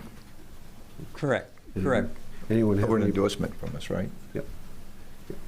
You want to make a motion or just? Sure. I make a motion that the town of Raymond endorse and allow the forward movement on this resilient partnership program that has been put in front of us. Second. Second. All those in favor? Okay. Excellent. Thank you much. Peter, go. It occurs to me that the former town manager mentioned at one of our comp meetings that, in fact, she was working with Kate Birch from North Star on a grant. So it might be worthwhile to research into that and see if, in fact, there has been some groundwork that was already done. Yeah, and Kate's absolutely be with us on this going forward, so we can confirm that with her. Pete. Thank you much. Thank you. Okay, next item, consideration of business license application for 2 Scoops. Again, are there samples? So is Corey here? Oh, okay. So no samples through Zoom. I'm here on the Zoom meeting. Can you hear me? Yep. So why don't you just give us kind of a brief on what you're planning and whatnot? Just a small ice cream shop, right downtown Raymond. That's the one that used to be an ice cream shop. The one that used to be? Yeah, right next Yeah. to. Oh, okay. Yeah. Yep. Yogurt shop or something. Has Page 7? No, page page 1, 37. sorry. Page 1, but it's really 37. So has the fire department been in to inspect yet? So yeah, I had him and the food guy in to kind of give me a rundown of everything I needed to do. We're not quite there yet, but we wanted to get this in early, so once we're done, he can just come and check it again. I have an update from. If that makes sense. If you want. Yes. Wayne's not able to join us tonight. He did say. We're not getting it on Zoom. He's done a preliminary walkthrough Anne had created, sounds like created a list with Corey of things that need to be done, and Wayne is okay with saying Conditional. you can approve it conditionally, and he and the applicant will work together Yep. to finalize. Well, seeing as it's a food service, it would be conditioned on both the fire and the state inspection. Yeah, Stuart was there too. Yeah. Oh, that's next. So I got a list from both of them on everything I need to get done. We're almost there. It's just the emergency stuff we're putting in right now. Sam made the motion. Second. Second. Discussion? All those in favor? Welcome aboard. Thank you. Awesome. Thank you guys. Come get ice cream. Yeah. Have a nice night. Thank you. Okay, next item, consideration of Deputy Chief Lee O'Connor as Health Officer. Yep, I'd like to say thank you to Deputy Chief Leo O'Connor. He's decided to come forth and become our town's health officer, and also Chief Tupper, because he will be also the backup for Lee as well. So both of them are completed and getting their health officer certificates, and will be our point of contact for those means. So thank you for doing that, Lee. Make a motion to accept Lee as the primary, Lee O'Connor as the primary local health officer, but the chief is the backup. Well, yeah, but I mean, what you're appointing is the health officer, because that's what gets reported to the chief. Change that. Yeah. To just Lee O'Connor. Right. As the local health officer. Was there a second? Second. Second. All those in favor? Okay. Next, Nathan, you're on. Discussion of traffic calming signs and the new MDOT recommendation. All right. So we've been talking for a while about speed radar, the speed feedback signs. Right now we have one on a trailer. Was looking for pricing on them. I got 4 quotes. They range from $41.25 a piece up to $6,899 a piece per unit. The one we have on the trailer was donated from through DOT on a grant through them. What I'm recommending we do is we spend the summer moving it around town. I'm going to develop a schedule where it's going to be. It'll give us a little bit better, or a lot better, sampling of where the problem is. And this fall, I think we should make a plan at that point. We've got some stuff that we're doing. We're going to put up some new speed limit signs on Main Street. That seems to be where the biggest problem was from the little short sample that we had last fall. And the signs that are on the town side of Main Street aren't adequate enough, and I think changing that's going to help some. Other than that, I think they just need a little bit more research on this before we go any further. During this process, I had talked to DOT, and they brought up the intersection on North Raymond Road, the 4-way intersection at Ganderbrook and North Raymond Road. They are strongly recommending we change that to a 4-way stop. I don't disagree with that at all. And they are offering up all the engineering, the signs. All we got to do is install them for them. They're going to be solar light lit signs, bigger than what we have over there. He's got a pretty good PowerPoint if you guys want to see it before that all happens. It's a lot of data, probably all the data that we already kind of figure on over there. But I'd like to go forward to that if we could. And so, from my understanding, the only thing, the only expense we're going to have in that whole thing is restriping afterward, correct?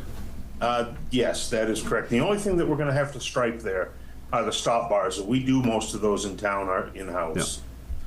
Yeah. And it'll be our labor putting the signs up. You're probably talking about there's force, it's probably better part of a day. You're gonna have to trim some trees for the solar lighting, for the solar power to the stop signs. And you're gonna have maybe 4 per lane. So coming north on North Raymond Road, you're gonna have stop ahead and stop, same coming the other direction, same on Ledge Hill and the same on Shaker Woods. Will they, We already have will they put out the notice signs for like a month or so before us is changing traffic pattern or something like that? Yes, yeah, they're gonna supply me with a signboard, electronic signboard. So we'll put all the stuff up, cover it up, the signboard will go up, warning that there's a change coming. And I believe they do I think it's a 2 or 3 day test on it, I guess you'd call it. They activate it all, and then they're gonna close it back down for another week, and then they'll activate it completely. If that makes any sense. Nope. Yeah. Doesn't, but I think it's This a great idea. also, they've got a lot of data. They did it over on Route 11, where 121 and Route 11 come into place. That's the closest one to us that they've done it to recently, and the outcome of that was incredible. They still have accidents, but they're nowhere near as severe because the traffic's going slower, somebody's going slower. But the results from that were incredible. The data that he sent me on that was quite eye-opening. And we have that intersection on North Raymond Road it's not in a high crash zone. It's been like 1.2 accidents a year. We had a couple years we had none, but it's pretty average. After that 0, there's 1 a year anyway. problem is winter time too, because if you're coming down the hill and if you hit ice, it's not even your fault. You're trying to stop, but the other people going the other way aren't stopping because they're not. Most of them were on clear, dry roads. Really? Yeah. The data's it's concerning on people's driving habits. Well, yeah, it's straight away where people try to go 100. I think it's a great idea, and I'm ready to make a motion. I really am. I think it's a great idea. I do too. Yeah. I second that. Can I make a comment? Second the motion he's about to make? Yeah. All right, good. I like Or it. So I'd just like to make a comment on that as far as the, and ask Norm, first of all, when he was pricing these, feedback, in the range that you gave, what are the capabilities? Can they collect data? Do they have cameras? Do they count the number of cars, the speed? What are the options on that price? All about the same options as we have. We don't have a camera on ours. When you got into the cameras, they go to 10, 12, 13 grand a piece. I looked for the stuff that we had the same basic data collection. It gives you time, average speed. It gives quite a bit of information. A lot of stuff that you'll never use, but it does traffic count. Yep. No, respectfully, I would agree with that. A lot of that data you don't need, you'll never use it. I think that the question being that came basically from surveying the community through the comprehensive plan was the fact that there needs to be traffic calming on all of our roads. But short of having more police presence, my sense is that that's not going to happen. Maybe you spoke with him as well. Randy Ilian? Yes. Yeah. He's Maine DOT traffic engineer for District 1, which is what we're. Correct. What I asked him specifically was, I had mentioned before that the MDOT does enter into with other communities on group purchasing. So when they're purchasing these signs, they did let a municipality dovetail in to get that pricing. He said, unfortunately, currently there's no master agreement with the manufacturer of dynamic radar speed feedback signs. So he said that right now is not available. It was at one point. That is correct. Yeah. It was at one point. Ours came when we got ours. That was right in that same program, but DOT was giving those out to the towns that put their hand up. Yeah. And so he did recommend, and it's possibly the 4 you had, All Traffic Solutions, Coastal Traffic, TAPCO, and Traffic Logic. So those Correct. are the vendors that he says the MDOT is using, and that he said we'd get pretty good pricing and a quality product from them. And I guess what I'd say as far as the traffic calming strategy in general, it came up through the comprehensive plan through our surveys with the community, and also it was promoted a little bit more when I'm sure the people in this room remember there was a tragedy on Egypt Road in which 2 of our residents were killed. I think that more than just these traffic calming devices like the radar feedback, we're going to have to do more in the future to make these roads safer. And when and if the comprehensive plan is ever approved, you'll read what some of the citizen feedback was when we did our surveys. But that being said, as far as the intersection you're talking about, absolutely that's dangerous. But I would tell you that, and I'm not telling you anything you don't know, there's many dangerous intersections in areas. And strategically, my understanding of the science of traffic calming with the signage is that you place them strategically where there's going to be a change in speed. So if you're coming down this road, and there's a radar sign, let's say somewhere around the fire station, saying that the speed has changed from 45 to 35 or 30 because you're entering the school zone, that would strategically be the place where you'd want to place that type of a sign. Or let's say coming down into Main Street in the village, you have people that are coming off 302 and doing 50 miles an hour that then come through the village. That's where strategically at both ends of Main Street, that's where you'd have a sign, the sign's posted to try and alert them to slowing down. We set them up on Main Street was the one that I saw the highest fluctuation in speed. And when you come off, if you come off from 302 onto Main Street at 50 miles an hour, we're probably going to find out who it is. You're going to collect them up on the sidewalk there. But that's not to say they're not going 50 on that road. We didn't see anything that high. Everything was 35 to 40. And that's a 25 mile an hour zone down there, but the signage is very poor.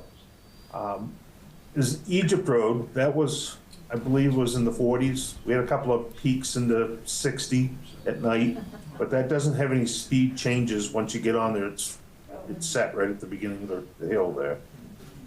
One of my plans is to go forward, research MPI with DOT on Egypt Road. Some of the problems with Egypt Road is the road itself. It's not a great road. It's not designed to carry the traffic that it has right now. But the problem is, I think it's a class 4 road in DOT's world. So the only improvements you can see on that road is if we get into a partnership with DOT. And that was a recommendation of the comprehensive plan as well, that we have Correct. a master plan with Maine DOT to look at all of the roads in Raymond and see what strategies we can apply. So DOT owns the maintenance on Route 85, 121, and Egypt Road. We've done 3 of those on 85 and 2 on 121, and the latest one was the Main Street project right in the village. Yep. So it is, we have history with doing them. They're getting a lot more money. Egypt Road, I think last year when I priced it out, was a little over, I think it was coming on to $2 million. So it's going to be involved bonding, and it's going to, we need to do a little more research before we jump into that. Yep. But the problem with that is you're going to flatten the road out, straighten it out, widen it out, make it so they can see better, and they're going to go faster. Yep. No, I agree. The primary requisite is to get people to slow down. That's what you have to do. So we don't pave them at all. Yeah, leave it there. Yeah, that would be fun. Do it right after I retire. Main Street was pretty slow when it was all torn up. Yes, it was. Yeah, it was pretty good. There's other things you can do. Stuff I really not a big fan of. It's a huge maintenance problem for us. Is speed tables. We did a couple down to Tasseltop. Joe's had some trouble with people down there. We had a woman that got run over by a car there. I think it was last summer, the summer before. 2 summers. We're going to try them up down there. It's going to give us a chance to plow over them and see what they are. DOT's not a big fan of that, so I don't know as though you would see it on the state end of Main Street. And they don't recommend anything over, I think it's 35-mile-an-hour speed zone you put them in. But this, though, you can look at those, and we can talk about it later. Run over, I know her. Those create another whole bag of problems for you. If I may, just really quickly, Grace Levitt Road. First of all, I'm celebrating loudly in my head about the North Raymond Road intersection because it's incredibly dangerous, and unfortunately, or maybe fortunately, they can't count the number of near misses. I wish, I don't want more accidents there, but there are many near misses. I've experienced them myself. It's just the angles of the roads that are crossing North Raymond Road in addition to the speeding. So yay, that is great to see that that's going to help be improved. I would just ask that not just Main Street was mentioned, you just mentioned Egypt Road again. I know that came up in a number of the conversations. I think we first brought this up actually prior to the October accident and public comment at a select board meeting. And I know that I've heard others mention Egypt Road is a problem area. Despite the data that you did find, I think that still may be something to be monitoring. I definitely would put in a plug for please be monitoring Raymond Hill Road. I don't know how you speed up a hill, but people do. And so we're out there a lot waiting for the bus, and it seems to be nonstop. And can you also put them on 85? Or are you saying that only DOT could put the mobile sign that you've got that you're going to be putting around this summer on 85? I would have to call Randy, but I believe we were talking about that. I can request that from DOT, and they will take a look at it. The only reason you may see fewer people speeding there is because they're tailgating me instead of actually being able to speed, unless they then are passing over the double yellow line. So that's all I wanted to add. Thank you. You're welcome. Someone's on Zoom. Yeah. Sean. Do it up. Hey, Sean McKillop, 84 Main Street. I know this is kind of work in progress, but I just want to thank Nathan because we brought this, kind of with the comprehensive plan and then the budget finance committee, but I really appreciate Nathan looking into this and doing the research on these different things. So just want to thank you for that. Other discussion on the traffic calming? I'd like to make the motion to move forward with the Public Works Director's plans on both locations. Already seconded. Seconded before it was first. Further discussion? All those in favor? I will, I'll get hold of them tomorrow, and I'll get a timeline on the North Raymond Road thing. I think it's at all due state speed. I'm not sure how fast that works, but I will let the town manager know, and thank you very much. Okay, next item. Actually, I have one on that one. There's I saw quite a few accidents last year, I think 3 or 4 pretty bad ones of people gawking at the sunset or whatnot at Raymond Beach, and people don't turn in the right entrances and exits and did the do not enters. So they hit their brakes and they start back up again. And the speed limit there is for some reason like 50 miles an hour past the beach. 55, I think it is. 55 past the town beach. Not only do we have a beach there, there's kids there, there's all that, there's people looking, there's people going in the wrong way, and a half mile up the street is public safety building.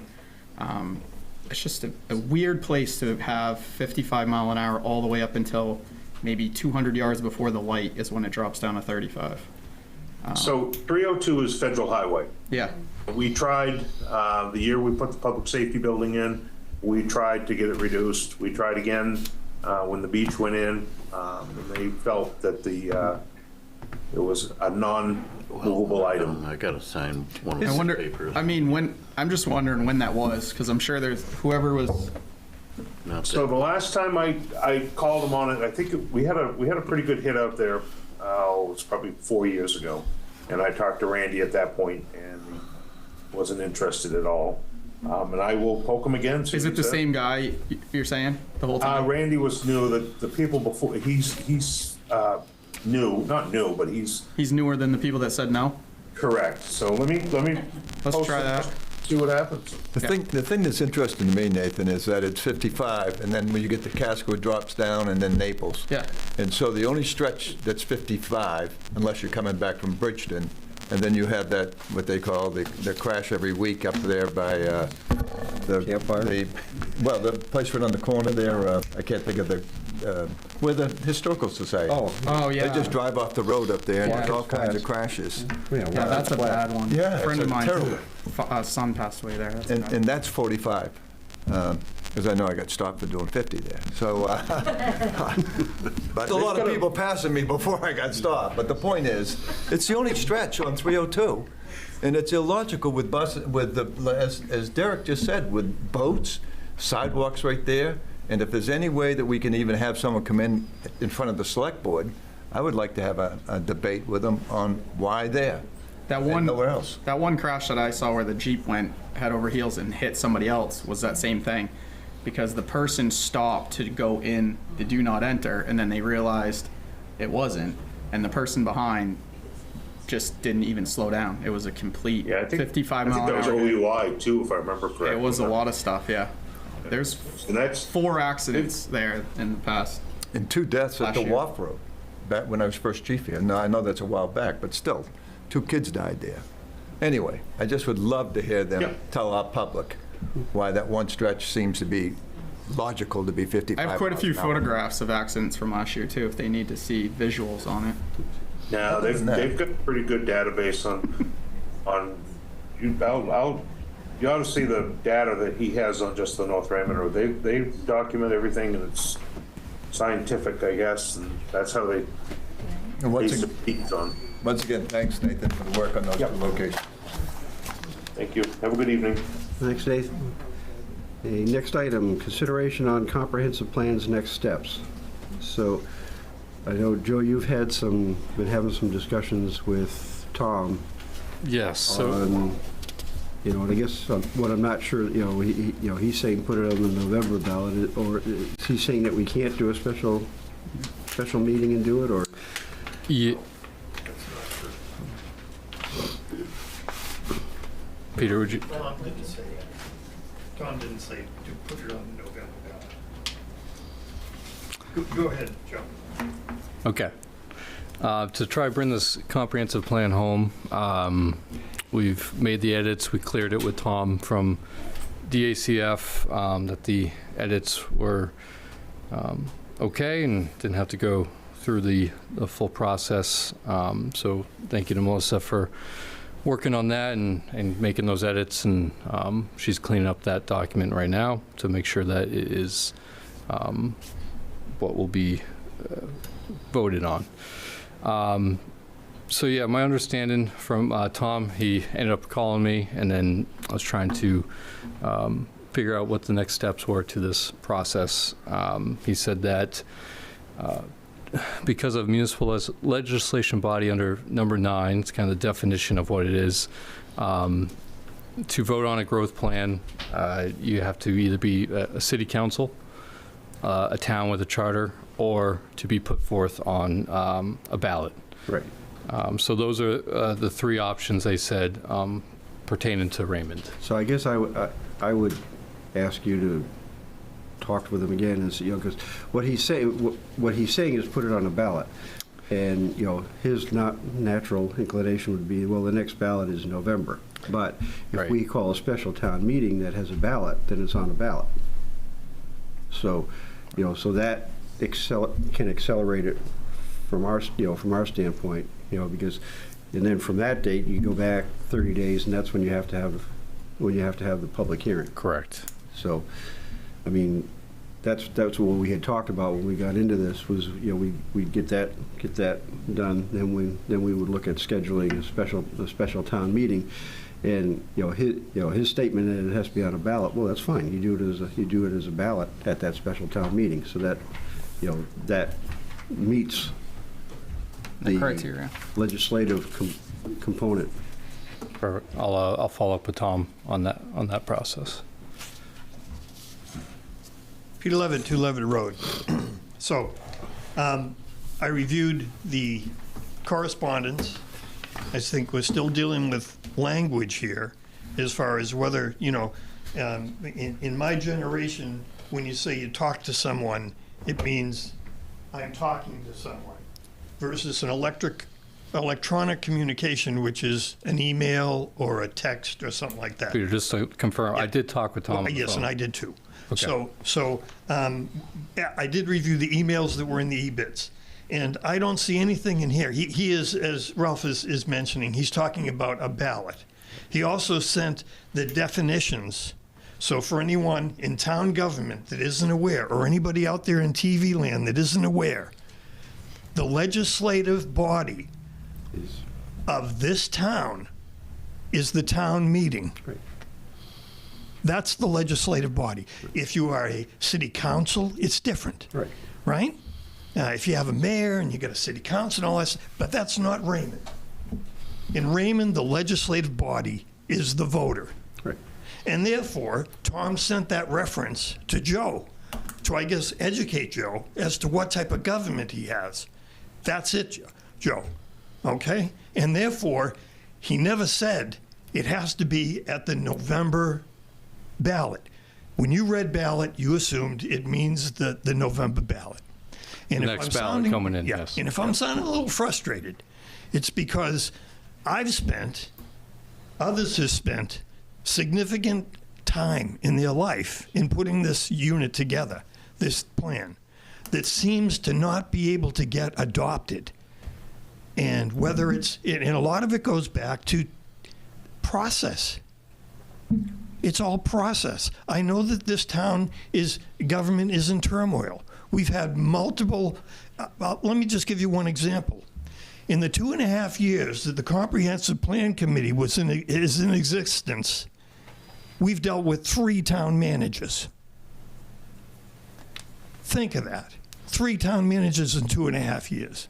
So if I'm sounding a little bit frustrated about the fact that now we're talking about November, to hear whether, understanding the timing is this, after or when, if ever, the town gets to approve this comprehensive plan, then the select board needs to then appoint an implementation committee.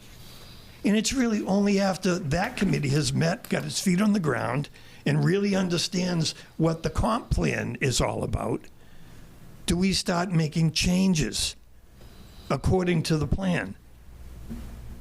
So delays, and I was being a little facetious, but as far as in the warrant, having that, blank in the warrant is because really of a miscommunication and or a lack of coordination between town government and the people getting a clean copy in front of them.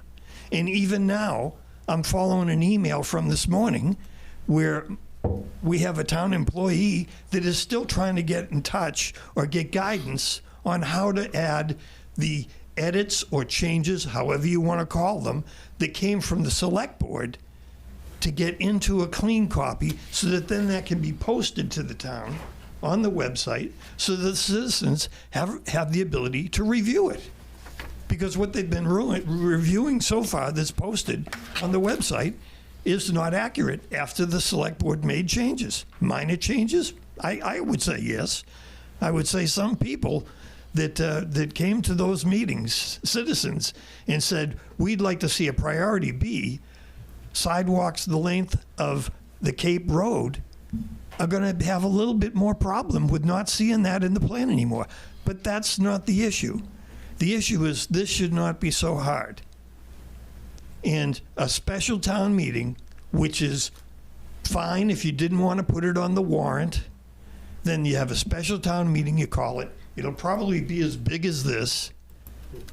And my guess is that most people that I've talked to anyway are going to say, yeah, we're okay with this. And then we'll have a plan.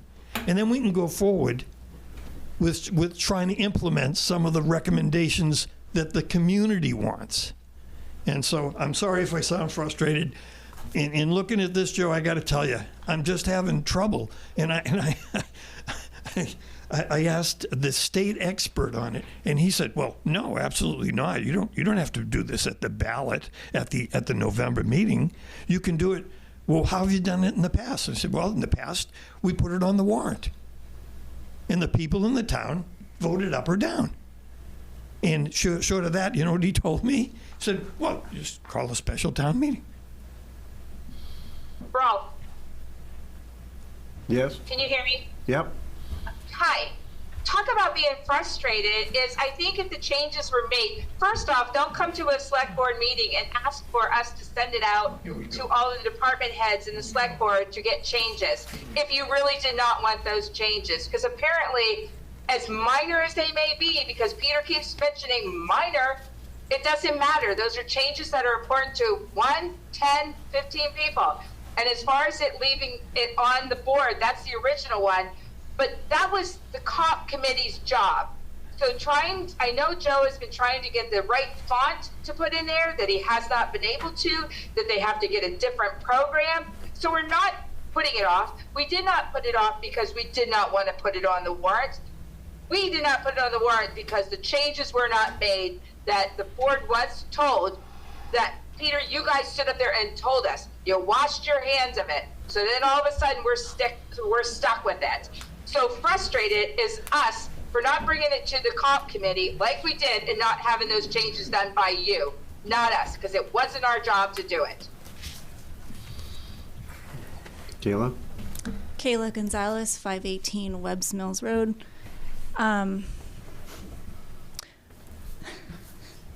It's hard to follow that one. But I would have to say...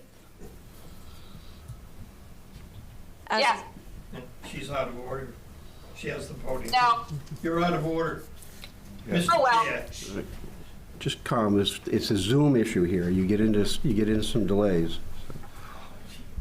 Continue. I'm sorry, Mr. Chair, that I don't believe that is a correct statement. And I think you do the citizens of this town a disservice by not recognizing improper conduct by our elected officials. And that's all I'm going to say tonight. Shouldn't be going back and forth anymore. Okay. You know, we can keep beating this thing to death, or we can continue around the pan, which says that you're going to just make sure with him that there's no problem there. Then that special town meeting will get scheduled. And prior to this special town meeting, a public hearing will get held to review it, and then the special town meeting will have the vote. Sounds good. Thank you.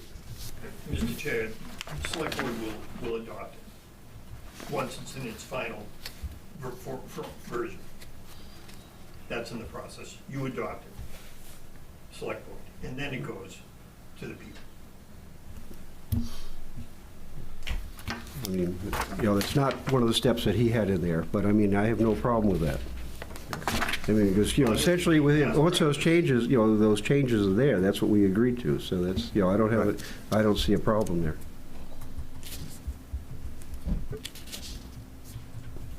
Past practice, sir. It's always been that with the 2004. I mean, because you adopted the plan.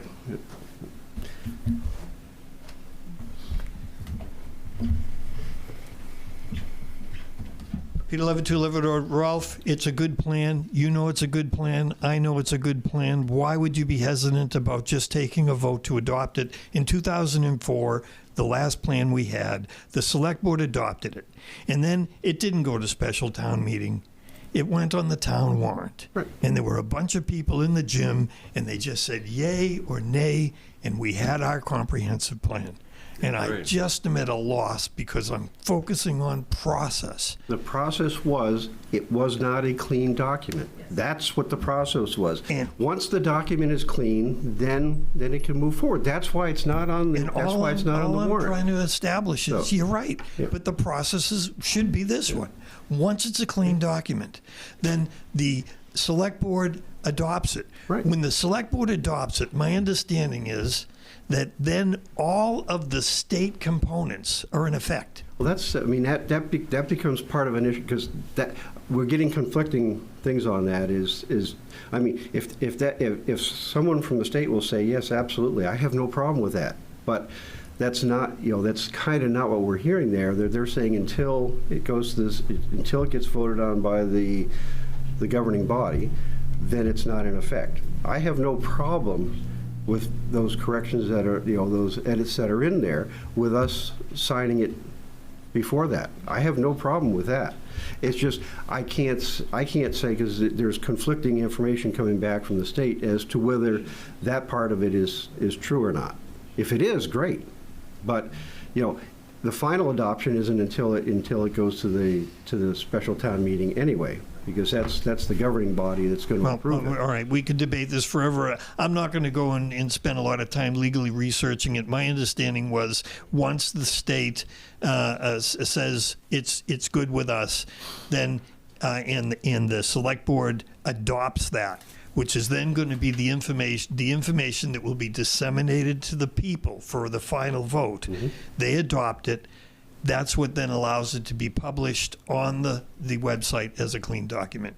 And I can't imagine, even if you're right and it's not really a legal step that has to take place, I guess the question I'm just asking is, why would the select board be hesitant about adopting it? We're not opposed to it. There's a lot of animosity in this room, and the select board want the same thing as the town manager, want the same thing as the comp plan. We all want this to go to the people that vote on it to accept it. There's no reason for all the animosity when we all want the same thing. I guess I would say, Derek, unless it's the fact that it was on the warrant and then it was off the warrant. Right, because it was not a clean document. It could not. That is also passed. Let him finish. It was not on there because it was not a clean document. Because the edits had not been made, so you couldn't have a dirty document on the warrant. And I guess I'm a little at a loss as to, with all of the IT capabilities that we have in this town, we can't edit.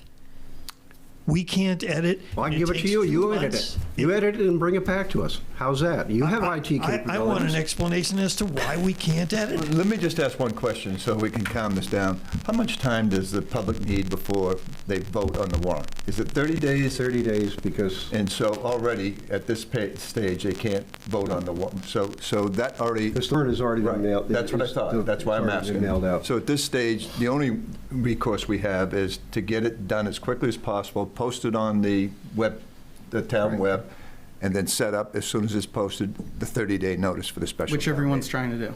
Yeah, well, I'm just saying that's what we should do, and I think that's what we're going to move forward with. Right. If I'm hearing everything correctly.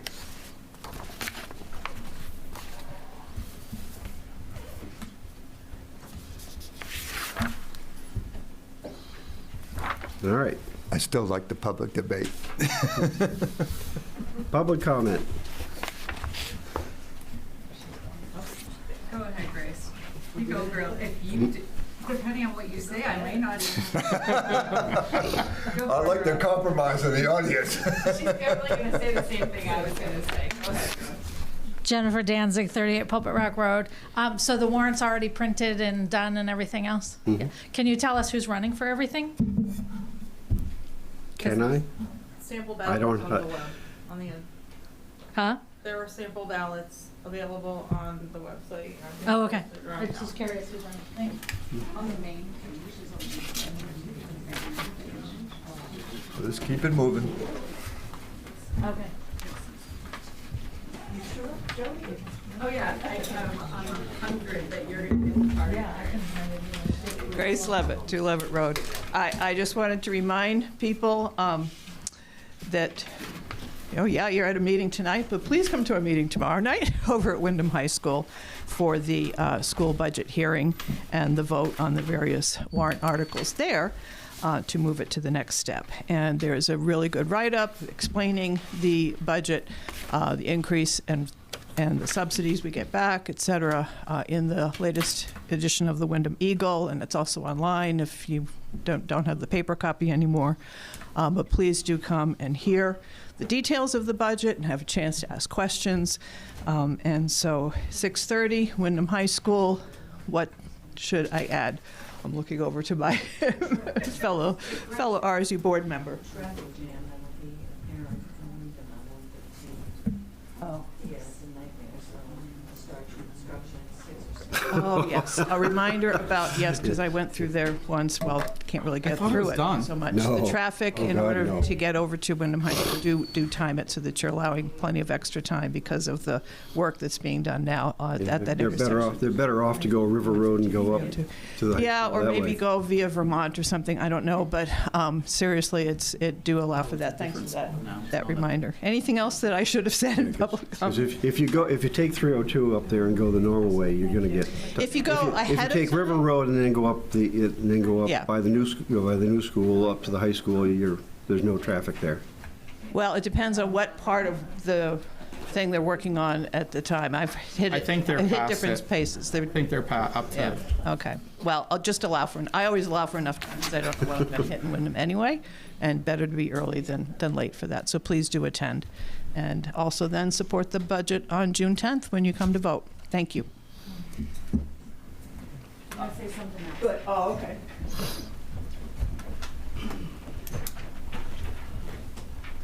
Jody Carroll, 30 Rockwood Acres. So we'll try to come a little more often. Grace and I talked about that. I've been on the RSU 14 school board for 3 years, and we work together. We've had a lot of change in our board as well, and that's just part of the work, isn't it? So I wanted to make a couple comments, just a citizen watching the meetings over these last couple of years. As far as the finance committee, I love that your team is engaging on a monthly and sometimes more often than that. Last year felt a little tough, right? Kind of at the end of the year, and obviously those team members evolve over time, and just the work is so important in my view, and the work was being done, but I think meeting throughout the year has just felt easier as a citizen to keep up with it, and I was really encouraged to see that the warrant articles were aligned 100%, and obviously they don't always have to be, but I just want to make that comment. So encourage the finance committee to keep going, and thank you for your work. End of the budget season for us too, so congratulations on that one. I would just add to what Grace said, Director Grace Levitt, just in terms of the budget for RSU 14, not to get into the weeds here with it, but if anyone's listening to this meeting and isn't sure if they should make the time to come out to the vote tomorrow night, the article did talk about a 12.75% increase for the school board budget, which is really difficult to understand in a newspaper article. And so I would just encourage people, if you didn't have time to come out and make a comment or vote on that, is that the largest percent, or it's about half of it, is state subsidy that we're receiving in terms of revenue. And so when you're voting for 6.4% of that 12.75% increase, it's to receive state subsidy that will offset our budget. So that's really important, I think, as a taxpayer, to understand that our increase effectively for your taxes this year will get split between Wyndham and Raymond at a 6.4%. So each town will have their share depending on the mill rate and how it gets put out. So it wasn't easy to understand in the article, and Mr. Howell did a terrific job, but it's only 4 columns, and our budget season can't be summarized in 4 columns, and the school board budget is complex this year. And the other thing I would just say is that we don't have any middle school debt coming online this year. The superintendent negotiated that with the state to defer that for a year, so that's great. Raymond does have a little bit of a circuit breaker, though, that will be incorporated into this year's obligation because we're a minimum receiver. So we do have a balance that will come into the tax dollars this year, but otherwise we're at 6.4%. And I just wanted to say those 2 things. And if you can't come tomorrow, please support the budget in June. And thank you. Thank you. That was informational. Other public comment? Selectman comment. You know, I've seen some heated meetings here, and I have to tell you, passion is a very important thing to me. I like to see involvement. I like to see passion. I made that comment after having a blowout when I was on the budget committee with one of the selectmen. The next day, we're all citizens. We're all neighbors. We're all people who really do care about the community. And maybe the process isn't what I wanted. It's certainly not what many people expect at times. But it is a process, and I think we are improving. And I think the negativity that comes out when it's not considered constructive becomes a problem, I would say, that has to be overcome. And it has to be overcome by finding the good in what we do. And sometimes You know, it takes 2 minutes of conversation over someone losing their spouse or someone having an injury, and you start to realize just how close we are. And I think that's what we're trying to get into with this, back to the community. We lost it when we lost Founders Day. We've lost it when we had select board meetings that were at 5:30 and over by 6 or quarter after. This is 2 hours, 2.5 hours. But I think this was informational. It's the first time I've heard the detail that you gave. I think when we have a conflict amongst the perception or even our goals, it's a good thing. It's a good thing to hear other people's opinion. We compromise, we're trying to fight a compromise on the bus. And I think listening to people say you didn't listen, and we're trying to find a way to work around it, is an example of something that just took an extra 15 minutes of someone saying, why not this? And asking why the warrant couldn't be changed. I didn't know we couldn't change the warrant, so I asked. I asked more questions probably than most people would like, but it's the only way to be educated for tomorrow, and the next change, and the next town manager, and the next select board. So please bear with us while we transition with 3 town managers and 3 or 4 department heads. We're on the move now, and hopefully we can have a brighter day. And thanks for coming tonight. And Well listening. said. Hey, great. Thank you. Well said. Other selectmen comment? Town manager report. Thank you, Dennis. That was good. I'd like to just first thank the staff of Raymond and all the department heads and employees jumping in as interim. It's been really great experience for me to learn everyone's department and really have them approach me with information and problem solving. I feel like we've done a lot in just these last, I think, 7 weeks. So I'd like to just first of all thank the staff. They've been great to work with. For public safety, a few updates. We went through lieutenant interviews. That was really great to meet some of the staff. They have a great motivated staff at public safety. So it was really great to sit on those interviews. Also was invited to the gala. It was very moving to see the work that they've done this year, and kind of the teamwork it takes to deal with some of those intense situations that we all can see in the news but aren't on the ground. So it was really moving to see that, and my wife and I felt really welcome. So it was very great experience for us.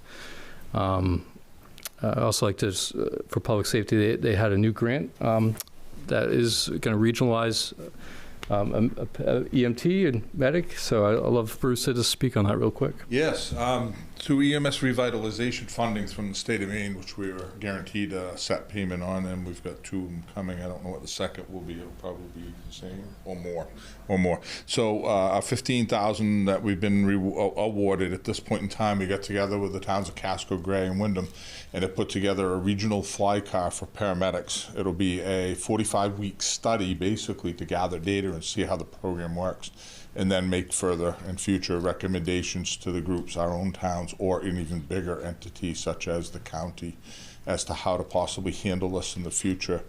I think it's going to be a great program, and only good is probably going to come out of it, and it will help us lead to that future planning that we need to help boost EMS, emergency medical services. As you know, paramedics are the entity that's so hard to come by now. We can provide EMTs all day long, but paramedics are a specialty and rarity, actually, these days. So we're looking forward to seeing how this grant works out. It will utilize a car that's a retired car from Wyndham Fire, and we'll just be on the hook, I guess, for a proportion of the fuel and or maintenance of that vehicle. And the rest of it's grant funding. So. Thank you. Thank you, Bruce.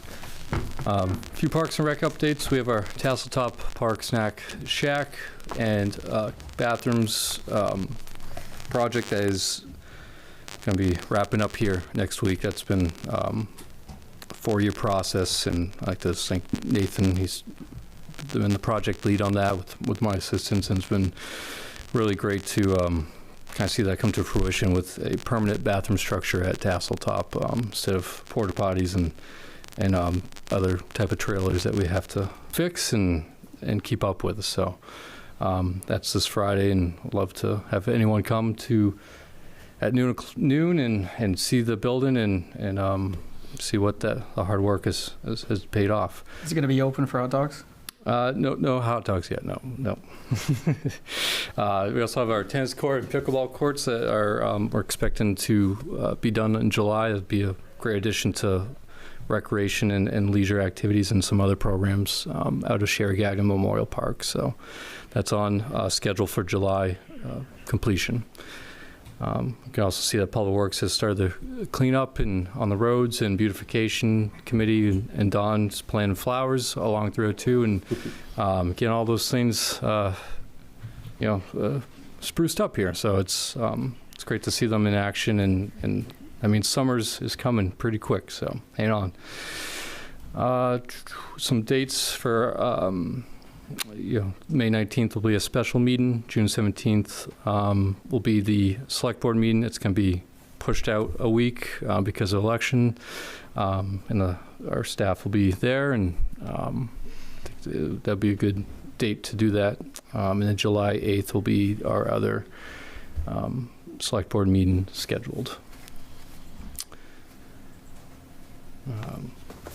And then we have our election schedule as well.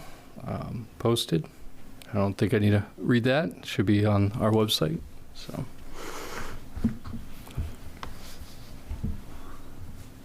that is it. Do you have anything, Mel? Oh, yes, sorry, Mel. Go ahead.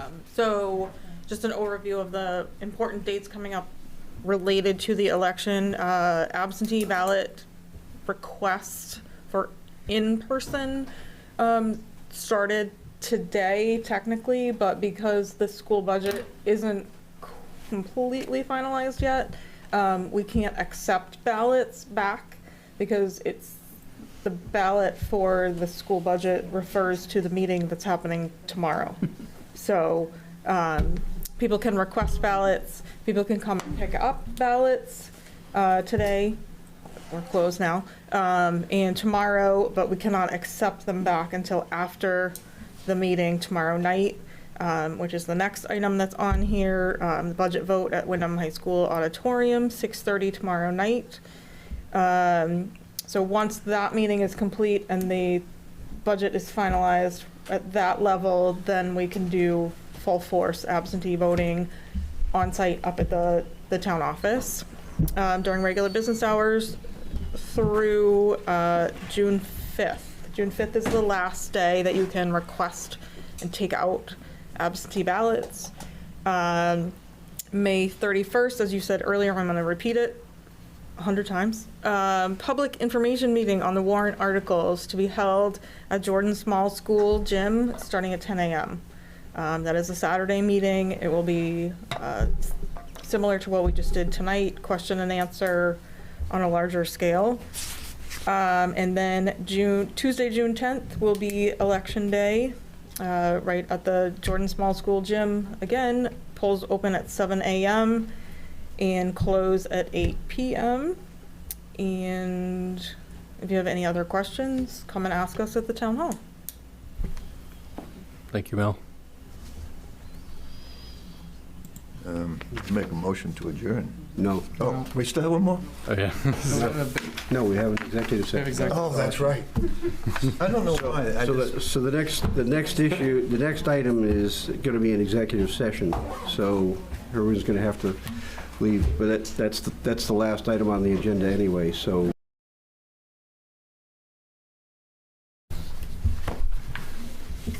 Move to come out of executive. Motion to come out of executive session. All those in favor? Motion to adjourn. Motion to adjourn. He wants to do that one. Second. One I like. Second. Meeting is adjourned.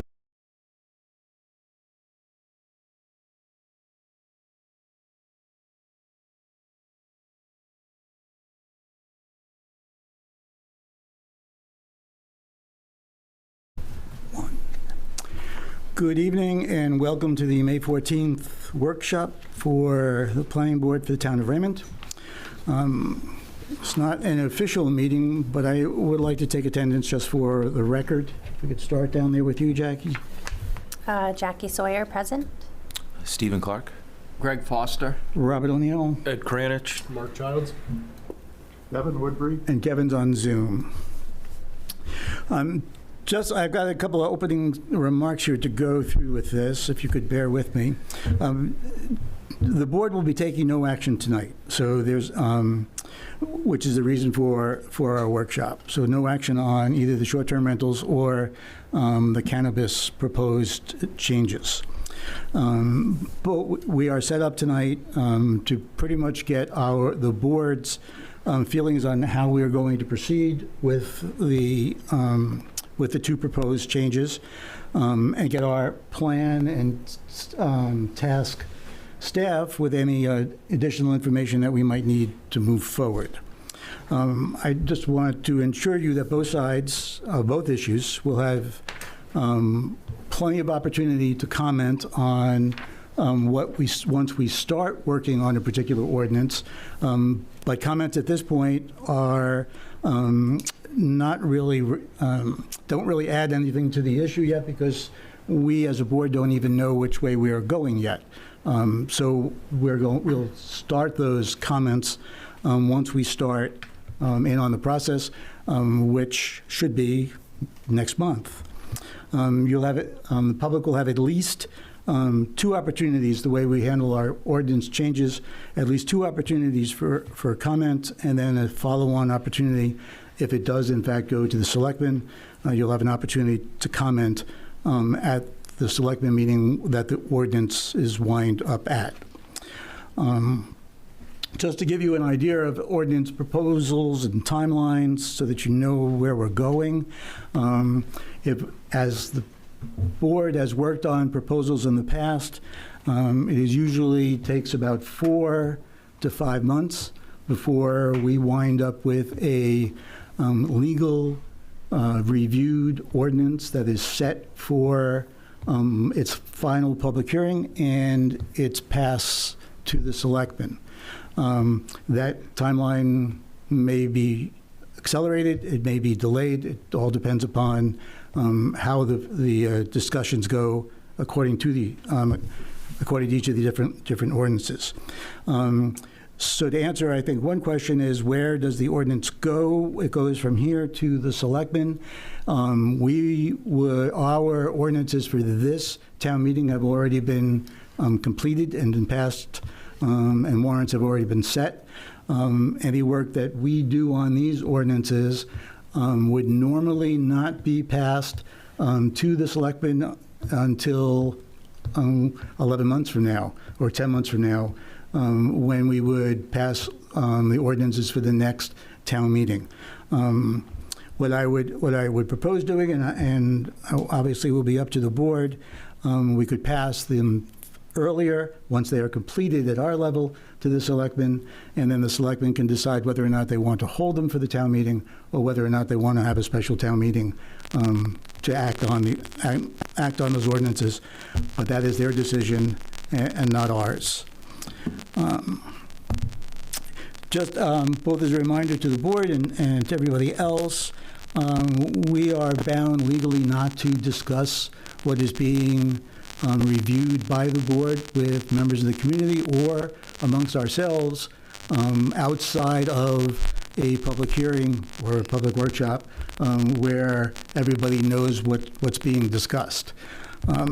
So if we're not trying to be rude or ignore you, but it is a legal obligation of ours not to enter into conversations with actually anyone, either outside of the board. And lastly, emails. I know that there are we have gotten some emails already in on both the topics. I think that's great. I would encourage you to send those emails to us, send them to Sandy. Sandy will acknowledge those emails, but as I have previously said, you will not get a response from us concerning those emails. What you will see is that they will appear or they will be referenced on our next agenda item under the the correspondence section so that you know that we have received them and that we have read them, and they will be part then of the official record as we move forward. So tonight's goal is to take a look at both, to take a look at proposed ordinances, to see where we want to go as far as proceeding with them, whether or not we want to work with those that have been submitted, whether or not we want to start from scratch, and then to proceed on a timeline as to whether or not we want to tackle both of these at the same time, or whether we want to do them in sequence. We do have a project coming up for the next planning board meeting that'll take up some time, and we would like to kind of both do it expeditiously, but also in accordance with how we normally review our ordinances. Okay, thank you. Hopefully I didn't put anybody to sleep. That's the intro. So, to open with, I guess my first question will be to the board, would be, do you want to proceed concurrently with these as we go through with public hearings, or do you think it would be better to do them sequentially, take one, and then, because we normally have some outside work that needs to get done, kind of delays us along the way, we can kind of stagger them and work them both at the same time, but work them like at every other meeting. And, do you want to, I don't think we need an answer now, we could do that by the end of the meeting as we start discussing what we're going to do, but I think you keep in the back of your mind how we want to kind of move forward with them. What are we looking at as a completion with our work on these for next year's? Yeah, we're looking, yes, definitely for next year. Okay. I would hope that we kind of can beat that timeline a little bit. Yeah. And then the selectmen can have the opportunity to decide what they want to do with it. Okay. I think just both sides would like to move and get resolution. Okay. So, what do you think there, Jason? No, what do you guys want to do? Do you want to work with the proposed ordinance? Yeah, first question. Do you want to work with those ordinances that were proposed? Do you want to start basically from scratch and give Brett some guidance as to start our ordinance? Which I think we could do on both of those tonight if we wanted to go that way. Any thoughts? Someone just jump in, I guess. Jump in, please. I'm fumbling I'm just through going to that. pick one of them because I read both of them. Yep. There's one to me that needs to be, in my opinion, scrapped and rewritten and referred to less of a license and more of a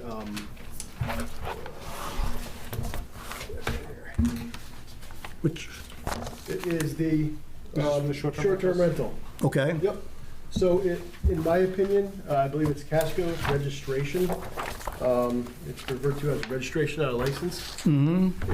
And I have many notes on this. I think it's just overreaching, and I don't think this applies to our type of community. The proposed. Yes. Yeah.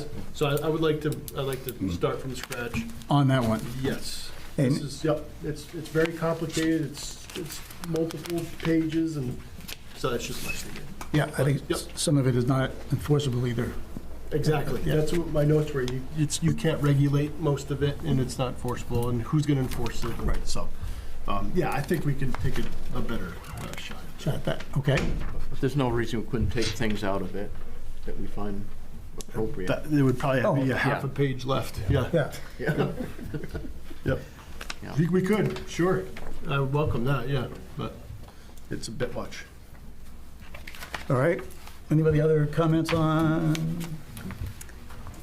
Yeah, I agree. I feel like it's overly restrictive, and it's the purpose is, in my opinion, to maybe have a registry or a list or just basic knowledge and general knowledge of what's out there. I'm not even opposed to necessarily limiting the number or percentage or the number that's in the shoreline zone if it's having effects there, especially if there's deeded common access to the water. But it's, the fees, the definition of what's allowed, of what's prohibited, seems overly restrictive and overreaching in my opinion. Something that's more basic and simple that would capture what's out there seems more realistic in my opinion. Steve, you got any thoughts, or Ed? So this document that we have with the red markups? Yes. Is that the existing ordinance, or is this a proposed? That is the proposed ordinance that went to the selectmen that was then passed to us. Who proposed it? Where'd it come from? It came from a group of citizens that wanted control over short-term rentals. I see, okay. It would, if you haven't watched the selectmen meeting, it was April, Jason? Got you sleeping. Yeah, 12th was it? It was early. It was earlier. It was early April. 7th? Hey, Mike, do you know when that meeting was? The 10th? Thank you. I would watch the video of the April 10th selectmen meeting. It's about a half hour.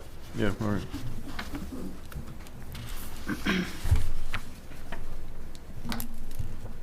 Who haven't we heard from? Kevin. What are your thoughts up there on the big board? I'm trying to find the one that's got the markups. All I see is the first and second version. Yeah, the second version is the one. Oh, okay. Oh, I got it. Yeah, it's down further. Got it. Yep. It's going to be tough. That's all I got to say. I don't know how you're going to do any enforcement with this thing. Yeah. So you're on the page to start a rewrite with that? I think so. Okay. Yeah. All right. I think that's probably the consensus.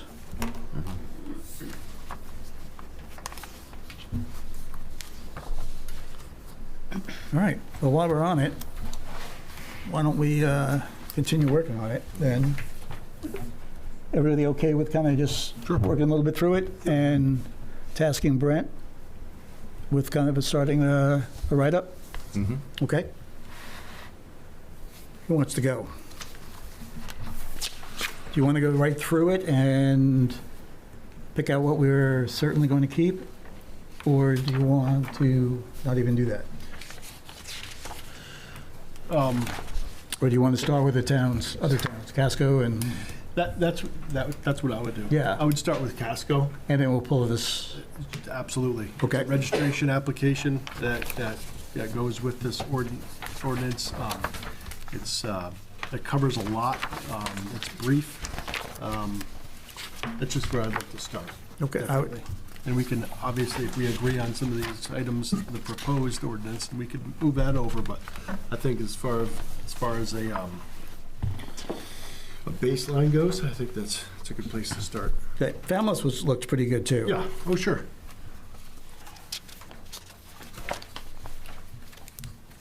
All right.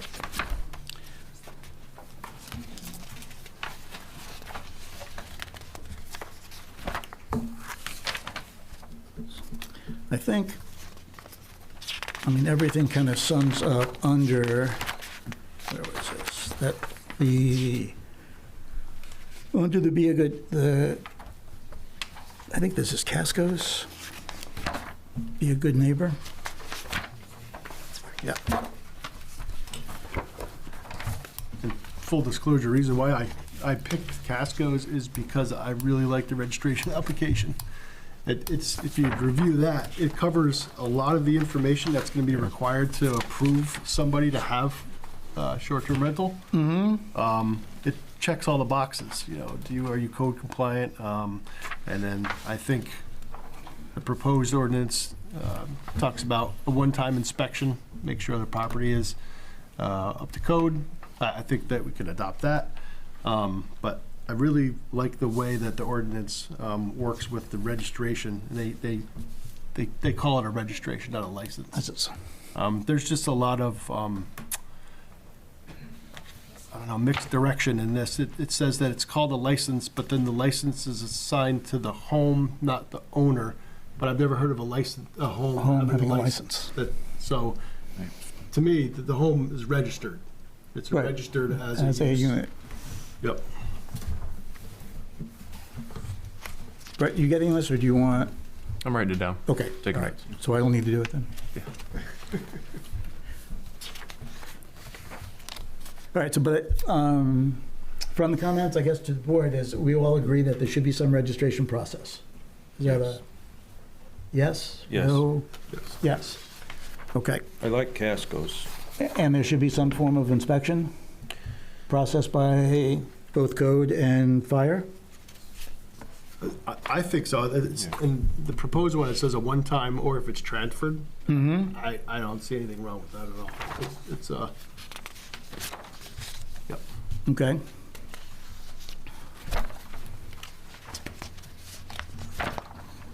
What about occupancy? As far as numbers go? Yeah. Should be like by a per bedroom scenario or square footage of the house. I mean, this just say 4 guests per dwelling, a little vague, or X amount of family members. So code makes that determination when they go inspect for bedrooms? It's based on septic. But that's the other Which is problem. what it probably should be based on, because that's looking at biggest chance for a issue with sewage is gonna be too many people in the house. So septic works by bedroom, right? Yep. Per bedroom, yes. Yeah, it's The two proposed one that we people per have. bedroom. 2 people per bedroom. And then, well, Casco's gives you like 2 bonus people. So say you had, a bunkhouse or something, maybe. Yep. And a bunkhouse is kind of treated differently than a regular bedroom as far as gallons per day per bed. So, I don't want to say, you want to load up with the people in there, but, a little leeway, the 2 extra people, I think that's reasonable without going overboard. Yeah, more than likely, if you're going to have 3 or 4 people in one bedroom, it's going to be little kids. I mean, I grew up with, 2 brothers in the same bedroom. Right. We didn't use a lot of septic. So, I mean, one thing to think about, septics within 250 feet of the water have a higher gallons per day than ones that aren't. They're only 90 outside and 120 in. I don't know if that wants to weigh into the calculation at all, because, it probably shouldn't, really think about it, because each one's based on still on bedrooms. Yeah. So, but that can be something that we look at. But it's not going to have any impact on the number of... No, it's the same. Yes, right. It goes on bedrooms. Goes on bedrooms. Yeah, so. So you could have 30 people there during the day, Right. right? And I guess my question is too, we're going to limit the amount of people, and like if you have a bonus room that's full of beds where a group of families get together and all the kids sleep up there, how do we classify Yeah, that? and we're not gonna, knock on doors and be like, head count. So, voluntary compliance is obviously the best case scenario. But that's why I think having the 2 extra, 2 per bedroom with 2 extra, I think that's reasonable, just from a code standpoint. Okay. What about the pump outs of the septic? Is that be in there? Thought Shoreline about that. zone is required every 5, I think. 5 years. is it? Yeah. So proof? Yeah, In that registration process? I guess that That makes sense? I like that. I'd make Yeah. that. Yep. I mean, it's good practice anyways. Absolutely. Exactly. Absolutely. Would that be part of the review process, the application that would? They'd probably have to, provide like a receipt or. Well, that would be the town's responsibility to, correct, to make sure that the tank was pumped? Every 5 years. Yeah. I guess that would come down to, are they gonna have to re-register every year? Or is this gonna be a one-time registration? Oh, Right. good thought. Good question. I feel like a one-time registration would be more than satisfactory, to go back every year just to have your VRBO if you're only... Or maybe every 5 years to line up with pumping. Yeah. that'd Yeah, be you- a 5-year renewal. Or else you could have a real small form, reduced form for yearly renewal. It wouldn't have to go into as much. Yeah, just some type of proof if you got your receipt from the pumping station, Yeah. just proving that you got it pumped. Yeah. Every 5 years. Or I think you're saying like a registration form, basically, you know, like $50 or something every year. Every 5 years, you gotta do the big one and then a reduced one or something like that. Is that what you're kind of? Yeah. Is that pumping, is that a requirement, an ordinance requirement? For shoreline. In shoreline? Yeah. Okay. It doesn't require an inspection, it's just a pump? No, but I mean, with some of these older camps, you know, some of the septic systems are 40 years old. Yeah. So if somebody registers one, I don't know if we want to put like, you know, if your septic system is more than so many years old, you need a site evaluator or someone to scope it and make sure it's functioning properly. Because there is a little bit of a, you know, you pump the tank, great, but we don't know if the fields, it might not be showing that it's not functioning properly, but we don't know what's going on under the ground. So if it's over a certain age, maybe you need an inspection. I don't know. I'm just kind of throwing that out there. No, that's a good idea. Yeah. Or maybe an inspection upon registration, like first time If it's over a registration. certain amount of age and when you register. I mean, systems can fail within the first Sure, few yeah. years. Right, You know, yeah, it's so- there's no guarantee necessarily that because it's newer, it's Yep. functioning properly. Yep, sure. So maybe for the initial registration, provide us. There's a state form called Provide a a, HHE inspection. 400, I think is what it is, that, you know, is a state registered or official sort of inspection process. I don't know, maybe just getting those on file for the first. Yeah. For consistency and. And a lot of the homes, what, from 2000 plus, you're gonna have all that information anyway on file through the town, right? Their septic system, if it was a new build. Yeah, I mean, I've seen septic system applications from the 70s that are still functioning. Yeah, oh yeah, it happens. Not every file is perfect, but every file should have a septic design in it. Yep.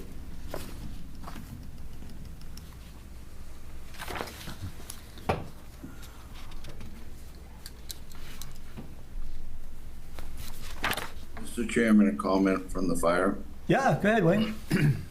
So, you know, I know you're focusing on Casco's. I think it's their application that I'm looking at. And they do talk about smoke alarms, carbon monoxide detectors. A couple of things that we would be concerned of is to make sure emergency egress windows are in any sleeping areas and any living areas. And in some of the older homes that might not be, they might not meet the standard for an escape window. So that's kind of an important piece for people getting out of the building. And then making sure that exit pathways are clear. In addition to what Casco has, I think would be a good place for fire and life safety. Exit pathways inside the house, is that what you're talking about? Yeah. Okay. Yeah, we wouldn't want to end up, you know, that Halloween fire that happened in Portland. You wouldn't want to end up with that kind of a scenario in a short-term rental. That would be horrific. So that's why I bring that up. That was one of the issues with that fire is the exit pathways were blocked and had objects in the stairwells. So. Okay. Can we cover that with the unit that is gonna be, a short-term rental just must meet all current code? I mean. All current. Just.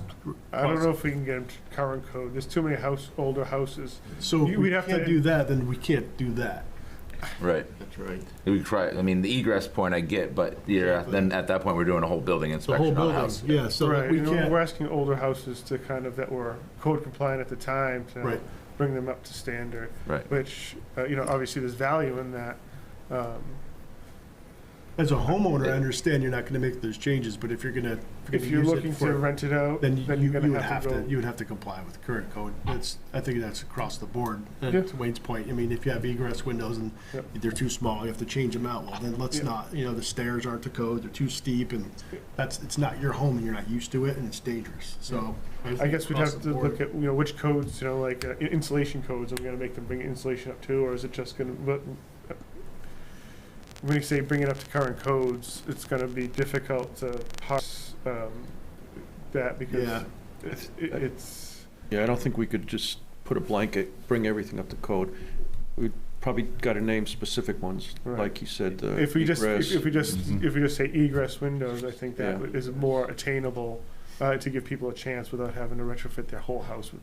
Yeah, and I bring mean, it up to- a lot of like vacation homes don't have the correct number of outlets, receptacles, so we don't want to get into having. Tamper-proof outlets. Well, I mean, It would be pages long. it's. Yeah. We'll stick with the egress only. The egress windows only. Yeah. Yeah. Okay. What other stuff do we want to work in?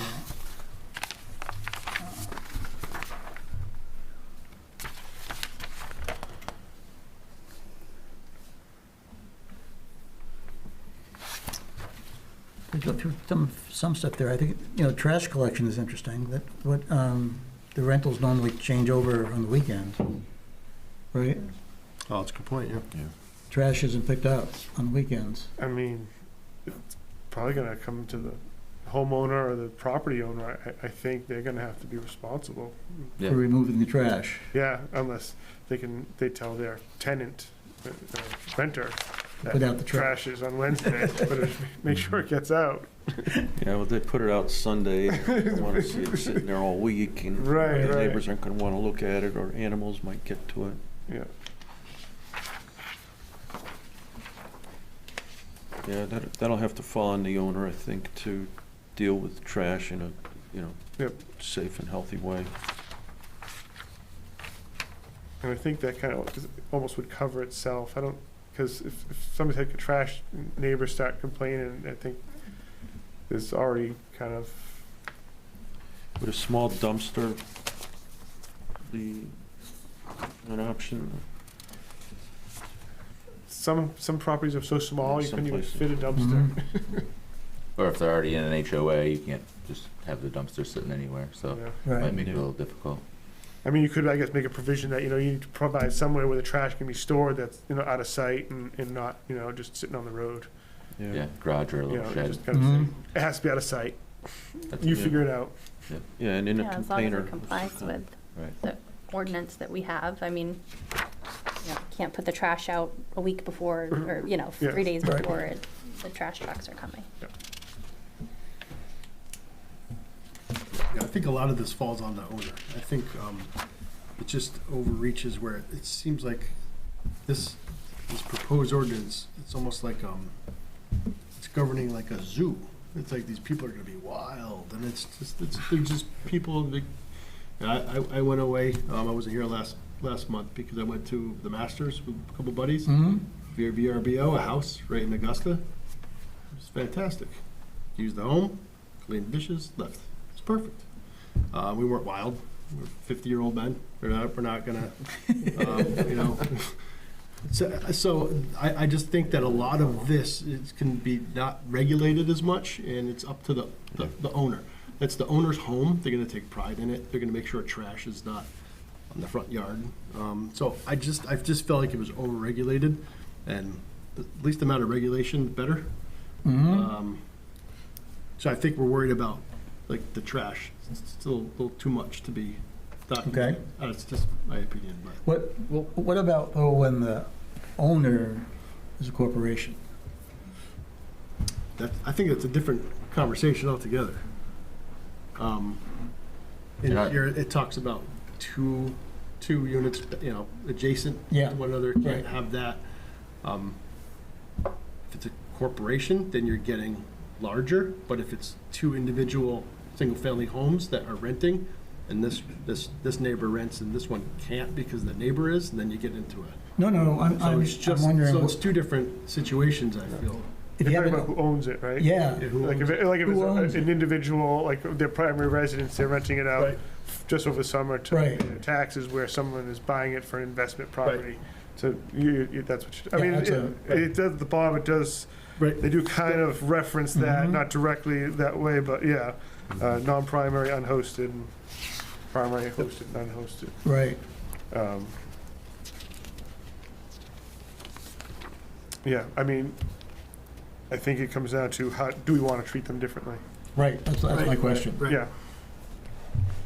Well, I think at that point, maybe they should be just required to have some type of caretaking service and proof of it, so that they know someone, if they're from out of state, we know that the house is getting taken care of, whether it be the trash or whatever. And there's someone to call if there's a problem. Correct. A point of contact here. Here. Yeah. Okay.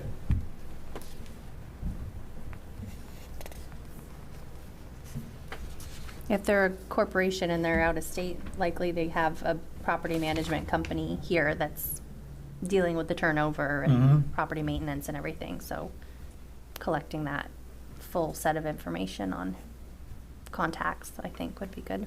Who's going to keep those records? Will the town keep those records?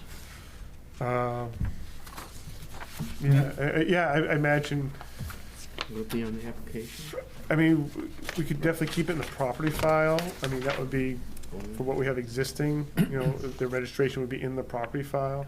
Whether we kind of create a different system to hold that, you know, like I guess it could be as simple as a file cabinet. Yeah. And keep track of it that way. Because, you know, to your point, Jack, I was just wondering that if I see something that I am not comfortable with, or something I know that is wrong, it's an out of town, there may be a point of contact, but how do I know who that point of contact is? Well, I would think that it would come in the form of a complaint to code enforcement. Yep. And then if the town has records of the registered properties that are short-term rentals, they should have contact information for either the owner or a property management company. So, I mean, maybe even have something as a spreadsheet on the website of all registered Airbnbs in town. well, that's not a bad idea. I think keeping it in a spreadsheet, something that you could also kind of report on, that you could filter, you could sort and think, okay, how many of these properties are owned by people outside of the state? How many properties are actually being run by people that live here? You know, I think there's a sense that it's all these out-of-state buyers that are buying up these houses and renting them out. But I guarantee you there's a lot of people that live here that do that as well, you know? And I think it's good to have that information so we can, you know, answer questions. We can figure out who is it that's running these, and, you know, where are the problems coming from? Is it coming from the people that live here and rent out their home on occasion, or their, you know, little property that they invested in, or are the problems coming from, you know, other sources?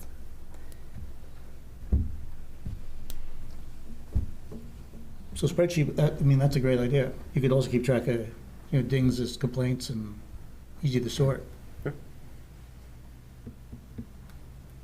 So as we go through this, one of the things that was on the proposed was how much to charge for this.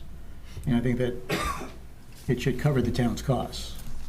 Right? That's generally the goal. Yeah, Yeah. right. So, to that figure, I don't want to pull it out of a hat, but that figure should come from somebody who knows how much time it's going to take. Yeah, we don't know how many of these are going to be. Exactly. There's a lot of unknowns. Right. And a lot of this comes down to, there will be some unregistered ones that obviously operate. There's going to be no way to, unless we start going on Airbnb and trying to book them ourselves. Yeah. And Wayne, you would need to be involved in that cost structure as well. Yes. Yeah. Okay. All right, what other thoughts? So I Kevin, you guess- got anything up there you want to talk about? No, you guys are going in the right direction. I think keeping it simple, and as we start, make it as simple as possible. And then if there are issues, year one, year two, then you maybe want to advise those into the documents and the ordinance as we go. I thought the same thing, Kevin. I feel the same way. I went a little too far and set a moratorium on the whole thing to see what happens, but I agree with Kevin that after a year, reevaluate and see if there's any complaints, any issues that are logged. The Sheriff's Department have to respond to anything and kind of go from there. You mean set up a process now? Or, Yeah, after a year or so. Just to and see. then we, like any ordinance though, we review, Sunset kind of Yeah, thing. right? exactly. And that would also help with restructuring the price if in fact it gets too Right, high or too low. All right?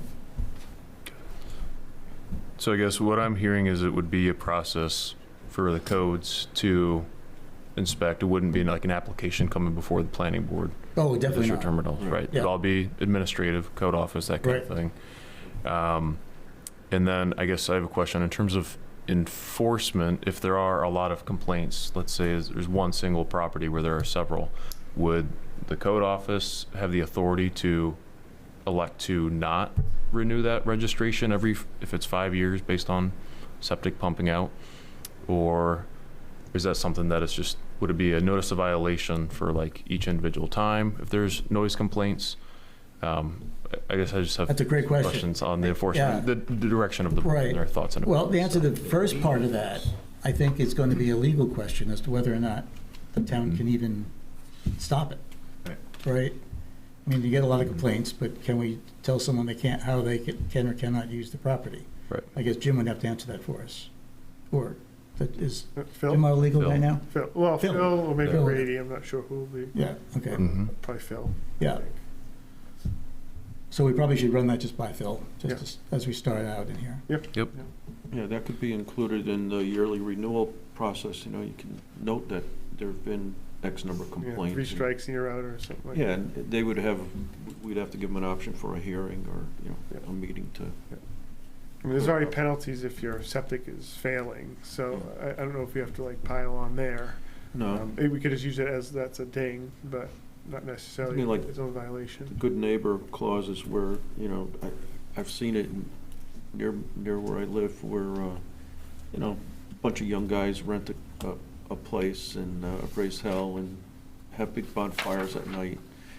And, the neighbors get annoyed. So, I mean, I think neighbors have called on this rental. So, that's got to be noted if a rental is having that issue regularly. Yeah. I think there probably should be a degree of proof, just like any violation as well, just in case there's a neighbor that's upset that Right. neighbor just happened to has the short-term rental and they if it's purely complaint-based, Yeah. they should be able to have to prove No, it. if the police come or the fire department comes to put out the the bonfire that's bigger than is allowed now without a permit. Yep. Would there be any sort of, penalty for non-registration if they, if it's discovered that there's a property that's being used as a short-term rental and they haven't registered with the town, or? I guess that would depend on how the ordinance is worded. If you say it's mandatory and these are the penalty, and then add a penalty in there if you're found to be unregistered. And I think that would come down to how. I feel like people probably aren't going to volunteer to register if they're not enticed to do so. Right. Agreed. Yep, so did that, Yeah, no, I you got that down? question. Okay. Thank you. Yeah. Yeah. And I doubt we need to run that one by Phil. I think that's pretty much for the town's No, prerogative. yeah, I think that makes sense. Yeah. I think it could be a good resource too, just for people looking to buy a home and thinking, okay, I'm looking for a really quiet neighborhood. They could come to the town and say, are there any short-term rentals? Are any of the properties on this road being used for short-term rental? It gives them at least another piece of information that they could do for their due diligence when they're buying.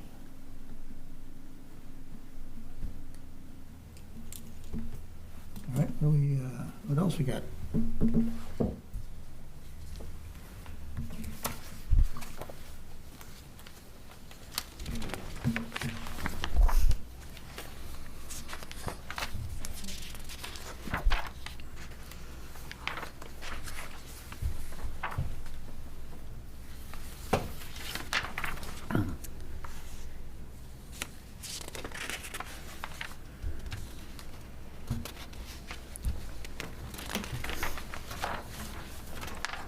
How are you going, how are we going to define short-term rentals? I was just thinking that. I mean, obviously they have definitions here.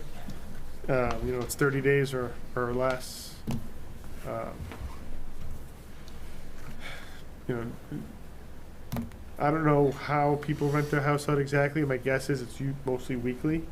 But I imagine there are some people that rent monthly or maybe even rent house out for the whole summer. Which would then fall in a different category. And I don't know if I would consider that one a short-term rental if someone was for the whole summer, personally.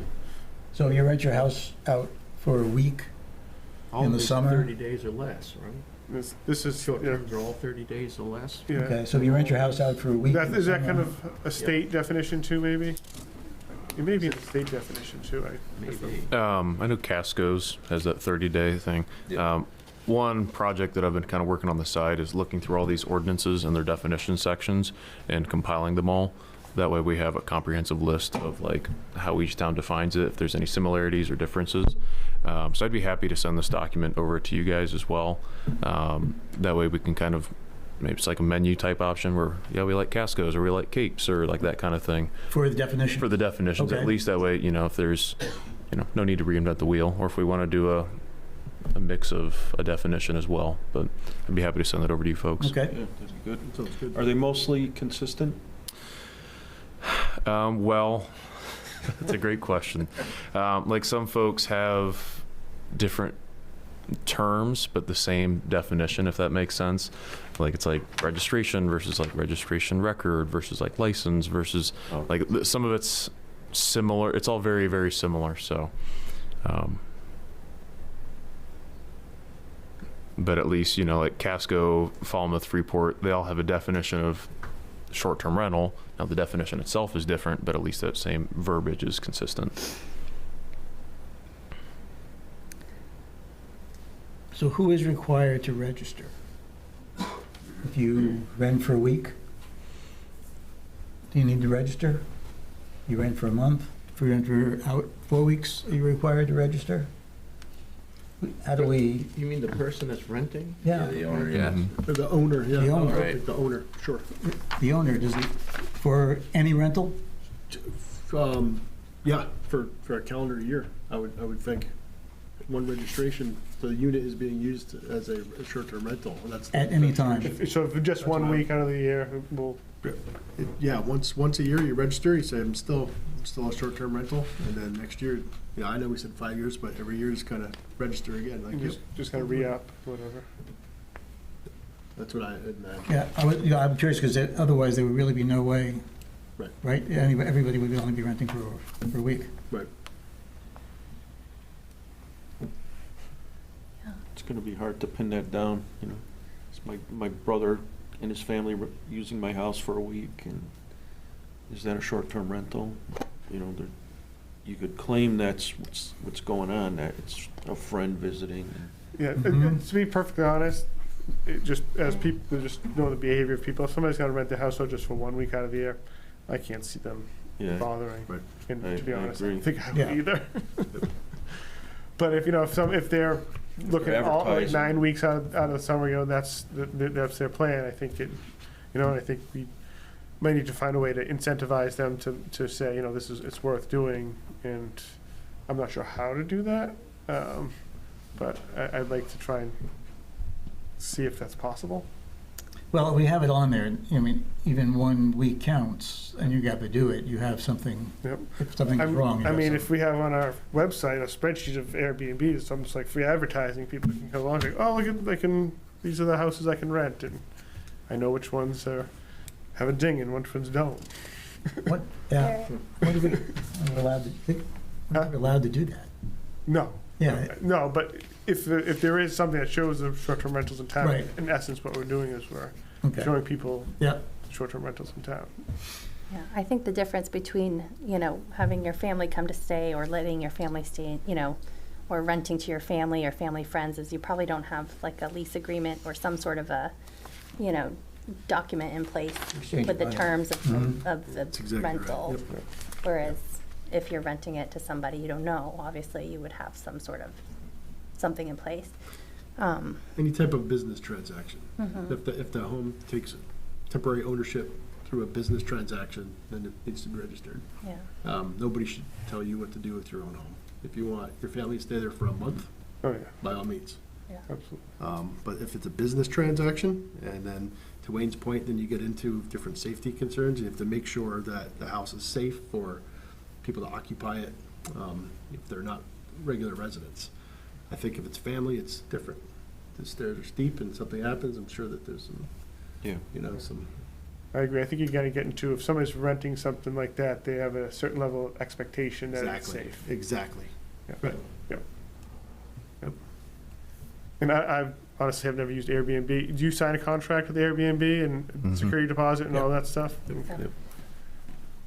There's a website called AirDNA also that kind of gives you information about other rentals in the area. So that could be a source for kind of seeing what's registered through Airbnb in the area.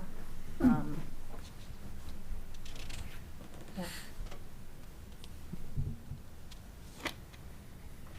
Brett, what else are you thinking? What are we missing? What you've run across? Let's see here. I mean, I think I have enough direction here for a general framework, like with our standard ordinance sections with, purpose, applicability, Yeah. definitions.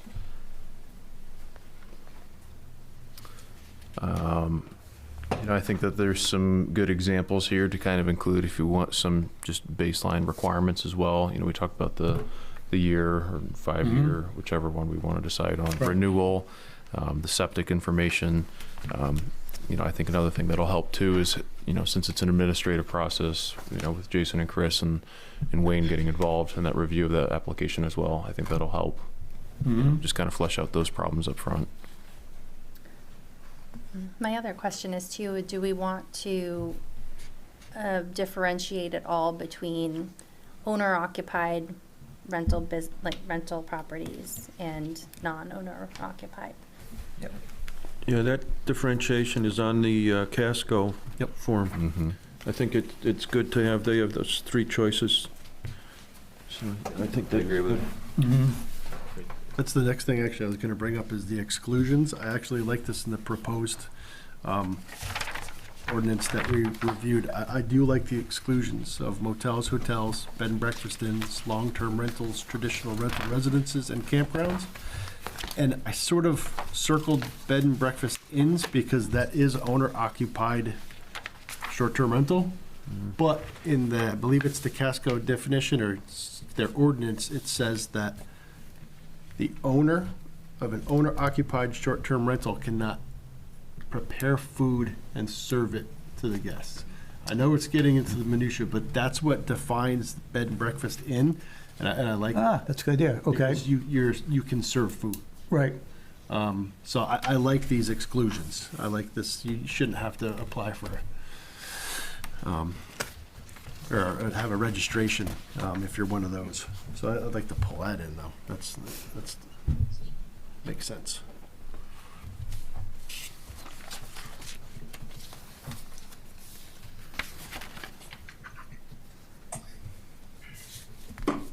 I don't think it makes sense to limit the stay to like a minimum of 3 nights too. I know that's what's in one of the versions of this, but if somebody's coming to town for the holidays or something and they're coming just for a night, it doesn't, I know it's a lot of work to turn over a rental just for one night, but right. why would we limit somebody to make them do it longer than that if they didn't want to? I felt the same way because it's the owner that needs to prepare the linen. And give it. Typically, a lot It's of up them to already you. have that in their contract anyway. It's a Exactly. two-night minimum anyway, because they're not Exactly. making money at one night anyway. So. It should be, it definitely should be up to the owner. It shouldn't be a regulated item by the town.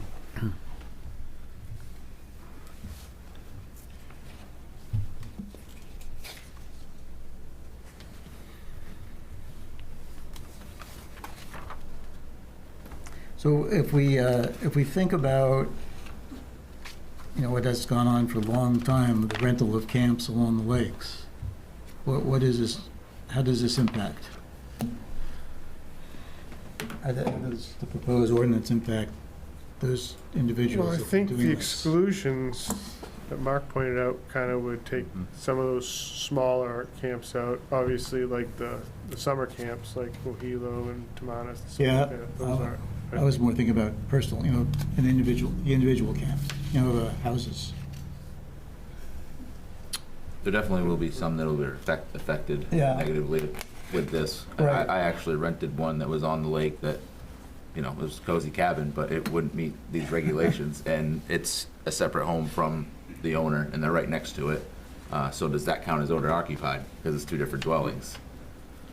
I think they're on the premises. On that Personally, property. I think that because most of the shoreland zone, I'm not sure where you were, but an ADU or a second structure is going to have to be 250 feet from the water, which somebody might still they might. This have was an still older have. camp, so it definitely was before that. Right. So, I think I would see what you all think about if there's two dwellings on one property, if owners in one, if that still would be considered owner occupied. I mean, if this is his primary residence, so if that's their primary residence and there's another dwelling on it, to me that satisfies how Casco has it. I think it ultimately comes down to how you want to word that and then how you want to define it. I think the property would be one way to define it, as opposed to the dwelling, obviously. But then I guess you got some of these older folks too that have main house and they'll go to Florida for X amount of months and they'll rent their house out while they're gone, and it may be two dwellings on that one property. So there's a lot of variables there. Sure. I mean, it's gonna be up to them they have to check a box, so they have to pick which one they're gonna, either way, if they're a primary residence and unhosted because they are living down there, they're gonna check that, and I think presumably they would have a property maintenance company kind of filling in for them as a point of contact. Yeah. Either way, I didn't look through Casco to see if they're treating these differently because just to know, or if they're charging differently for a fee. I don't know. The fee's the same. I think it's for data. It's just for data. I'm Yeah. pretty sure the fees is another point I like. Is Yeah. $100. Yeah. And I don't know if that covers the administrative costs. I'm not sure, but this one was variable based on bedrooms at 500, 1,000, and that just doesn't. That's a lot. I don't know. I just like things that make sense. And it's just, if it's a $200 fee, then so be it. But it's. And it would be by occupancy or just a flat fee? Just a flat fee. That's what I went. Okay. Yeah. I'm just pulling the rope. Yep. So just to go back one more time, so we have someone who's been renting out their camp on the lake for the last 10 years. Now we're going to tell them that they have to have this inspection, and they have to get a license, and their camp does not meet our requirements. Do we now tell them they can no longer rent their property? Right. Somebody grandfather. Seems like a little bit of an overreach, but. So that's we're gonna go all the way back to the beginning of the conversation. When I looked at this, I said I would just throw it out. So I don't know how to answer that because that's really is that's my heart there. I don't. I'm not really welcoming any of this. Right. Well, Because if you own a home and you can rent it, it's your home. You should be able to rent it. So that's. Yeah, I would think that's the case. If you are to be grandfathered in those cases until the home changed ownership. No, that's a good idea.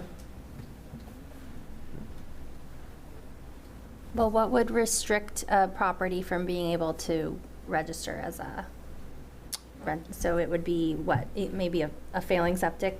Yeah, System? non-egress windows and bedrooms. Non-egress windows. Okay. Escape routes, yeah. Okay, Fire, smoke detectors.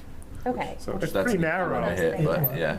Yeah. But yeah, on a bigger house, or say 2 houses, they both rent out to go replace the windows in all of them to make them egress, that could be, you know, tens of thousands, if not $100,000 that they would need to invest just to rent out their house for a few months out of the year. So to go off of what Kevin just said, though, I appreciate the gesture, the grandfathering, but if you think about it, nobody would have to register then, unless Yeah. they sold their house. Mhm. So Yeah. So do we, 2 people would register if they bought a new building. so in the ordinance, do we put an appeals process? Where, Yeah, I would think they would need an appeals process, maybe to get a special exception use or something like Right, that. right. yeah, I appreciate. but, you know, some regress that a homeowner would have, you know, maybe it is like Steve said, the windows, you know, it's $50,000 replace all of the windows to bring them up to code. Whether or not that, you know, somebody is going to make that decision by us blanket. Right. You're not going to rent. Well, yeah, I mean, if somebody, let's say they've rented out their house for the last 20 years and all of a sudden now we're saying you can't do it. Right. I mean, if they can show that it's either a hardship to bring it up to standards or that, you know, they can show that they've never had an incident of, you know, at the property as a result of the non-compliance, they could apply for a special exception or something. That would seem fair. Yeah, the fire regulations, the only one that I see is really problematic is the windows. Wayne, the, like egress windows, how many would you need in a, say, a 3-bedroom house? You need 1 in each bedroom? Right. Or, Yeah, 1 in each Right. bedroom. So you need a primary means of escape, which is a door. yeah, To like a stair or a hallway or directly outside. And then your secondary means of escape is a window. So in a bedroom, it would be 1 window. Oh. Preferably remote from the door so that you get two choices. If the door is blocked, you can get out an escape window. And it needs to Remote be from it, but, 5.7 square you know. feet is also the big catcher on there. That's Yeah. second floor, first That's floor, big. I'm pretty sure it's 5 feet. 5.7. Yeah, Five well, feet. doesn't matter, first Yeah. floor, second floor. Like the, 5, yeah, I think they changed it in 2021, I have to double check. but I think he's talking about The the second floor. square footage of the opening for the Correct. stepbacks to get in the window Right. versus the distance from the ground, I think you're talking about? Yeah, so a Yeah, first, this is the actual window. Like- right, ground level, it'll always be 5 feet. Oh, I see what you're saying, okay. Yeah. So the 5 square feet at what, 4 feet, 5 feet, you're saying? Yeah, first floor. So with that's That's not not very, life it's safety. not very big. Huh? Right. You know, 2x3 I window. don't know if it's life safety, And that's, the new code. I mean, that's almost going to be in every bedroom, I would think. If it's a window. Yeah. I would think so. Yeah. Okay. But how are current non-conforming camps that are rented handled now? There is no oversight. I go swap out So windows all the that's time. That's that slippery slope, but I'm scared of. We're applying an ordinance to a home versus a camp, but a camp's okay, and that's what Maine's about. And so Yeah. we're gonna make them rebuild their camp because so that's the hard part I'm wrestling with here. I don't know how to apply it to some, but not That's others. Wayne, would a standard double hung window qualify as safe egress? I mean, you throw it up and it's 2x3 at least. It's got to still meet that 5.7 square foot opening on the one half of the window or one opening in general, whether it be a casement or a double hung. You got to have that 5.7 square foot opening. That isn't very big, you know. Oh, that's a It's, half. it's double- one half of the it's one window, half. yeah. So So it's you actually- can't count taking 2 pieces of the window Right, out no, for one opening. I know, but Yeah. if you throw up if you lift up the sash on most double hung windows, they're, 2x3. pretty Yeah, much just shy of it, fits. yep. Which most of them do qualify that, but you get down into the ones that are 5 or just below, then there's issue. And a lot of the houses probably from the 80s are hovering those kind of dimensions opposed to 2000s. And that would be that would be a fair appeal, I would think. You know, if you have 4.7. And that's the thing, like, right? could we make it a range where we have a minimum, because, we got to hit egress to code now, or do we have to hit code from whenever the house was built? Oh, that's, yeah. When it was built. Right. When it was built? When it was built. Oh, okay. So maybe it's not as big a problem then. It's not as restrictive on the older home. Right. Oh, okay. Yeah, in the older home, say you're swapping out a window in a bedroom. Yeah. You have to get the largest window that will fit in that opening that the manufacturer makes. So there are some provisions for existing houses. Okay.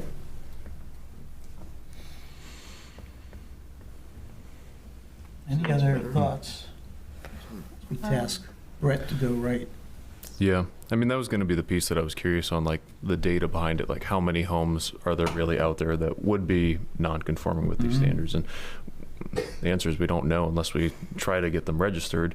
And so I guess one of the things I'm curious is if we are looking at maybe revisiting this in a year, if we were to move forward and adopt this and then look at it again, we would probably collect some data as we register these. Yep. Be like, okay, this one's conforming. Okay, well, we had a few that were non-conforming based on egress, or just kind of tracking that data.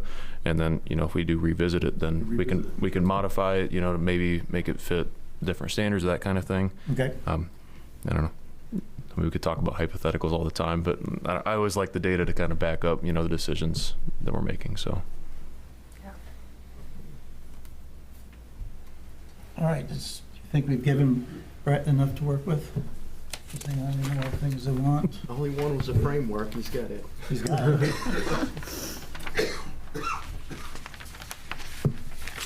So my normal question at this time is, how long is it going to take you to put all that together?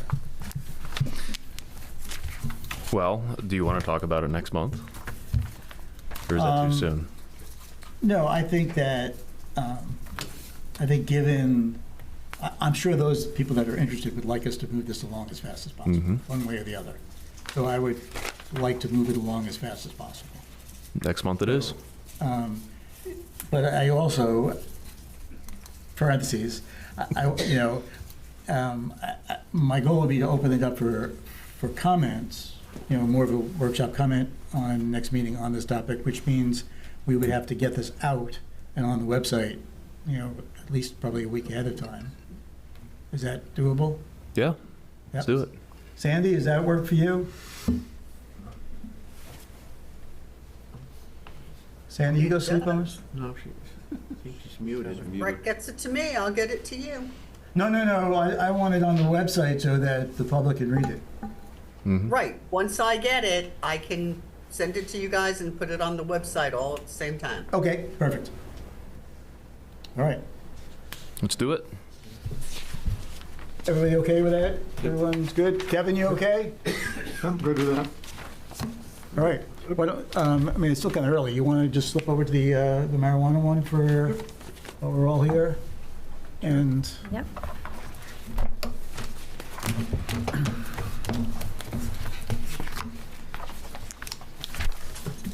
so on this one, we again have a proposed ordinance.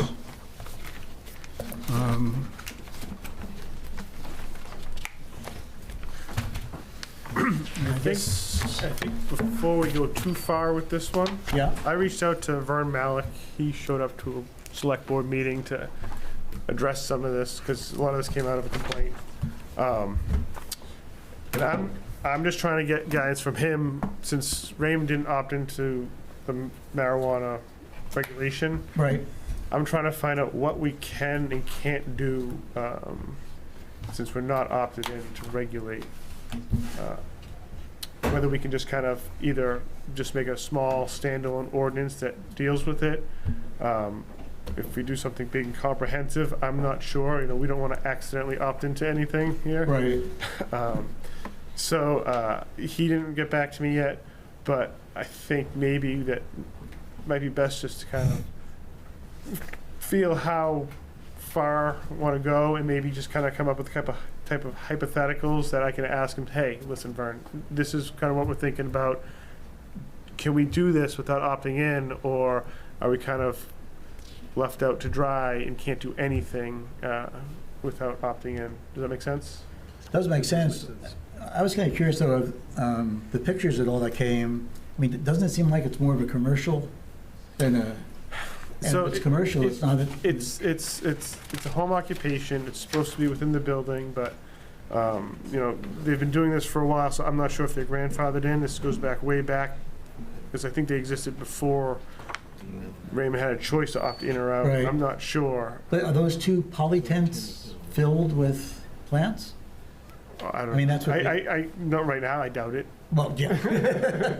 No, but I mean, just approaching it from what the ordinance that we already have in place, it would, I mean, if in fact it's a commercial activity, growing cannabis, it should be then just licensed as a commercial activity, regardless of what it is. If you're selling cut flowers out of 4 poly tents, right, and you're selling them commercially, isn't that a commercial operation that would not be Yeah, I guess if zoned properly? if somebody had a little nursery, a home occupation nursery, Yeah. I don't know, because some people have home occupations in there doing other agricultural stuff. But not selling it. Well, I'm not sure.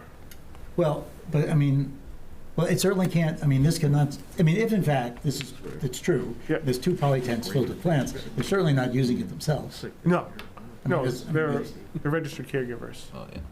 They are registered caregivers. Yes. Okay, but even in the opt-out, I thought we had guidance on how many plants that could be grown for regular caregivers. Yeah, per person. Yeah, per person. patient, Right. yeah, there is. Right, and, and we don't regulate. You know, we're not. I think the state regulates them. Right. Yeah, they have a And so department We for have to that. follow the state rules. Very well. So it's because our ordinance, none of our ordinances really, you know, they touch on commercial stuff, but you know, there's daycares that have their part of their operation outside too, and they're a commercial operation as well. That's a good point. So it's a tough question. Okay. Because it doesn't fall into a category nicely. That's why we wanted to try and have some type of ordinance that gave us something that was more precise and to the point that we could enforce and look at. So what you're saying is you don't want to do anything on it right now? I think we should come up with some ideas maybe, and then when I talk to Vern to kind of figure out what we can and can't do.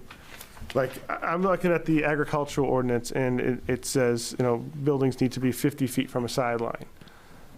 So that's permanent buildings. This is a temporary structure. Right. So, but maybe if we could just slide in agricultural buildings and any cannabis cultivation. Isn't there requirements for it to be fenced and locked in or of some sort? It is fenced. Oh, okay. Yeah, it's supposed to be, I think, modern. I don't know the state rules. Like I said, we don't have the. It's the state. And those rules are always changing, so it's hard to get an idea of exactly what we can and can't do. Okay. And is there certain ordinances against an indoor facility opposed to an outdoor facility like this? They're all in towns that have opted in. Okay. So I don't even know if we have any. I don't know if any towns that haven't opted in have any ordinances, to be quite honest. And so they adopt all the state ordinances by They can write up all their own ordinances. Yeah. And I don't know if we can do that without opting in. All right.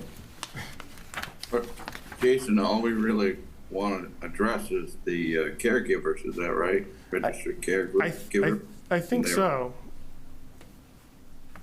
Because everything else would Recreational. fall underneath the code. Am I saying that right, Jason?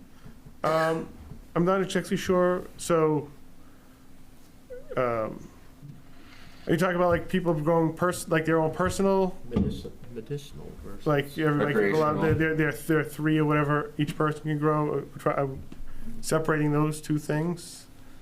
Caregivers have, I think it's like 1,000 mature plants and 500 immature plants, and I think, unlimited seedlings that they can have.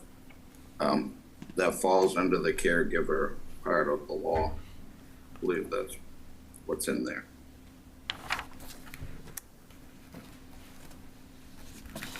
Which would be what, technically commercial grade at that point, right?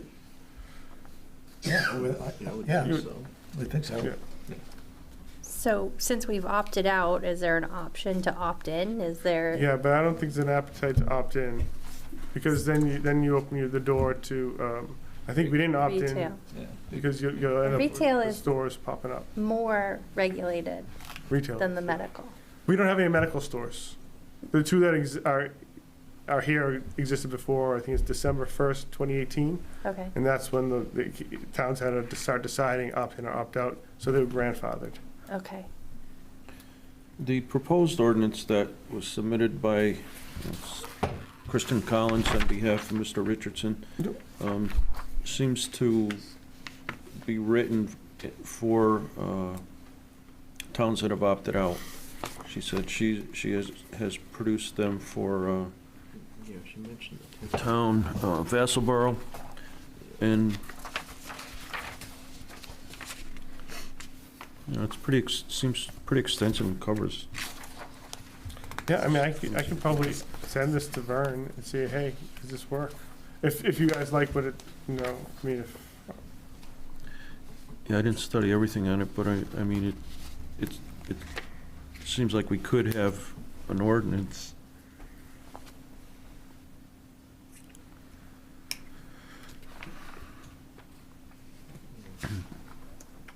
Yeah, I think it seemed pretty good, actually. Yeah. Yeah.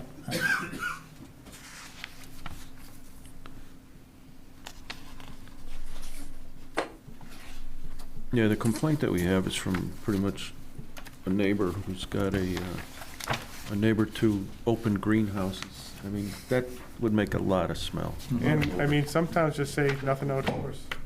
Right, a couple of towns say It could nothing be as simple outdoors. as that. Yeah.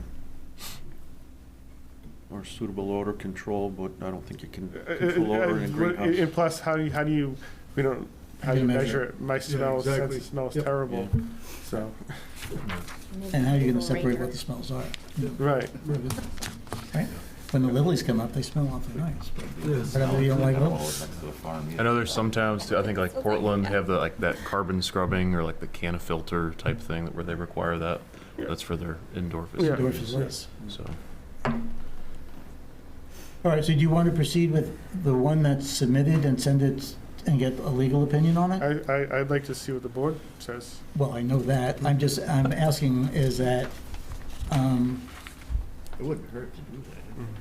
no, it wouldn't. I'm just, Yeah, it's good knowledge to have. I mean, even if you can have a ordinance and in a town that is opted out, then I think it's a good way to go. Good way to go. Good. I mean, at least a for us. framework, and then if you want to go from there and say, we want to tweak this or that just a little bit. Yep. Yeah, we're not going to adapt it exactly the way it was given as a sample, but, If something as like a this is good basis. to go, yeah. Right.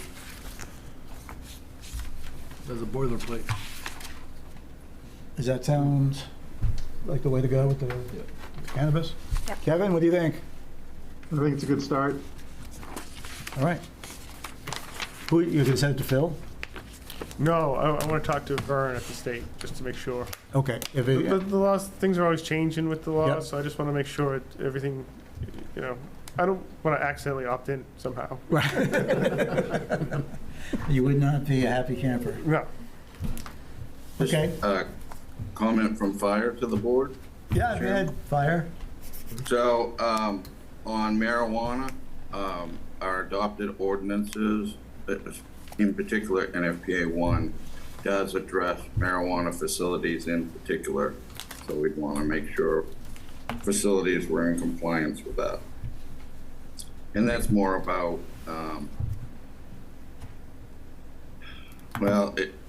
they use a lot of power for the lights that they use for growing, so making sure that they meet the electrical code that way.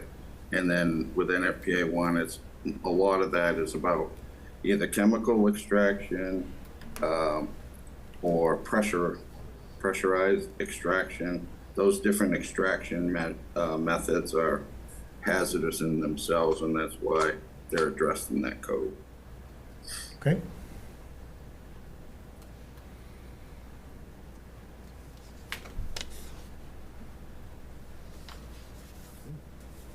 Anyone else, anyone want to talk about their weekend plans or anything? Roll a couple fatties.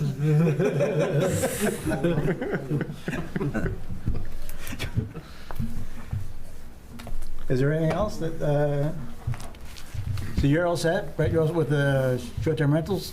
Yep. Jason, you're on track for the marijuana as to what we can and can't do? Let's see. All right, I guess that's it. Thanks, everyone. Unless anyone's got anything. Staff All right, communication. we don't need a motion, so we're done. All right. Hearing no objections.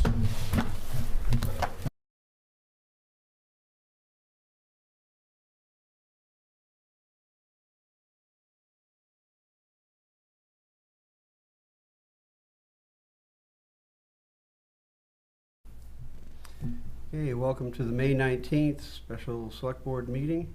I make a motion to go into executive session, discussion of personnel matters pursuant to MRSA 1, Section 405-6A. Second. All those in favor? We'll go into executive session.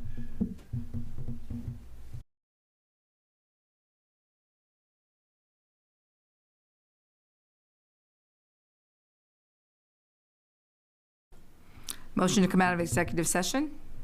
So moved. All in favor? We're out of executive session. I make a motion to appoint the position of the new town manager to Joseph Crocker. I will second that. Discussion? All those in favor? Could I have a comment, though, afterwards? Yes. I was one person that was asked about me and questions from about everyone I ran into after the morning meeting where we made him interim town manager. I don't know if people realized on the board that in less than 24 hours, there was 40 people had reviewed that. And so when this process started, Did you see Frank out there? I didn't see him. I had a lot of questions and a lot of people asking me, and I told them as much as I knew, which was nothing at all. And I'm hoping that you'll allow me to read the confidential agreement that we signed so they'd understand why I couldn't answer the questions. All I did is ask a person if it should have been confidential, and next thing I know, I was getting blamed for several things. And if you don't think it's appropriate, then I understand that. But I think if people understood that we had to sign confidential agreements, that would explain.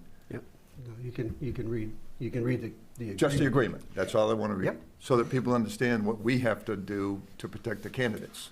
Well, plus executive session stays in executive session, can't be talked out of anyway. So anybody that thinks out in the world that it can Right. be. Well, is most completely people wrong. knew that. So, and again, a lot of this is to protect the candidates and the process so that people aren't overwhelmed with questions.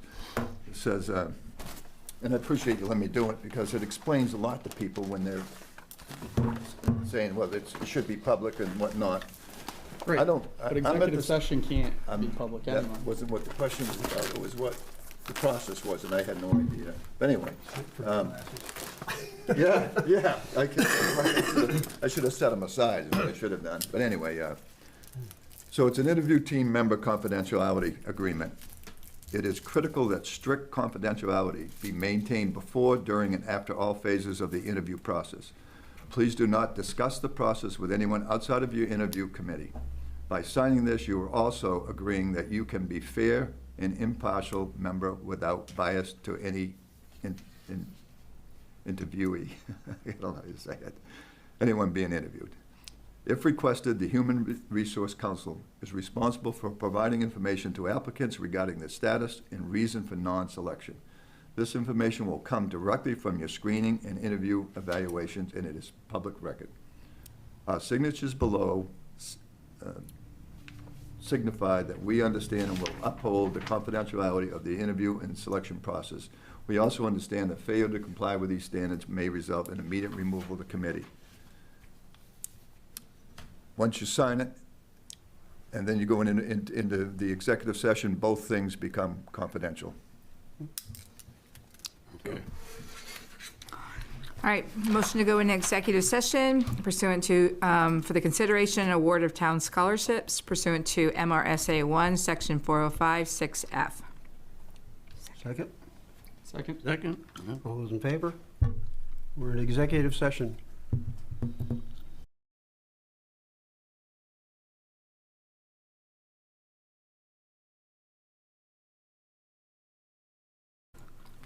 Motion to come out of executive session.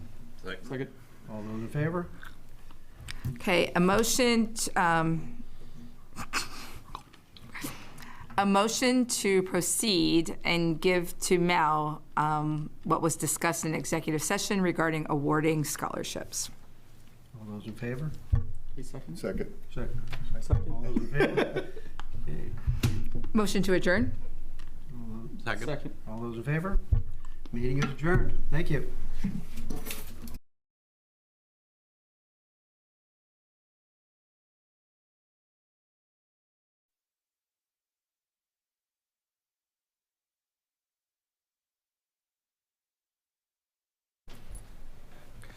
Good evening, and welcome to the Jordan Small Middle School Visioning Committee. I would like to call this meeting to order. And our first order of business is to look at the minutes from our previous meeting and see if there's any comments to that. Has everybody had a chance to look at them? Yep. Yeah? Any comments? Questions? I'll move to adopt.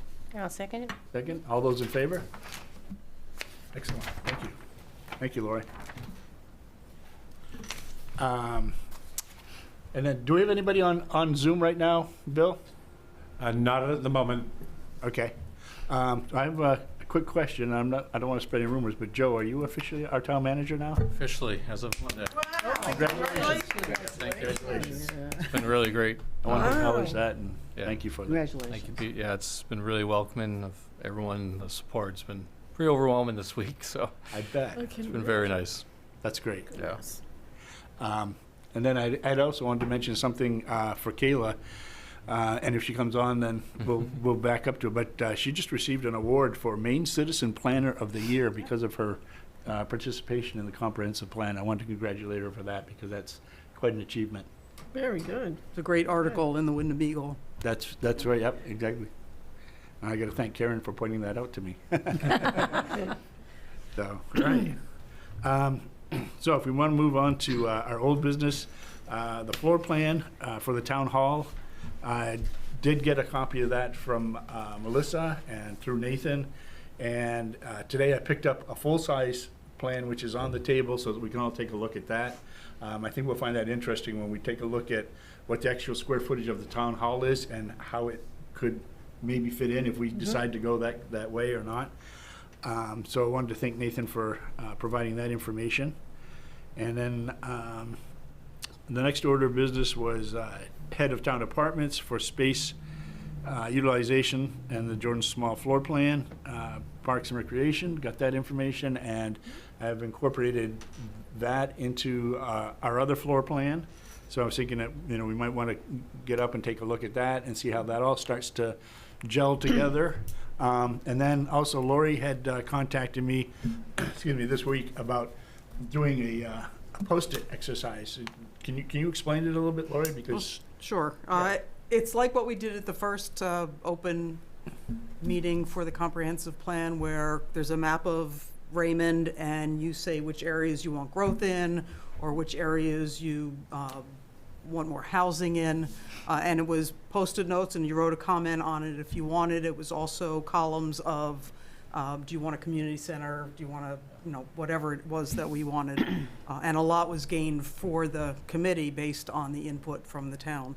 So what I was thinking is, I'm sure we've all got different visions, probably similar, but different visions of what could be going on at the middle school.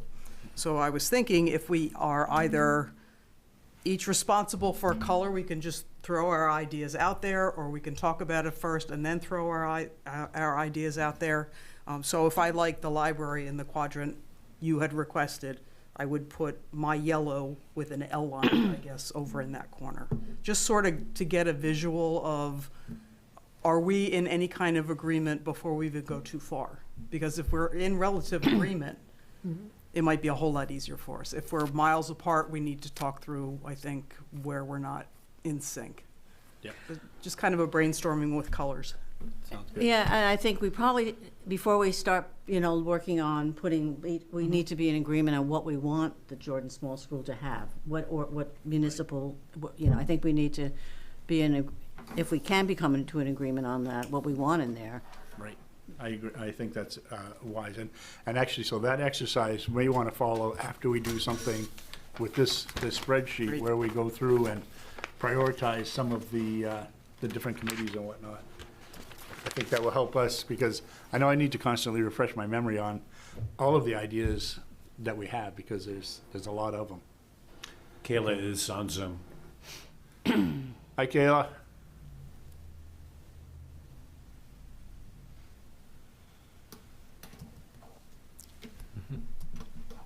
All right. Maybe still getting tuned up. So, does everybody want to take a quick look at the floor plan, just to kind of see where we're at? I think it'll be a little surprising that there's not much space left right now, the way it is. That's it. That's fine, I'll Are you just okay squeeze like in. that? Okay. Watching from home, one of the things that is really hard to understand what we were doing here. But I don't know if it's I know, I was asked if I could do this on a PDF. So, town hall. It's town hall. And what's interesting is, so the total square footage is 3,520 square feet. And just for a quick visual, I took and looked at this area here. That's 4,550 square feet. So, just. Is this working? You all set? Thank you. So it really gives us, that looks, because of the scale that it is compared to the scale of this one, looks as big as this, but in reality, it's as much as, in fact, it's 1,000 square feet less than this area here. But with that said, you can see that having filled in the park and rec, we've got basically 3 spaces that haven't actually been put on somebody's wish list. They really like more than this too. Yeah. Oh, yeah, they need more than that. Right. Have they said that? When we did the tour of the town hall. Yes. Everybody, the library said they needed more, town hall said they needed more. Right, yeah. Town hall right now is at the point where they can't expand at all. They have no space for new people they hired, so. Yeah. Yeah. Yeah. So. What's the rationale for putting a small gym in there? It's actually a,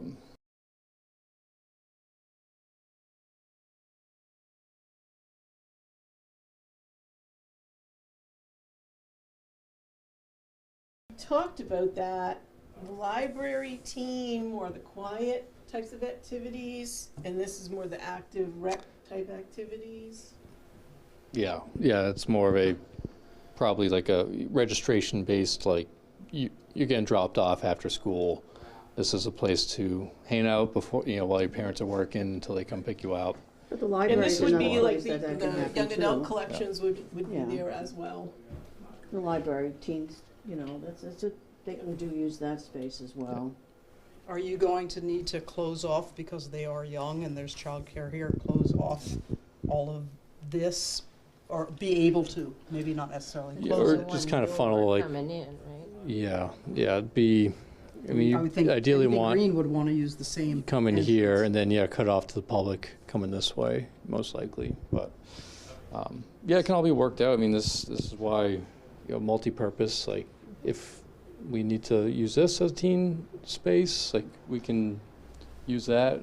Rec is just about finding what's working and kind of inserting it where we have the capability, so. Well, that kind of leads to having if town hall stuff more in that vicinity. To As far me, as that not makes more being right sense, near the just child- with that, childcare. with the meetings being. I don't know if it's more or less accessible, but. Do we have 2 childcare spaces because they're for different age Yeah, ranges? I would imagine, yeah. Okay. I mean, I've heard that multiple times, that like, pre-K or whatever is And then there's older one thing, and then a children. little bit older. So we're actually gonna people will drop their children off, you'll have like a program. Yep. So I mean, it's kind of like what we have for now, like our after-school program. They get released, they go right to after-school care, we check them in, and then we are responsible for them until the parents come and pick them up. At the church? We're at school right now, You're at the RES. school, okay. Say we use a stage and gym area right now. So this would just, again, you would have to probably have a designated bus for drop-off, and then they would get checked in and stay there.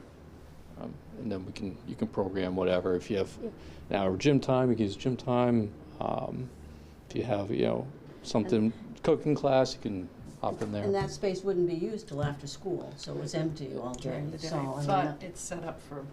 well, I mean, you have to, I mean, I think Yeah, we I know. have to be flexible. Yeah. I mean, I I know. really do. I mean, you can't have a room all empty. I wouldn't want. All empty all day. I and wouldn't then- want the age-friendly people living in the space that Yeah. little Well, that's kids a had little been too in. flexible. Yeah. So I'll So- Just get down Yeah. and dirty, right? Could this area be moved to here, like the equipment in this No. space be used as a gym when it's not being used for No, because it's something or permanent. That's the something? one thing that would be permanent. you don't, Well, you don't because really you don't want to need move an gym office, equipment. do you? I didn't. What I did was you in say public works for 5 years. involved in equipment? It's very involved, yeah. So you have like the heavy treadmills, you have the stationary bikes, the fitness racks. Like it's quite an endeavor. But I mean, just to give you an example, in Saco, we had probably a smaller gym and kind of like the community space here. And what happens is you're just lining up all your activities and scheduling. So like your before care is going on here, and then they leave, and then you get pickleball. Then for lunch you have a community supper, you have a senior program. Then after school, then you have after school care. So it kind of can all roll in and commingle in these spaces. It doesn't have to be just designated to one area. So we're multifunctional for sure. And I think something else that, just to keep in mind is that these spaces are really big. I mean, 26 by 30 is probably much bigger than is needed for meeting and video conferencing. Right. This could actually probably be 2 or These should 4 be, rooms. yeah, that should be when divided. you look at it. Yeah. So that would, by consolidating some of that opens up space for other things. Yeah. Deb, do you know how large the room is at Levy Lane where they play bridge? Would you say like 20 by 40 maybe? I'm not. Good with That that, community room is not very big. No, so I'm thinking even like Right. It's not half very of this would be at least that big without Yeah. a television and You know, I was wondering, if the space in the library, I mean, that's where they come now and play cribbage and they play, They play bridge. but they play bridge. Is for your folks too that play, will there, with an expanded library during the day, is there any space in there that you could use for games like, Yeah, This 'cause would we be could that probably bring space. cribbage back in Yeah. and, That's use this it- space. because we have game time down at Jordan Bay now too. Because you're gonna have so much Every week. collections in this end. The only thing that might not have collections is this quiet study area. But everything else is gonna be collections, children's play, and that kind of thing. So there's not gonna be room for really group meetings here. That's what this is for. this Yeah, is, this So is the what they're collections, missing. just to be Yeah. clear, that's the books, basically. Yes, books, all collections. materials, yeah. Right, but how many people come or would come for I'm a not getting a quiet lot. study during the day? No, I'm talking about the, Study. yeah.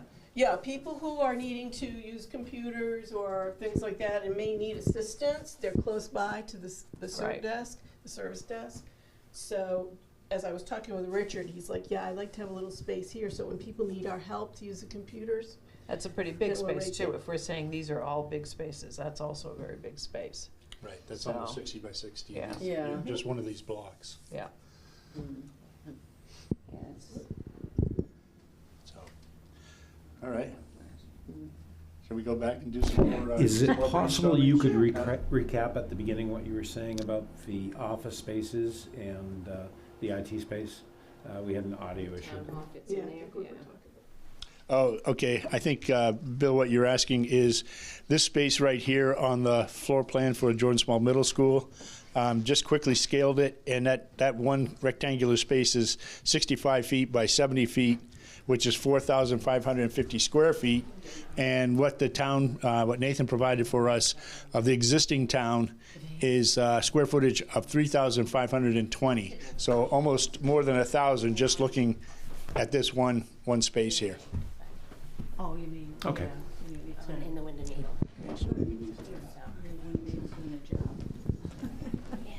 Not that far away.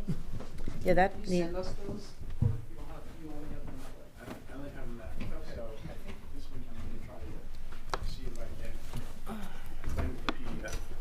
might be able to mark it up.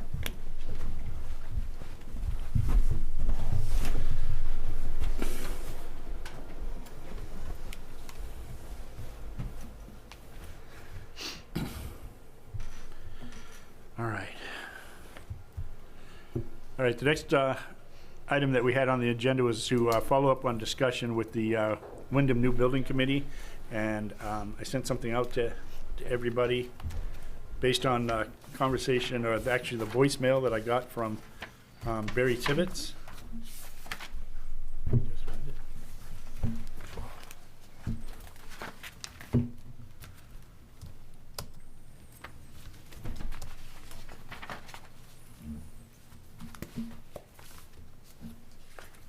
I did print it out, if that Yeah. helps. So you got it? I found it, thank you.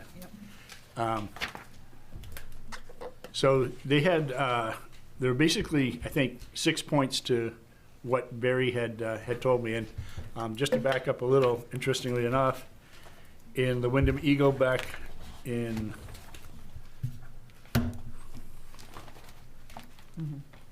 August 2nd of 2024, there was an article about what they were getting ready to do to the Wyndham Middle School. So if anybody wants to take a quick look at that, I'll make that available. So it was interesting. They basically had broken it down to, I think, 3 items that they were looking at putting in there. Their library, park and rec, and then general assistance, which I didn't know exactly how to interpret that, whether that was community center type services or more of a town office type. So they are, so one thing that I think, needs to probably be corrected. So in the voicemail that Barry left me, he called, it says Herman Middle School, but I think we all know it's the Wyndham Middle School. So I know, I'm confused. I was I like, think- where's that? I never heard of yeah, that. I think the voicemail just translated it wrong. when it sent it to okay. us. So they've been meeting for 4 months, and they anticipate to be working on this project for another 12 months. But they hope to have something that they can report out by the end of this year. So I think, in my opinion, it sounded like they had gone right into a bigger committee. Yes. And were, combining everything, the vision. I kind of like the way that Raymond has set it up. It gives us a little bit more freedom to just brainstorm ideas and then, hand it off to the next group. Let's see. So this was interesting too. I thought the department heads were provided with a 1/4-inch scale drawing, and it was their task to actually put the square footage, their existing square footage, into spaces in the middle school. And then from there, what other services would they put? So they actually are working with a scale drawing. And in this, we're working with a scale drawing, but I think because the scale is, 1/16 inch to a foot, the rooms are much bigger than what you look at and visualize. So that might be an interesting exercise. And maybe that's the next committee. They actually start to physically, determine the size of spaces. There were also, the department heads were asked to identify revenue streams. So, because that's an important thing. They basically, similar to how I think it was Westbrook did it, they became self-supporting with their revenue. I mean, so that's a pretty interesting thing to keep in mind. And they already know what the maintenance of cost and custodial cost is, because that budget is going to now become the responsibility of the 3 departments. And they are already engaged with a construction company, Great Falls Construction, to help guide them. And again, I kind of see that as the next committee after this is they're going to start to have some of those professionals involved. Absolutely, yeah. So, any thoughts or questions? Do I need to follow up with Barry if we have any additional questions?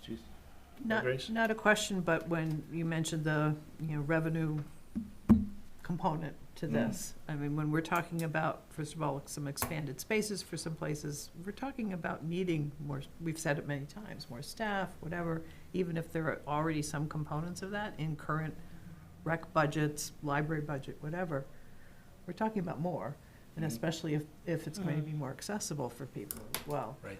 So maybe that is something we need to put up as a higher priority, that there be some space left aside for some of what we saw in Westbrook and what they, I don't know what they're exactly contemplating in Wyndham, but in terms of groups, organizations that would help with that, but.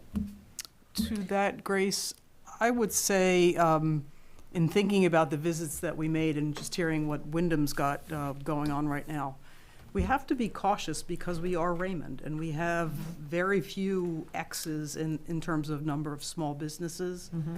We have, I don't know what the percentage of population community center is used by a town. Most people that live in Raymond work somewhere else where there are already gyms, where they may use, the library where the kid goes to high school. I don't think we ever want to be anything like any of these larger towns. So to do that, I think we don't want to spread ourselves too thin at the beginning by engaging all of these ideas. Yeah. I'm just saying to set aside some space for that potential. I mean, if we're going to have the library there, are we going to have longer hours available for the library? I would like that myself. I don't know if others would. For any of the recreation facilities, what are the potential hours for that might be needed? If it is used a lot, is there more that's needed for upkeep, for custodial, whatever? I'm just trying to think in terms of thinking ahead a bit. If we're just going to put everything in those spaces and it's going to have a really big impact on, dare I say the T word, taxes, is that going to fly in terms of the community support? So if there's some way to kind of safeguard some of that space, and maybe it doesn't ever get used, you're right, I'm not sure, and it might not be an organization or a group in town that rents it, it could be some nearby thing too, but again, and I don't even know what that might be. Kayla has her hand up. Yeah. Hi, Kayla.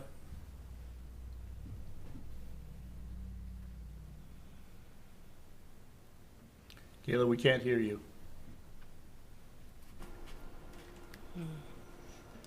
Are you muted, Kayla?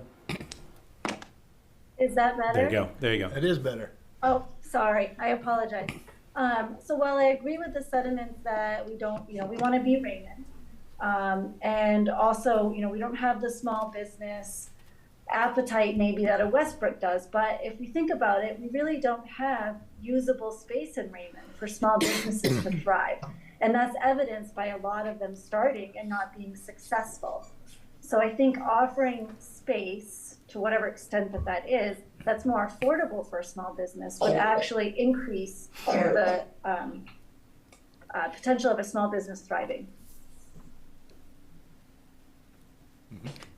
And I think we do have some remote workspace already on the floor plan.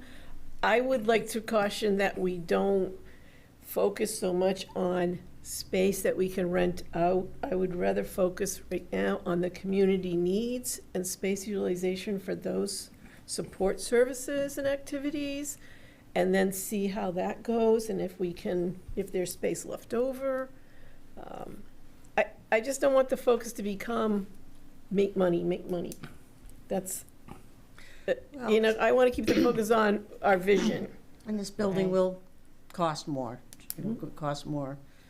I mean, it will cost more to get it on the ground, for sure. There'll be a lot, So I think it's something, it's hard not to think about. I know our job was not to worry about money, not to worry just, but for me, it's hard to think, you know. It's hard not to. Smart. These things can be done in phases too. Right. So, Exactly. like the That's first right. phase can Right. just be get in there, operate what we're already operating, and then seeing if some of our programs I know will grow just by being there because we have space available. And then from there, looking at our revenues and seeing what is being covered by those revenue streams. And okay, we have the ability to invest into the next phase of this journey. So it doesn't have to be all at once. Absolutely. I So- think that's how Westbrook was. I think they were in Right. phases. But personally, this is my personal thought, and for me, the town hall is a priority, and the rec and the library. Those three things is what I feel is a priority for this space. I think that we've needed a town hall for a long time, and then to not get a town hall out of the space, I don't know if that'll make the town very happy, because eventually, and we said from 10 to 15 years we were looking out. Well, 15 years, I don't know what that building will be like over there. So that's personally how I feel, that those are my three priorities in terms of, and then figure it out, how we can fit, how the builders can fit it in. And everybody might not get exactly what they want, but we have our whole municipal operation in there. The library's part of the town now, rec is part of the town, and everybody will be under one roof. And I think, it probably can be done, but you'll have to be realistic. So going more toward a municipal building than a community center. Well, I mean, and the community center, I mean, the library and the rec program are what brings the community center into place, and your program. Those people, and they all should be in there. I mean, I agree with that. I think bringing town hall into the building is fine. Maybe the old town hall is the space that gets rented out or leased out or whatever. I mean, and the library, I mean, I just think about having the food pantry at that library, in the library, and, a secondhand clothes store like they have at the Wyndham Church. That's run by volunteers. And what was the other? Oh, and even Library of Things? The Library of Things? Yes.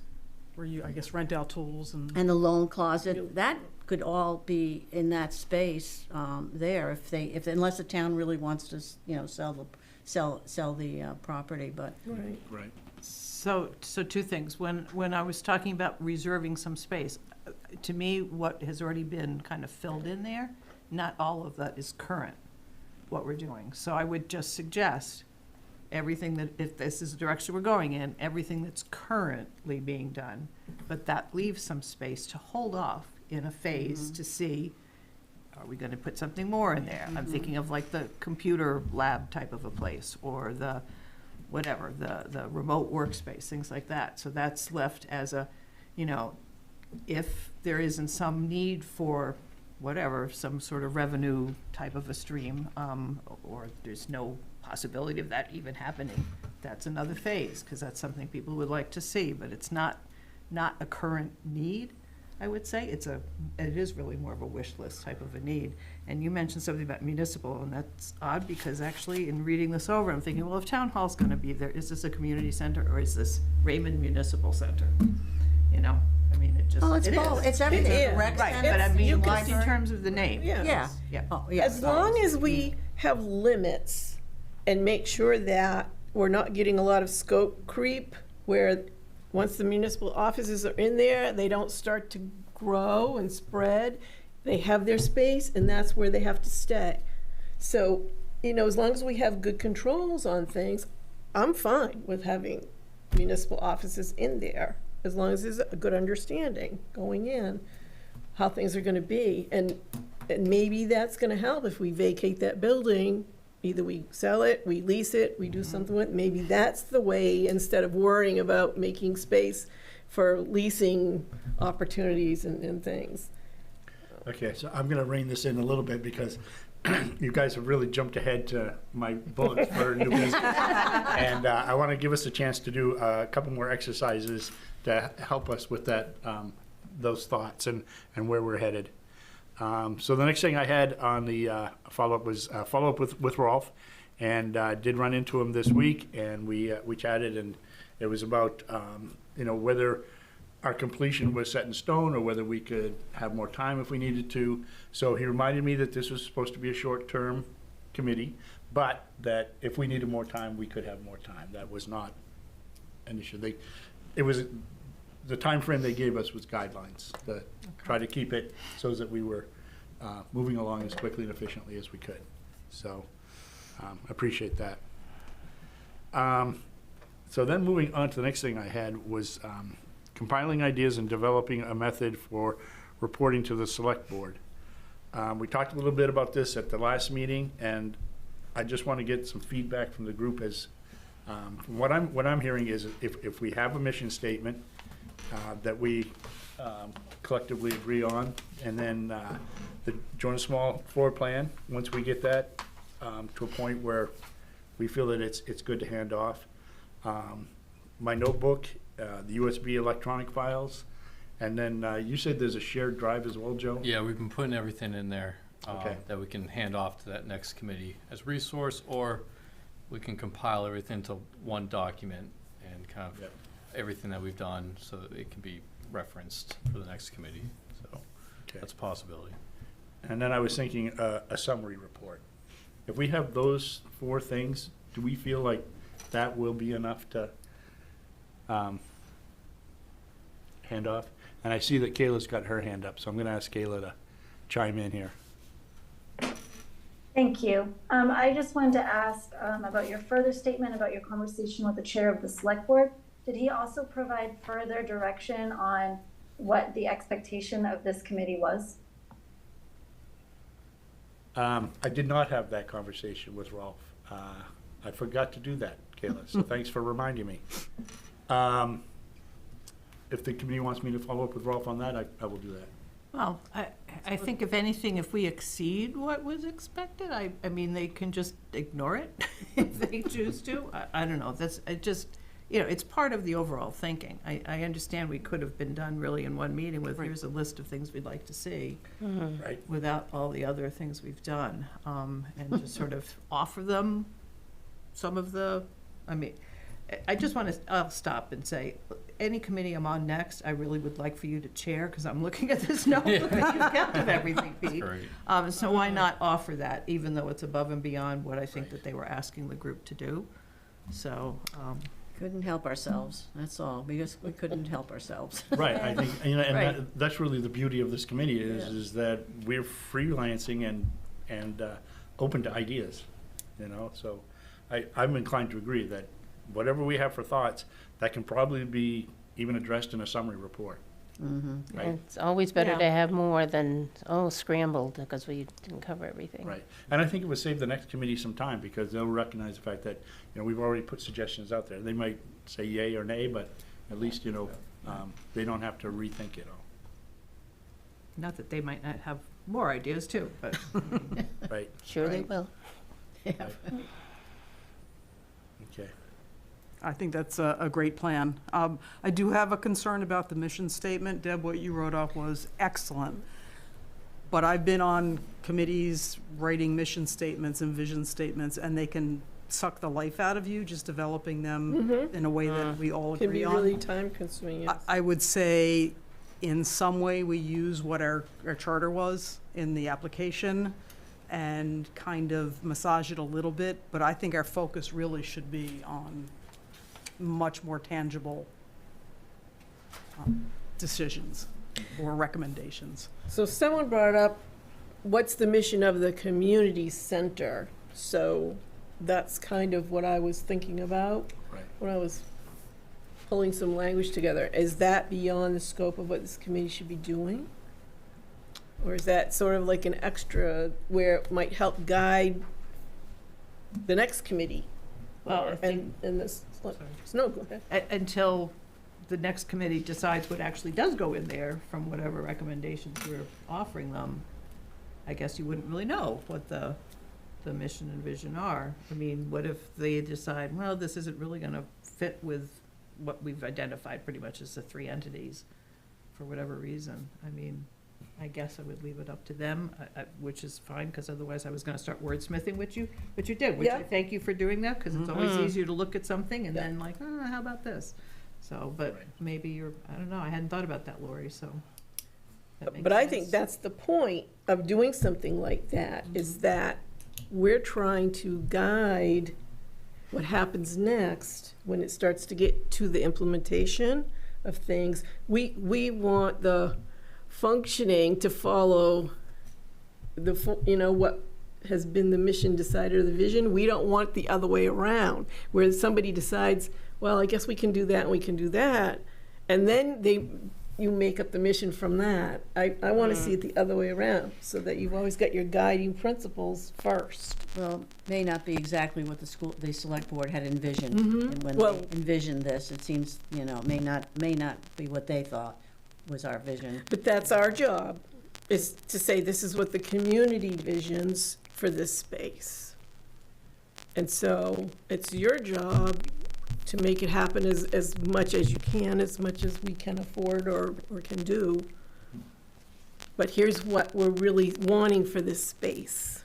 What we're wanting for the space. This is what we want, the community wants, these activities and these resources. So, that's what I really want to provide the guidance, but also hold them to it. But do we know the community, do we actually know, we know what the community spoke about in the comprehensive plan? Sure. They wanted Mhm. a place that brings the community together. Right. Right. So, It was Right, something so- along those Right, lines. that's why Kayla- we're Kayla here. might We're know the here to better wording. represent the Right. community. Yeah, Kayla's got her hand up again, and since Yeah. she was part of the comprehensive Yeah. plan. Kayla? Sorry, I just want to step in for a second because I feel it's really important to distinguish what the community may want versus what this committee is saying that they want. And we do know a little bit about what the community wants based on feedback from the comprehensive plan. But I personally would like to see a more directed effort on the town's part, maybe a little later, towards saying, what does the community want this space to be? And something that's a little bit more involved than a pom-pom survey.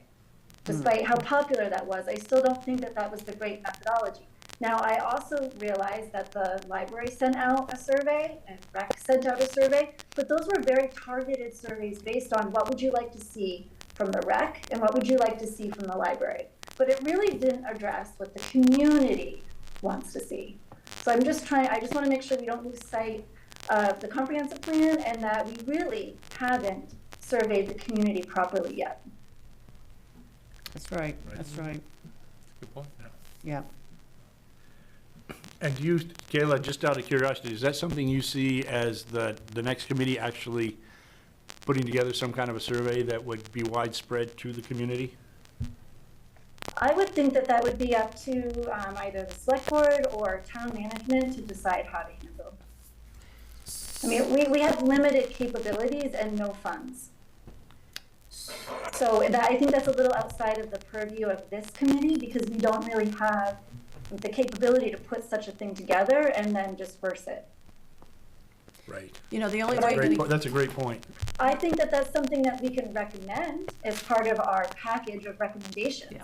Is that there be a very concerted effort to reach out to the whole community very broadly with very broad questions, not directed towards particular departments, but very broad. Because again, the comprehensive plan, we know that they want more community space, but we didn't really ask them specifics about what that means to them. And I think that that's something that we need to get to the bottom of, but that's beyond the scope of this particular committee, in my opinion. So might something be in part of what is passed to the next committee, to the select board, and then to the next committee, is we recommend a survey that shares somehow very briefly, here's what this committee came up with as some recommendations, and survey somehow the full community on that, to be sure that there's a chance for them to weigh in. unfortunately, our surveys, you don't really get. You don't. We with every- survey it, but it's not really reflective. They're not effective either. You get the answer from the community when the price tag's attached. And then that's when it comes down to what they really want. It has to be attached to a price tag. Understood, but before somebody goes working on an implementation and a cost of architect or whatever, I mean, wouldn't it be good to just, to me, it's sort of a double check, because I think there is a lot in the draft comprehensive plan that can be directed, but just to be sure, if that's a better way for the town to go prior to Sorry. anything more being spent. I didn't want to raise my hand again. I also just want to, echo that it doesn't have to be a survey. You can hold public hearings. I mean, there's other ways to bring a community together and gain their input. I also think we need to trust the library and the rec department that they know what their patrons, users and the town hall need. and the town hall, And the town hall, of course. Yeah, based on what they're already doing. Exactly. I think they know what the community is asking for and what they need from their work and their observations. I think it's kind of redundant to do a whole community survey again, because usually those surveys, people just want more of what they're already getting. Did Wyndham do a survey, or did they just come together and decide? That's a good question. I don't know. Yeah. I didn't see a reference to that. Yeah. I didn't either. So they came together with their town manager and all the department heads and Yeah, decided? see, I actually thought they did. They had some recent community survey. I don't know that they did another one, but I thought I read something, sorry. I'll look and see if I have that. Okay. Yeah, and I think the way that they set up their committee was different than ours. They've already jumped into the next level. No, that was a And while so they ago. probably have some budget. Yeah, 19. Yeah, Yeah, they 19. decided what Yeah. they wanted and they. It was a while ago. Especially if they have an architect on staff that kind of helps direct, I think, what information they're trying to get to figure out the layout and who, if a poll is necessary, if it's more of the department heads coming in and talking about what their operations are and needs. So I think that's when you kind of get into that, that kind of nitty gritty stuff is in that implementation and having an architect and, on the committee that's kind of pushing the direction. That's why Great Falls is working with them right now, so they. Okay, we're good on that for the time being, and we'll probably Just come back to it. a quick one on the Jordan Small floor plan as the line item. I think we also wanted to make recommendations for uses of buildings that would no longer be used, that the town owns. Yeah, I think that could probably be part of the summary report, or do you think we should keep it as a separate report? Part of the summary. Part of the report, summary. Yeah, Okay. lots of options. And that's why the architect will probably help too, because, this is shrinking and everything, but, they may say, oh, well, this can work together, this is bigger space than you thought it was, and so I leave it to people who know what they're doing. Right, I see actually. that too, Deb. I see that they're gonna take, our vision, and they're gonna start to really Yeah. put things together. How come you didn't put this that, together? Especially, size and space, they'll be able to say, well, you can actually fit these 4 things in this space. And, you've got plenty of room. Yeah. So, Well, I think this committee's done a great job of just gathering as many Needs. Yeah. needs, options, ideas, visually seeing other places to kind of Yeah. see what a complete concept looks like. So I think that's the bulk of what we're trying to accomplish. I think everyone's done a great job with that. No shortage of ideas here, so. Right. Or Which leads in- opinions. Right. Which leads into our next thing, I think. Great. So if we could take the Excel spreadsheet, and Sue had some printed off if you don't have a copy of it. Oh, And it's they're- on one they're page that big you can size. read? I did, It's actually I two- could use this. 2 pages, This don't- but, 3 pages almost. Except it's But, sticking together now, oh dear. Oh, there's more, yeah, this here's more and more. I'll take my visual, I have to do a lot of scrolling. Yes, I know, these, yeah, I know. Somebody need one? Somebody do it? Deb, do you need one of these? Too many papers, huh? It ended up being like 2 1/3 pages. That's better Well- than this. Oh, my goodness. That's where I There was was no other headed, way to too. print it out, so, Yeah. anyway, I'm fine. And when you have a printed, Do you it's want- 11 by 7. Yeah, if you this? have one. I thought I had it. There you go. It's nice and big too. So Mine's bigger. just to kind of explain a little bit of what this is our original Word document where we had brainstormed stuff. I put it in an Excel file, and then based on our discussion last week where we had suggested that these different items fall into one of these categories of municipal park and rec, I tried to interpret that and include it. I also added some notes of things that we have mentioned that have come up, like the fact that the Lions Club meets in the safety building, and yes, they are important to our community, but they already have space, so we don't need to necessarily consider them for Jordan Small Middle School.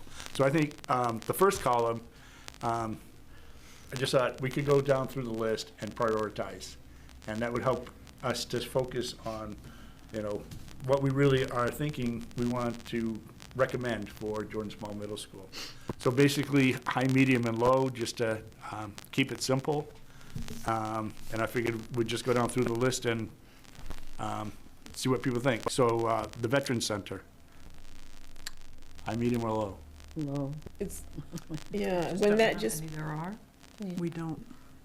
And I'd like to say too that, Joe, the Parks and Recs have done such an amazing job generating the revenue as part of building the community through athletics. I think almost across the board, we could say anything Parks and Rec is high.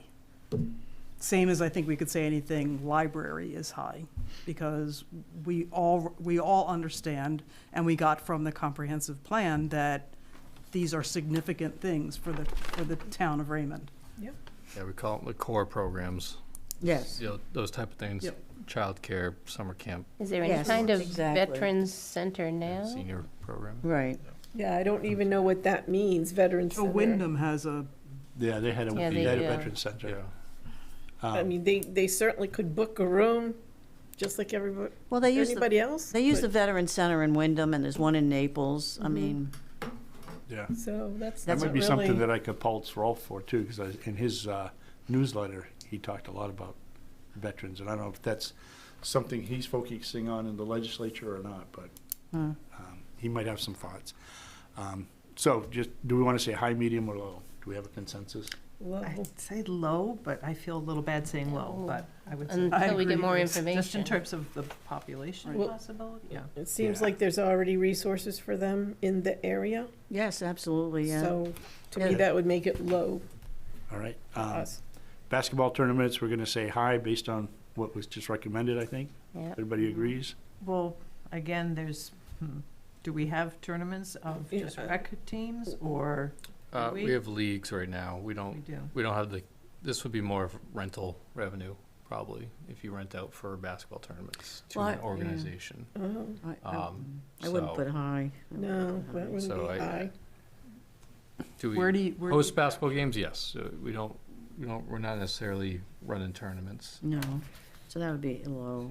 Fee-based, All right. So low. low or medium? I mean, how much I- effort do you think, Joe, it is to like coordinate a tournament?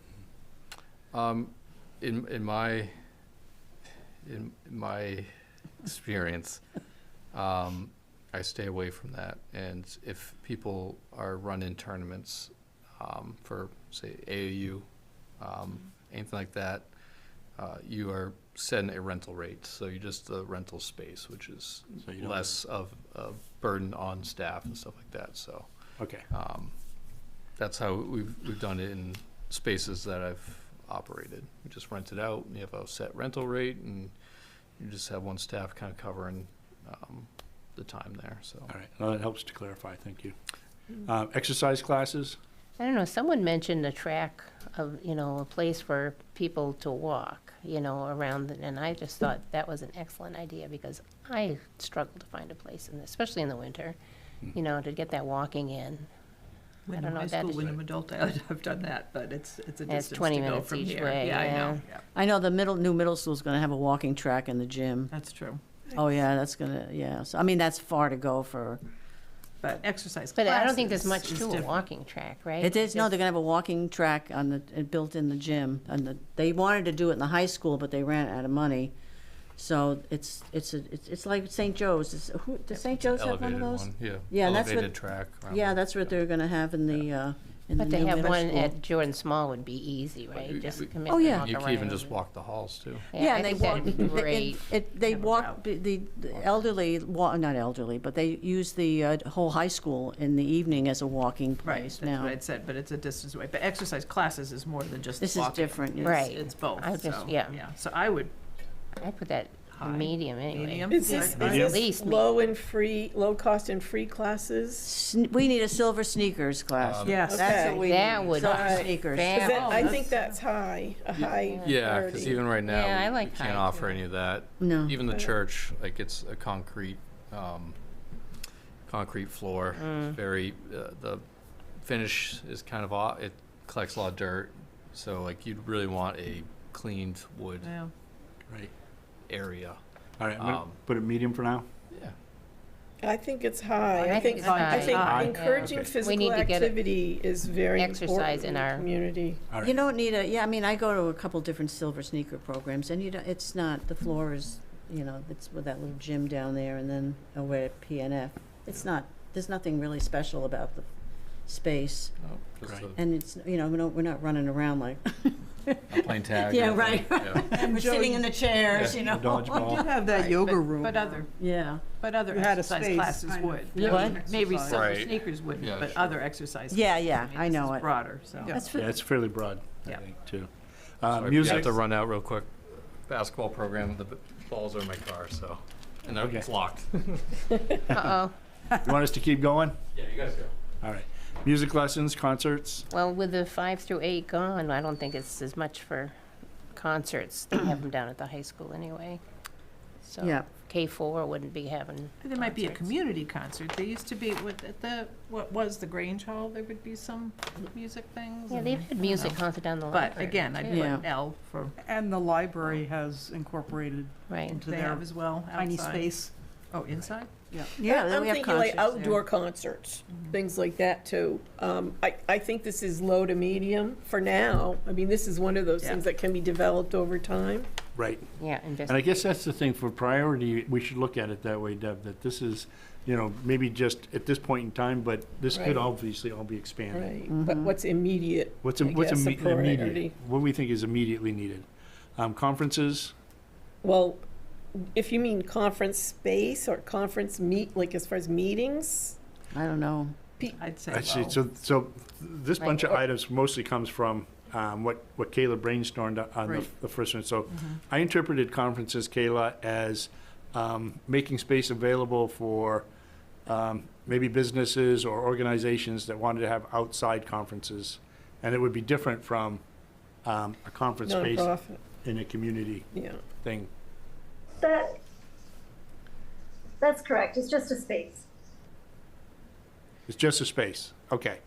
Well, my thought would be for-profit meeting spaces are less priority than meeting spaces for nonprofit organizations. But Like I'd the still- Boy Scouts and the historical genealogy groups and the, AARP. I think those meetings are more priority than renting it out for a business meeting or a staff training, or if that's what that means. Okay.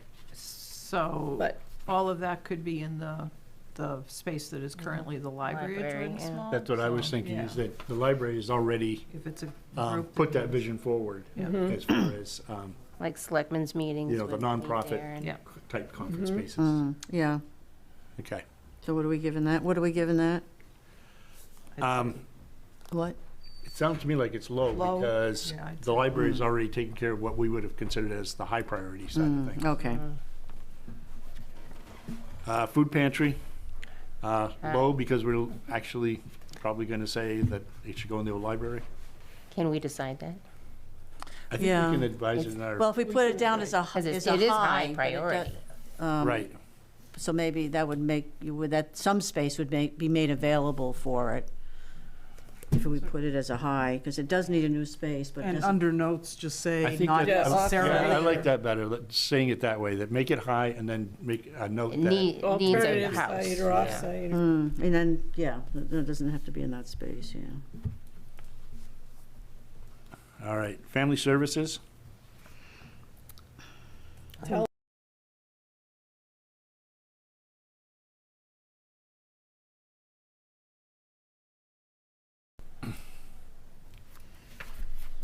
All right, so I'll split those two up, Okay. and then small businesses, Say low, give them a Say conversation. low, I Well, and guess. see what we can do, yeah. right? Before and after school daycare, high. Aye. Thrift store, Medium? Well, that's an, That's what came that's to an mind. off-site, Maybe, yeah. could the be. food pantry, right? That's Could kind be. of that same That's a maybe. situation. I don't know what kind of And- space and- or usage. Yeah, because Wyndham has a Yeah. clothes closet over Well, there, they too. have the closed, yeah, they have the loan closet, and they have Underneath the thrift shop at the church. Yeah, Now, the might be- church RVCC used to have a thrift shop. Yes, And it I don't did. know how active that was, or if it was open to the community or just church members.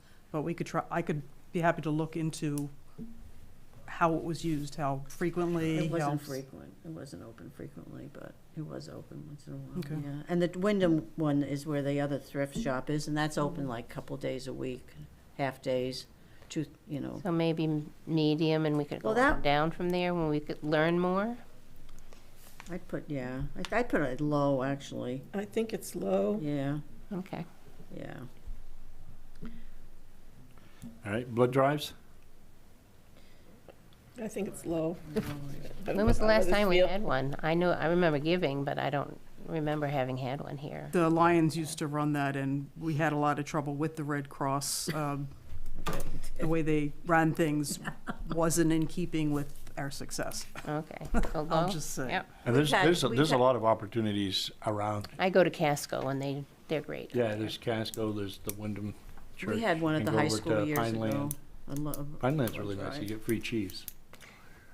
Oh, up at Casco, they have treats every time, chocolate strawberries. All right, low, okay. Adult All right, education. Adult education, High.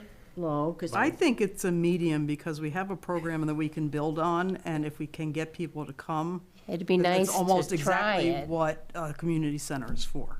So if we Right. don't have to Yeah. get into the weeds with programming, Exactly. providing a space, I think at least a medium. That's, Yeah. I think so. okay, sounds good. right? well, I would even say high, but it I doesn't would need say to be. high, but Okay, It let's say doesn't high. need to be its own space, as we've said, it, it's used Available. at different times and whatever. Well, yeah, adult ed are usually in the evening, so Yeah.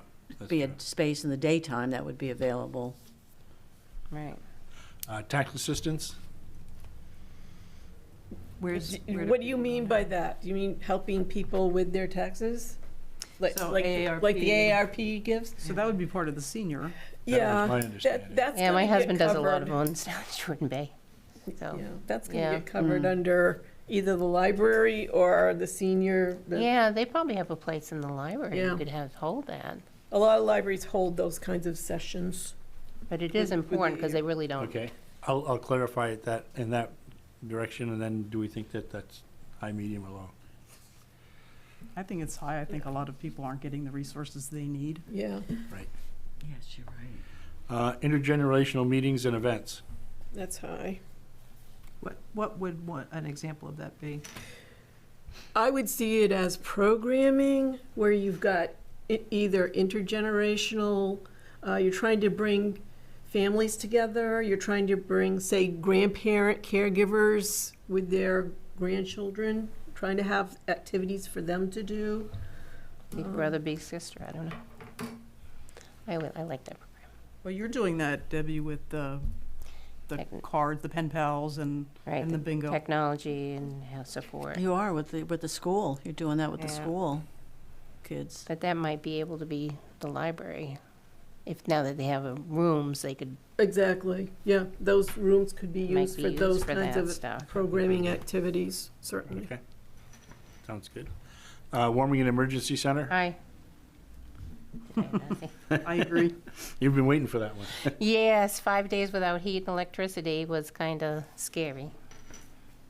Yeah. Scouts, low because they already meet at the safety building.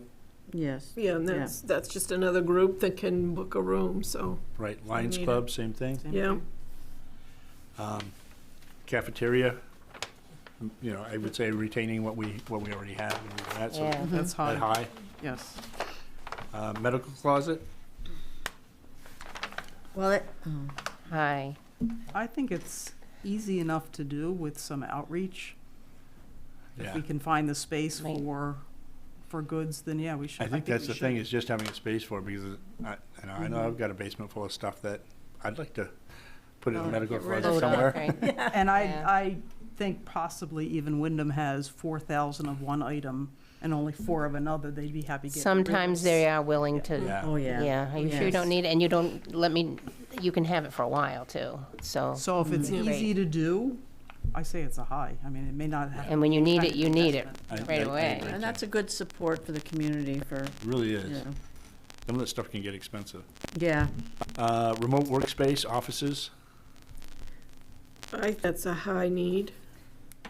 People need space, they want private workspace, they That's- want private meeting space. Again, and I understand they may need tech assistance, but do we provide them with a workspace or an office? To me, that's a low. Yeah, Pete, you had sent out something about incubator space. Right, that was from something that Bill had provided. And I think that was a lot of good ideas to maybe generate some revenue and to get new businesses started, you know, entrepreneurs that wanted to, and there was a way for bringing them in incrementally, and then, you know, eventually they would be providing services back to the town. So one of those things that we might move into if we have the space. Right. Right. Right. Well, and even home-based business people who are trying to develop their own online businesses and things like that, they still need a place to go to connect to the internet if they don't have a good connection or can't afford it at home. So we're seeing a lot of use of these remote workspaces in libraries. And you've also got independent contractors and people that travel throughout the day. They may need a space to just jump in and go submit a report, or you have people that come and need to download or upload videos or, you know, marketing things for their businesses. So we're seeing more use of our remote workspaces throughout the state. But is that, maybe I've taped this wrong, my pages, is that leased space? No, Because that's what I see. It's here under library and leased. Yeah, I've got it listed twice. I think the Okay. incubator is more of a leased environment where you've got someone providing access to a printer and perhaps an administrative staff or file cabinets. That's very different Yeah. than using it for, if you like the want to library go does right now. with a paid co-working space, then yeah, so that, they actually lease office space. Some of these co-working spaces, they might have lockers, they might have an actual office space that small businesses can use. It feels like that's And something. that's a If you're gonna do a home business, it's a home business. If you need some assistance and there's, you know, that's available in the library or wherever, that's great, but yeah. So if somebody says hi and I say low, can we go at least middle? Well, and I we think it's also- high for the library. Yeah, it's high for the But I think it may be library. lower for the paid working space. And then also the seasonal people who come here, it's high for them to have a place to go. When they're at camp in the summer, it's good for them to have a place to go to work, do some work. Experience. So I can split it up Might that be way. Dunkin' Donuts might be loves my to have own people bias. come in. Yeah, Um, it's my own bias, I guess, I'll be quiet. No, that's, right on. I agree with you. It's a way to support economic development locally, so. Right. Yeah, it's something to look into later. I'll try to split it out so that it's clear whether it's library or incubator. Okay. Private space for counseling support. I would say high. Yeah, I was gonna So say, what's- that's similar to family services, I was gonna number say, 7. Yeah, ties what's the in. difference? Yeah, it ties in with that. So we said high with that, so maybe what I'll do is I'll kind of combine Incorporate those it. two. Yeah, That goes into the need for private meeting spaces. yeah. That feeds into that. Recycling, garbage to gardens, That would be outdoor. Yeah, we already have the garden. right. Yeah, and they, We already. I mean, Yeah, plenty of garbage. I see it as low because, I mean, you can do more with composting and all that, but that's programming that can be developed as we go. Yeah, that's something to look into. Yeah. It's Yeah. connected with the garden and greenhouse too. Yeah, it might be good to start with a garden and then, Kind of combine them. mm. I just wouldn't want to lose sight of that Oh, because this town we have a needs to. garden. This Yeah, town needs to that's- be doing more with recycling, Yeah. and part of that could be composting, and that could be garbage to gardens for Mm-hmm. people. So Yeah, haven't we had Just combine it. challenges with recycling in the past? I'll talk Yes. to you after the meeting. Yeah. Okay, so, what are But if we did it better- what are we putting on that one? Medium or high or? So medium and go to recycling, kind of? Well, if you're combining it, I would say garden and greenhouse might Right. be, unless the community garden is gonna still be available. But, Yeah, I think it's there. Yeah, it's still there. But the it's not community owned garden. by, But they could still use it. I mean, do it's we not- know that? Well, they use it now. I mean, it's not like you can't use it if the library's not there. I don't think that's the Right. case. I would say at least medium, but there's also the space at Jordan Small already. Yeah, that little garden, yeah. In the greenhouse. So it'd be nice not to let that Not die go, on that yeah. space, So and to maybe- keep the greenhouse, because they need some attention, and, but, you know, be nice to keep, I put it, So maybe garbage to gardens is low, but keep the garden and see if we can move toward Yeah. composting. yeah. Right. Administrative office for community center? So this was mine, just because of the fact that as you're adding all the space, you're adding a lot of work.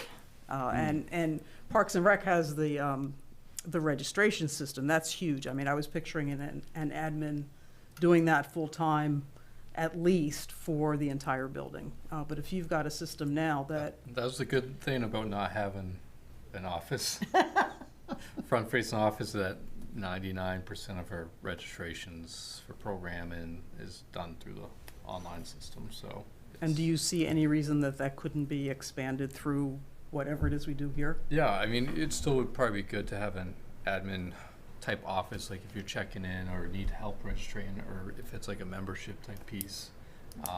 But I don't think it needs to be as dedicated as So- it has like an office hours type thing, because There most of needs it's to be a online. phone number to call, a Yeah. person to go see if the Yeah, toilet's overflowing. yeah. So is that high but already part of Park and Rec? Yeah, I think it's just having a space to have our system, computers in there, a cash drawer.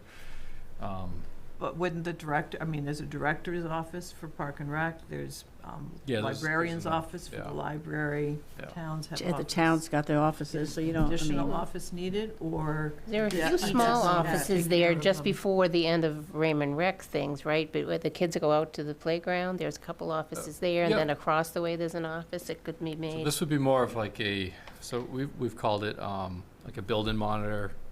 Someone like if there's times that full-time staff aren't there that need coverage, like you have this space to check the schedule, to register people, to observe like the areas that are being used during off hours, weekends. So it's like Is it like reception? I mean. it's kind of like a reception reception, area? yeah. And would they also be like keeping an eye on the security cameras Yeah, and they things have- like that? Yeah, they have security cameras. They could see into the gym, maybe, or see, have a camera that's So watching where in the cafeteria. So So that's where there's Would it- additional staff that will would be definitely manned, need it. yeah. yeah, additional staff. in the past, like these type of things, like are covered under our revenues. So if you're renting something, it's not coming out of our general fund. It's coming out of those revenues to cover that person. That But is that's for the doing this. Parks and Rec, so For if we're Parks and now Rec. also doing that for everything else in the building. The library. That would The be library would just, expanded. would just fold into what they're already doing. Well, the stuff would be during the hours that the librarians are there. Yes, It's not extra, right. you know, Right, so this they'd is already extra. be there, the staff. But again, But those it's sta- hours would likely need to be expanded. And no, So- I think it's Yeah. something that you're Yeah. absolutely right. I mean, this has all got a dollar sign Yeah. attached to it, and, I'm just saying, right now, Parks Rec is doing that. right yeah. now. Yeah. So It's they're just- doing it. So, it's so is not that, uncommon. it's It's not already going to being- change anything because if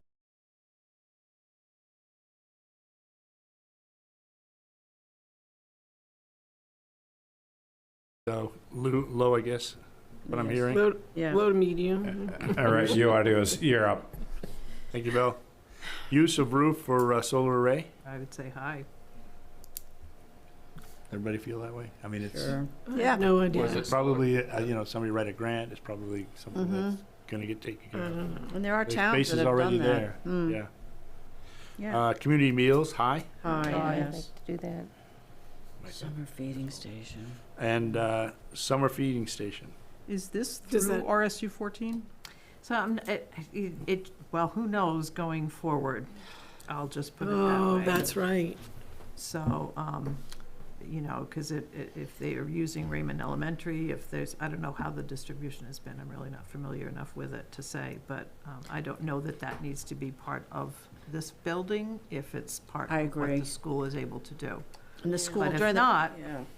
I know when we looked into this as kind of the summer camp being a feeding space that could then translate to our kids having lunches, that we didn't qualify to be like that satellite location. You didn't? Oh, we did didn't? not. No. Yeah.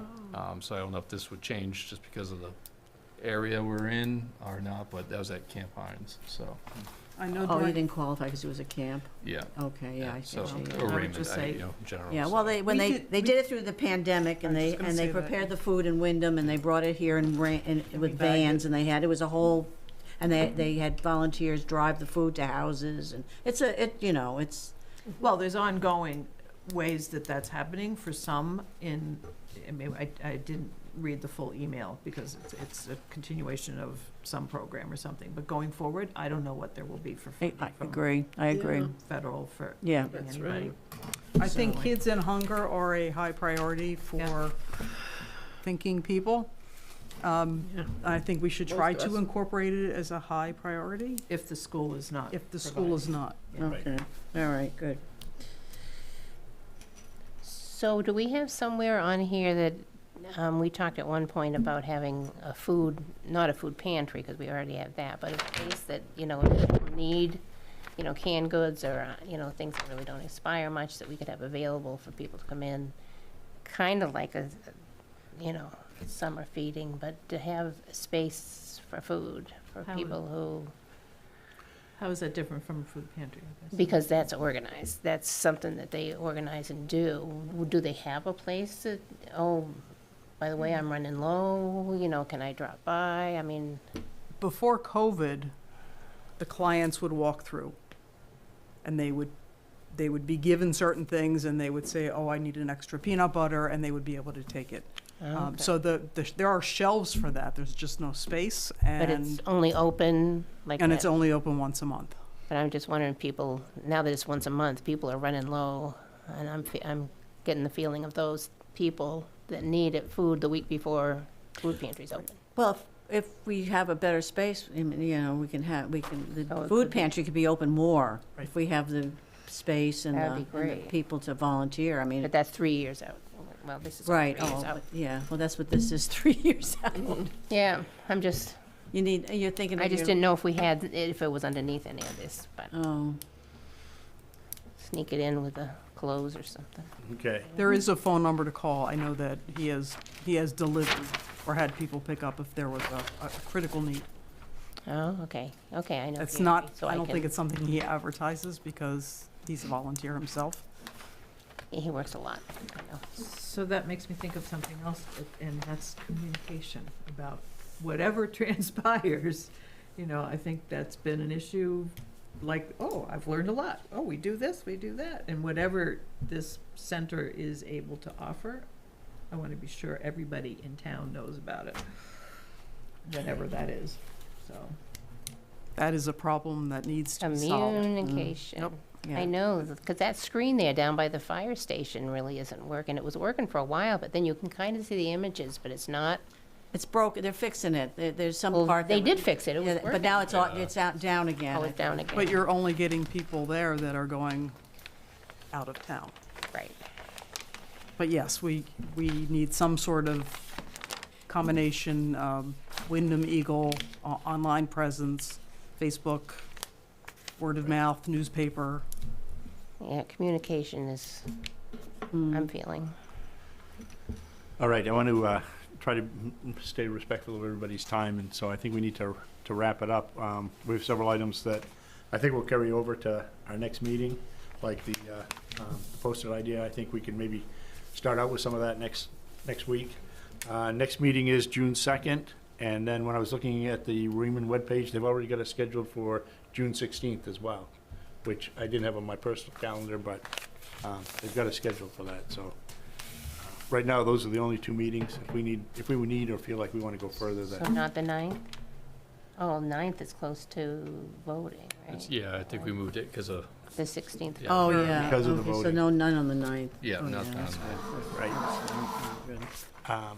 And, you know, we have to remember that Joe now will be a part of the next committee.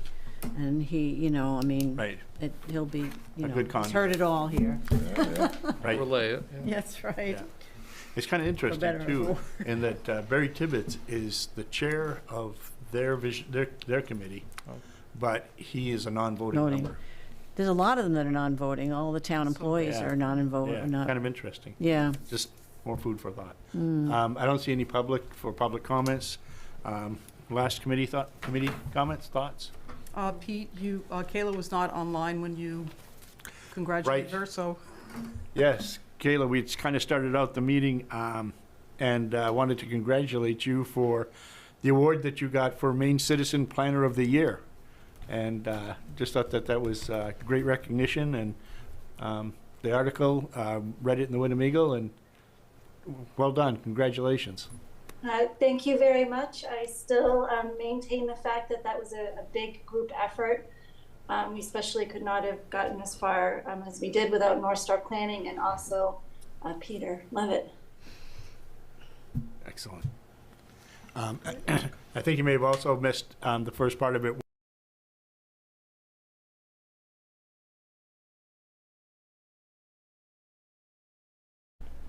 Yeah, Right. we- Thank you. Sets it up.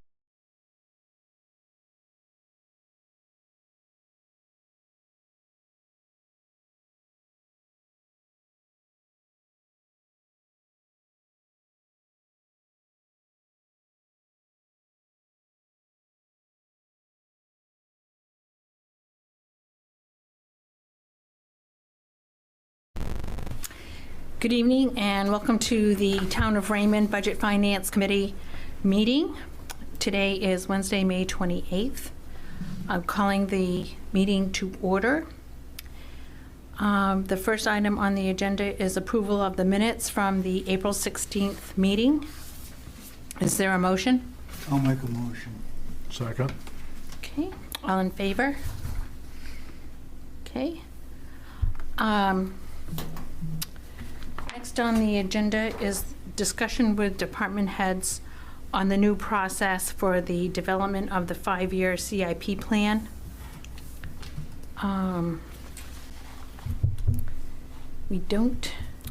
We're missing a few. Yeah, there's a few that couldn't make it. Melanie might be remoting in, but she had an appointment, and Brenda is still recovering from surgery, so Okay. I will be here. We have Jay from Codes and Nathan from Public Works, and I think Richard from Library. Okay. Yep. And I'm looking for the public safety, And Bruce, yeah, because I thought that they were going to be here tonight. I did too. Check my emails.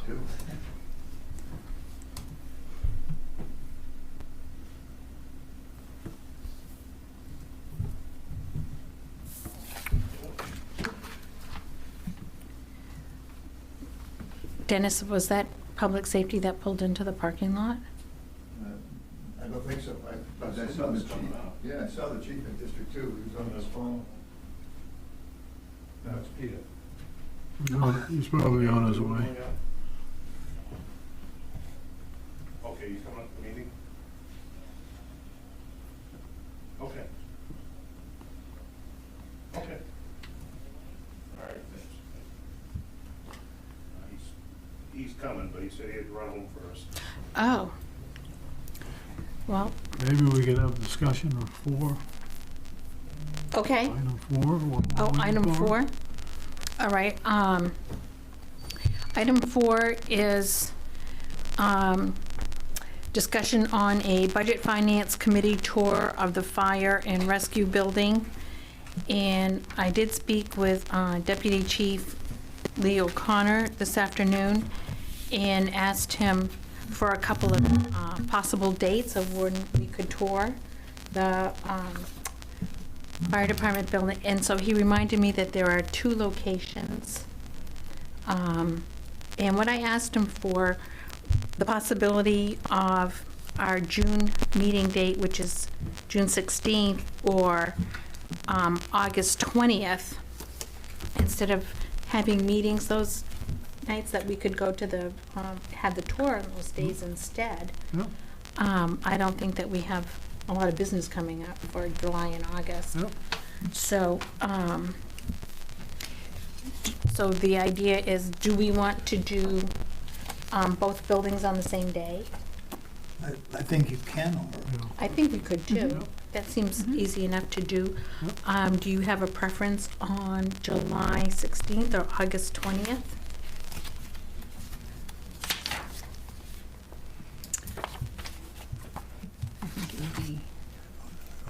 For me, August 20th would work better. Okay. I don't have a preference. Either one of them works for me. I don't think I have a preference either. I don't either. Okay, so why don't we go with August 20th?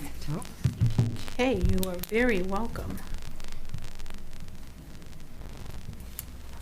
And we'll plan to do both buildings.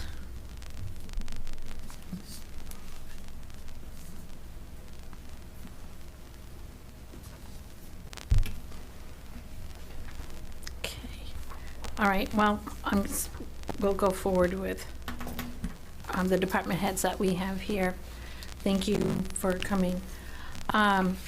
So at our last meeting, we brought up a new process, a new tool that we're going to use for the CIP process going forward. What has been asked for this year is already locked down. It will be voted on June 10th, so that's behind us now. But going forward for the next budget year, 26-27, we have, it was in your e-packet, there's a tool, CIP, implementation tool, CIP, and this is what we'd like to use going forward. And I've been working with Joe, and we came up with a form. It's a fillable form that you would have to fill out, and it goes with all of the information. There's an example on the back of the handout, and it gives a description of what the request is. It's a sample, and so the form matches the information in the request. So we would have a written request from all the department heads of what you'd like to have in your CIP plan for the next budget year, the fiscal year. And then when the form is submitted, you would include your backup data that goes with it, such as written quotes from suppliers, and anticipation if there was going to be a grant, or if there was money that has already been allocated for the project, or if more money is needed from the town to go with the carry forward from the previous years, on how the funding is going to work, anticipated ideas of how the funding sources would work, and the years that that funding would be applied, or if a bond is needed, or whatever the revenue source is going to be, it would be identified on the request form. And then Joe had the great idea of have it be a fillable form, so when you go in to fill out the form, there are required fields, and you can't go forward until all the fields are filled out, and then that data would load an Excel spreadsheet, and then the report would come out as the written request. And then we have a more formalized way and a better way to track the CIP request for each budget year. Can I just walk through process? Yes, absolutely. So just, I want to make sure we're clear. So that fillable form will be filled out by the department head or whoever's in charge of that CIP. It'll be submitted to the town manager to kind of populate in a folder and gather all, all the necessary documents into a folder, so we'll have it. And then once that's kind of finalized and be sent to the chair to then go through and put into that spreadsheet. Is that kind of how you're feeling, or? Sure, yes. Okay. I know where you're going with that, because what I have done, and I've been working on this, is I took all the sheets from all the department heads from this past budget cycle, and I put everything into one Excel workbook. So I have all of the sheets, and then I have the carry forward Excel document that we have. And then I have another sheet where I went line by line in each department and copied all of that information into one sheet. It's quite a bit of information, so that we could tally it at the bottom and we can see what our tally is line by line and going out for the next 5 years. The one piece that I still haven't done is put in, what I'd like to see is like a box score on the department head sheets that you gave us back in the budget season. At the bottom, there was a box score that had like the next 5 years out of what the anticipated expenses were going to be and the anticipated carry forward. So you had it all in a box and we could anticipate how much funding was going to be needed to fill the gap for the expenses. And I would like to have that in a summary page for each department. And I think that would give us a snapshot, I call it a box score, of what we're looking at.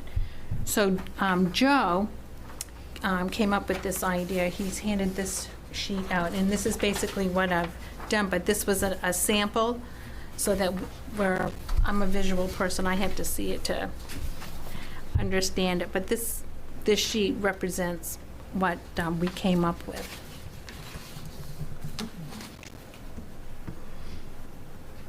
So it can be filtered by department and have the expenses laid out for us.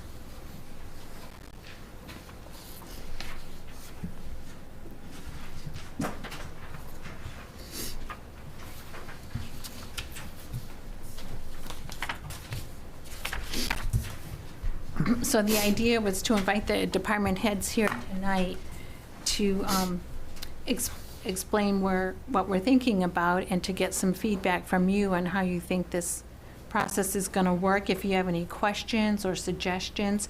And we would ask that so that we don't have a really compressed budget season, that we would separate out the CIP in advance of that, so we can spend some time looking at the CIP, and then when we get to February, we can really focus on the budget. And we would ask that the request forms be submitted by September 1st. So that would give us September to January, or September to the end of the year, to work on the CIP process, and then know where we are when we start the budget season, instead of trying to work both of them at the same time. Sometimes it gets to be very overwhelming.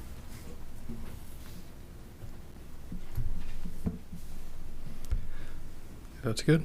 Yeah, because one thing I just noticed is, I think when we are centralizing all the information, I think that'll help produce a clean document to kind of observe and look at. So when we go into that budget process, like you said, we have kind of a one sheet of the breakouts and where things lie, as far as if that's going to be the final implementation of that equipment or project, or down the line the next 5 years. So hoping that will help kind of, if we do the prep work before, it will make the budget process a little bit easier. Yeah. We hit that seat.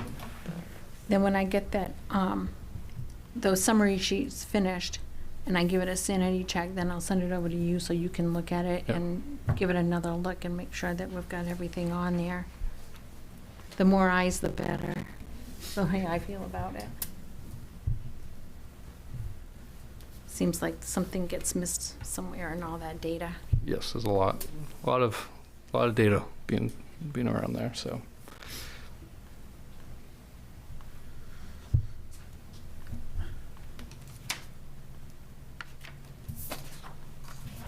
Any comments or questions?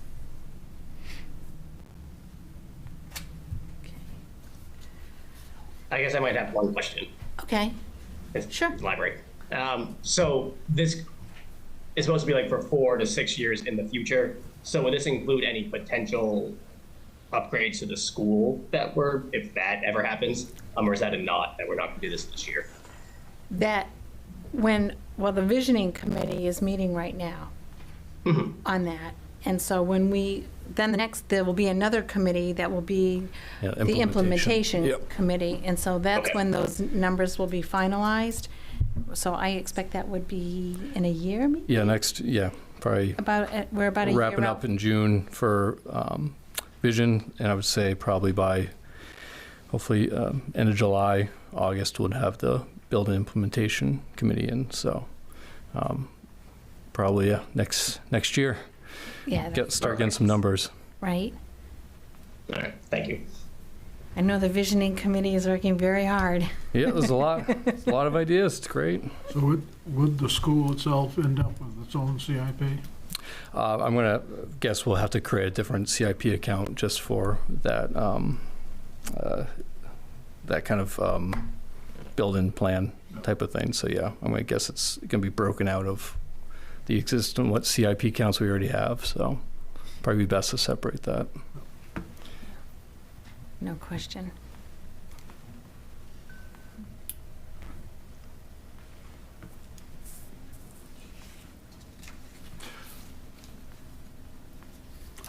Yeah, actually would fall into facilities, wouldn't it? Facilities, yep. I mean, that right. in my mind makes sense because that's what it's going to become. Yeah, I guess it depends on. Can be a separate line. Right. It currently with Nathan's budget of facilities, that could be something that can be looked at too with that implementation. How we fund that will kind of dictate where we go with the accountant piece. So I would think on the new school they're going to probably bond that, so that would be paid out of the bond. Your operating costs, obviously we would have to create an operating cost for the building. The CIP facilities account would be for upgrades to the rest of the buildings that we have, and probably part of that building. But I would think that overall cost of doing that would be bonded, and that would be under a different line. I would think one of the things you might look at once that comes to fruition is to have a separate facilities person. That literally was in charge of all of the facilities and take it away from Nathan because Nathan's got enough to do to do the road. That is absolutely correct. If we, I envision if we do, and when and if we do the building, that I will put another staff member on or another whole department for facilities. That this school is way outside of. Yeah, I would think it would be a separate. You'd have to. Yeah, you'd want at least one or two people, just even with the times of everything. Like you're going from could be 7, 6 in the morning to 10 o'clock at night. So you're probably going to have a cleaning staff. Yeah. And I think once we get into that building, that'll create enough work to justify a facilities department with staff for cleaning and lawn maintenance and so on and so forth. I think they've got to work with everybody else who has facilities, the fire department and, you guys and everything else.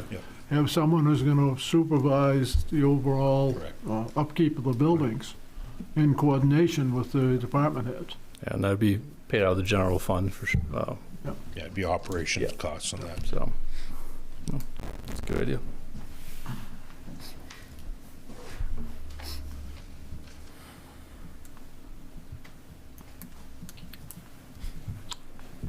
Okay.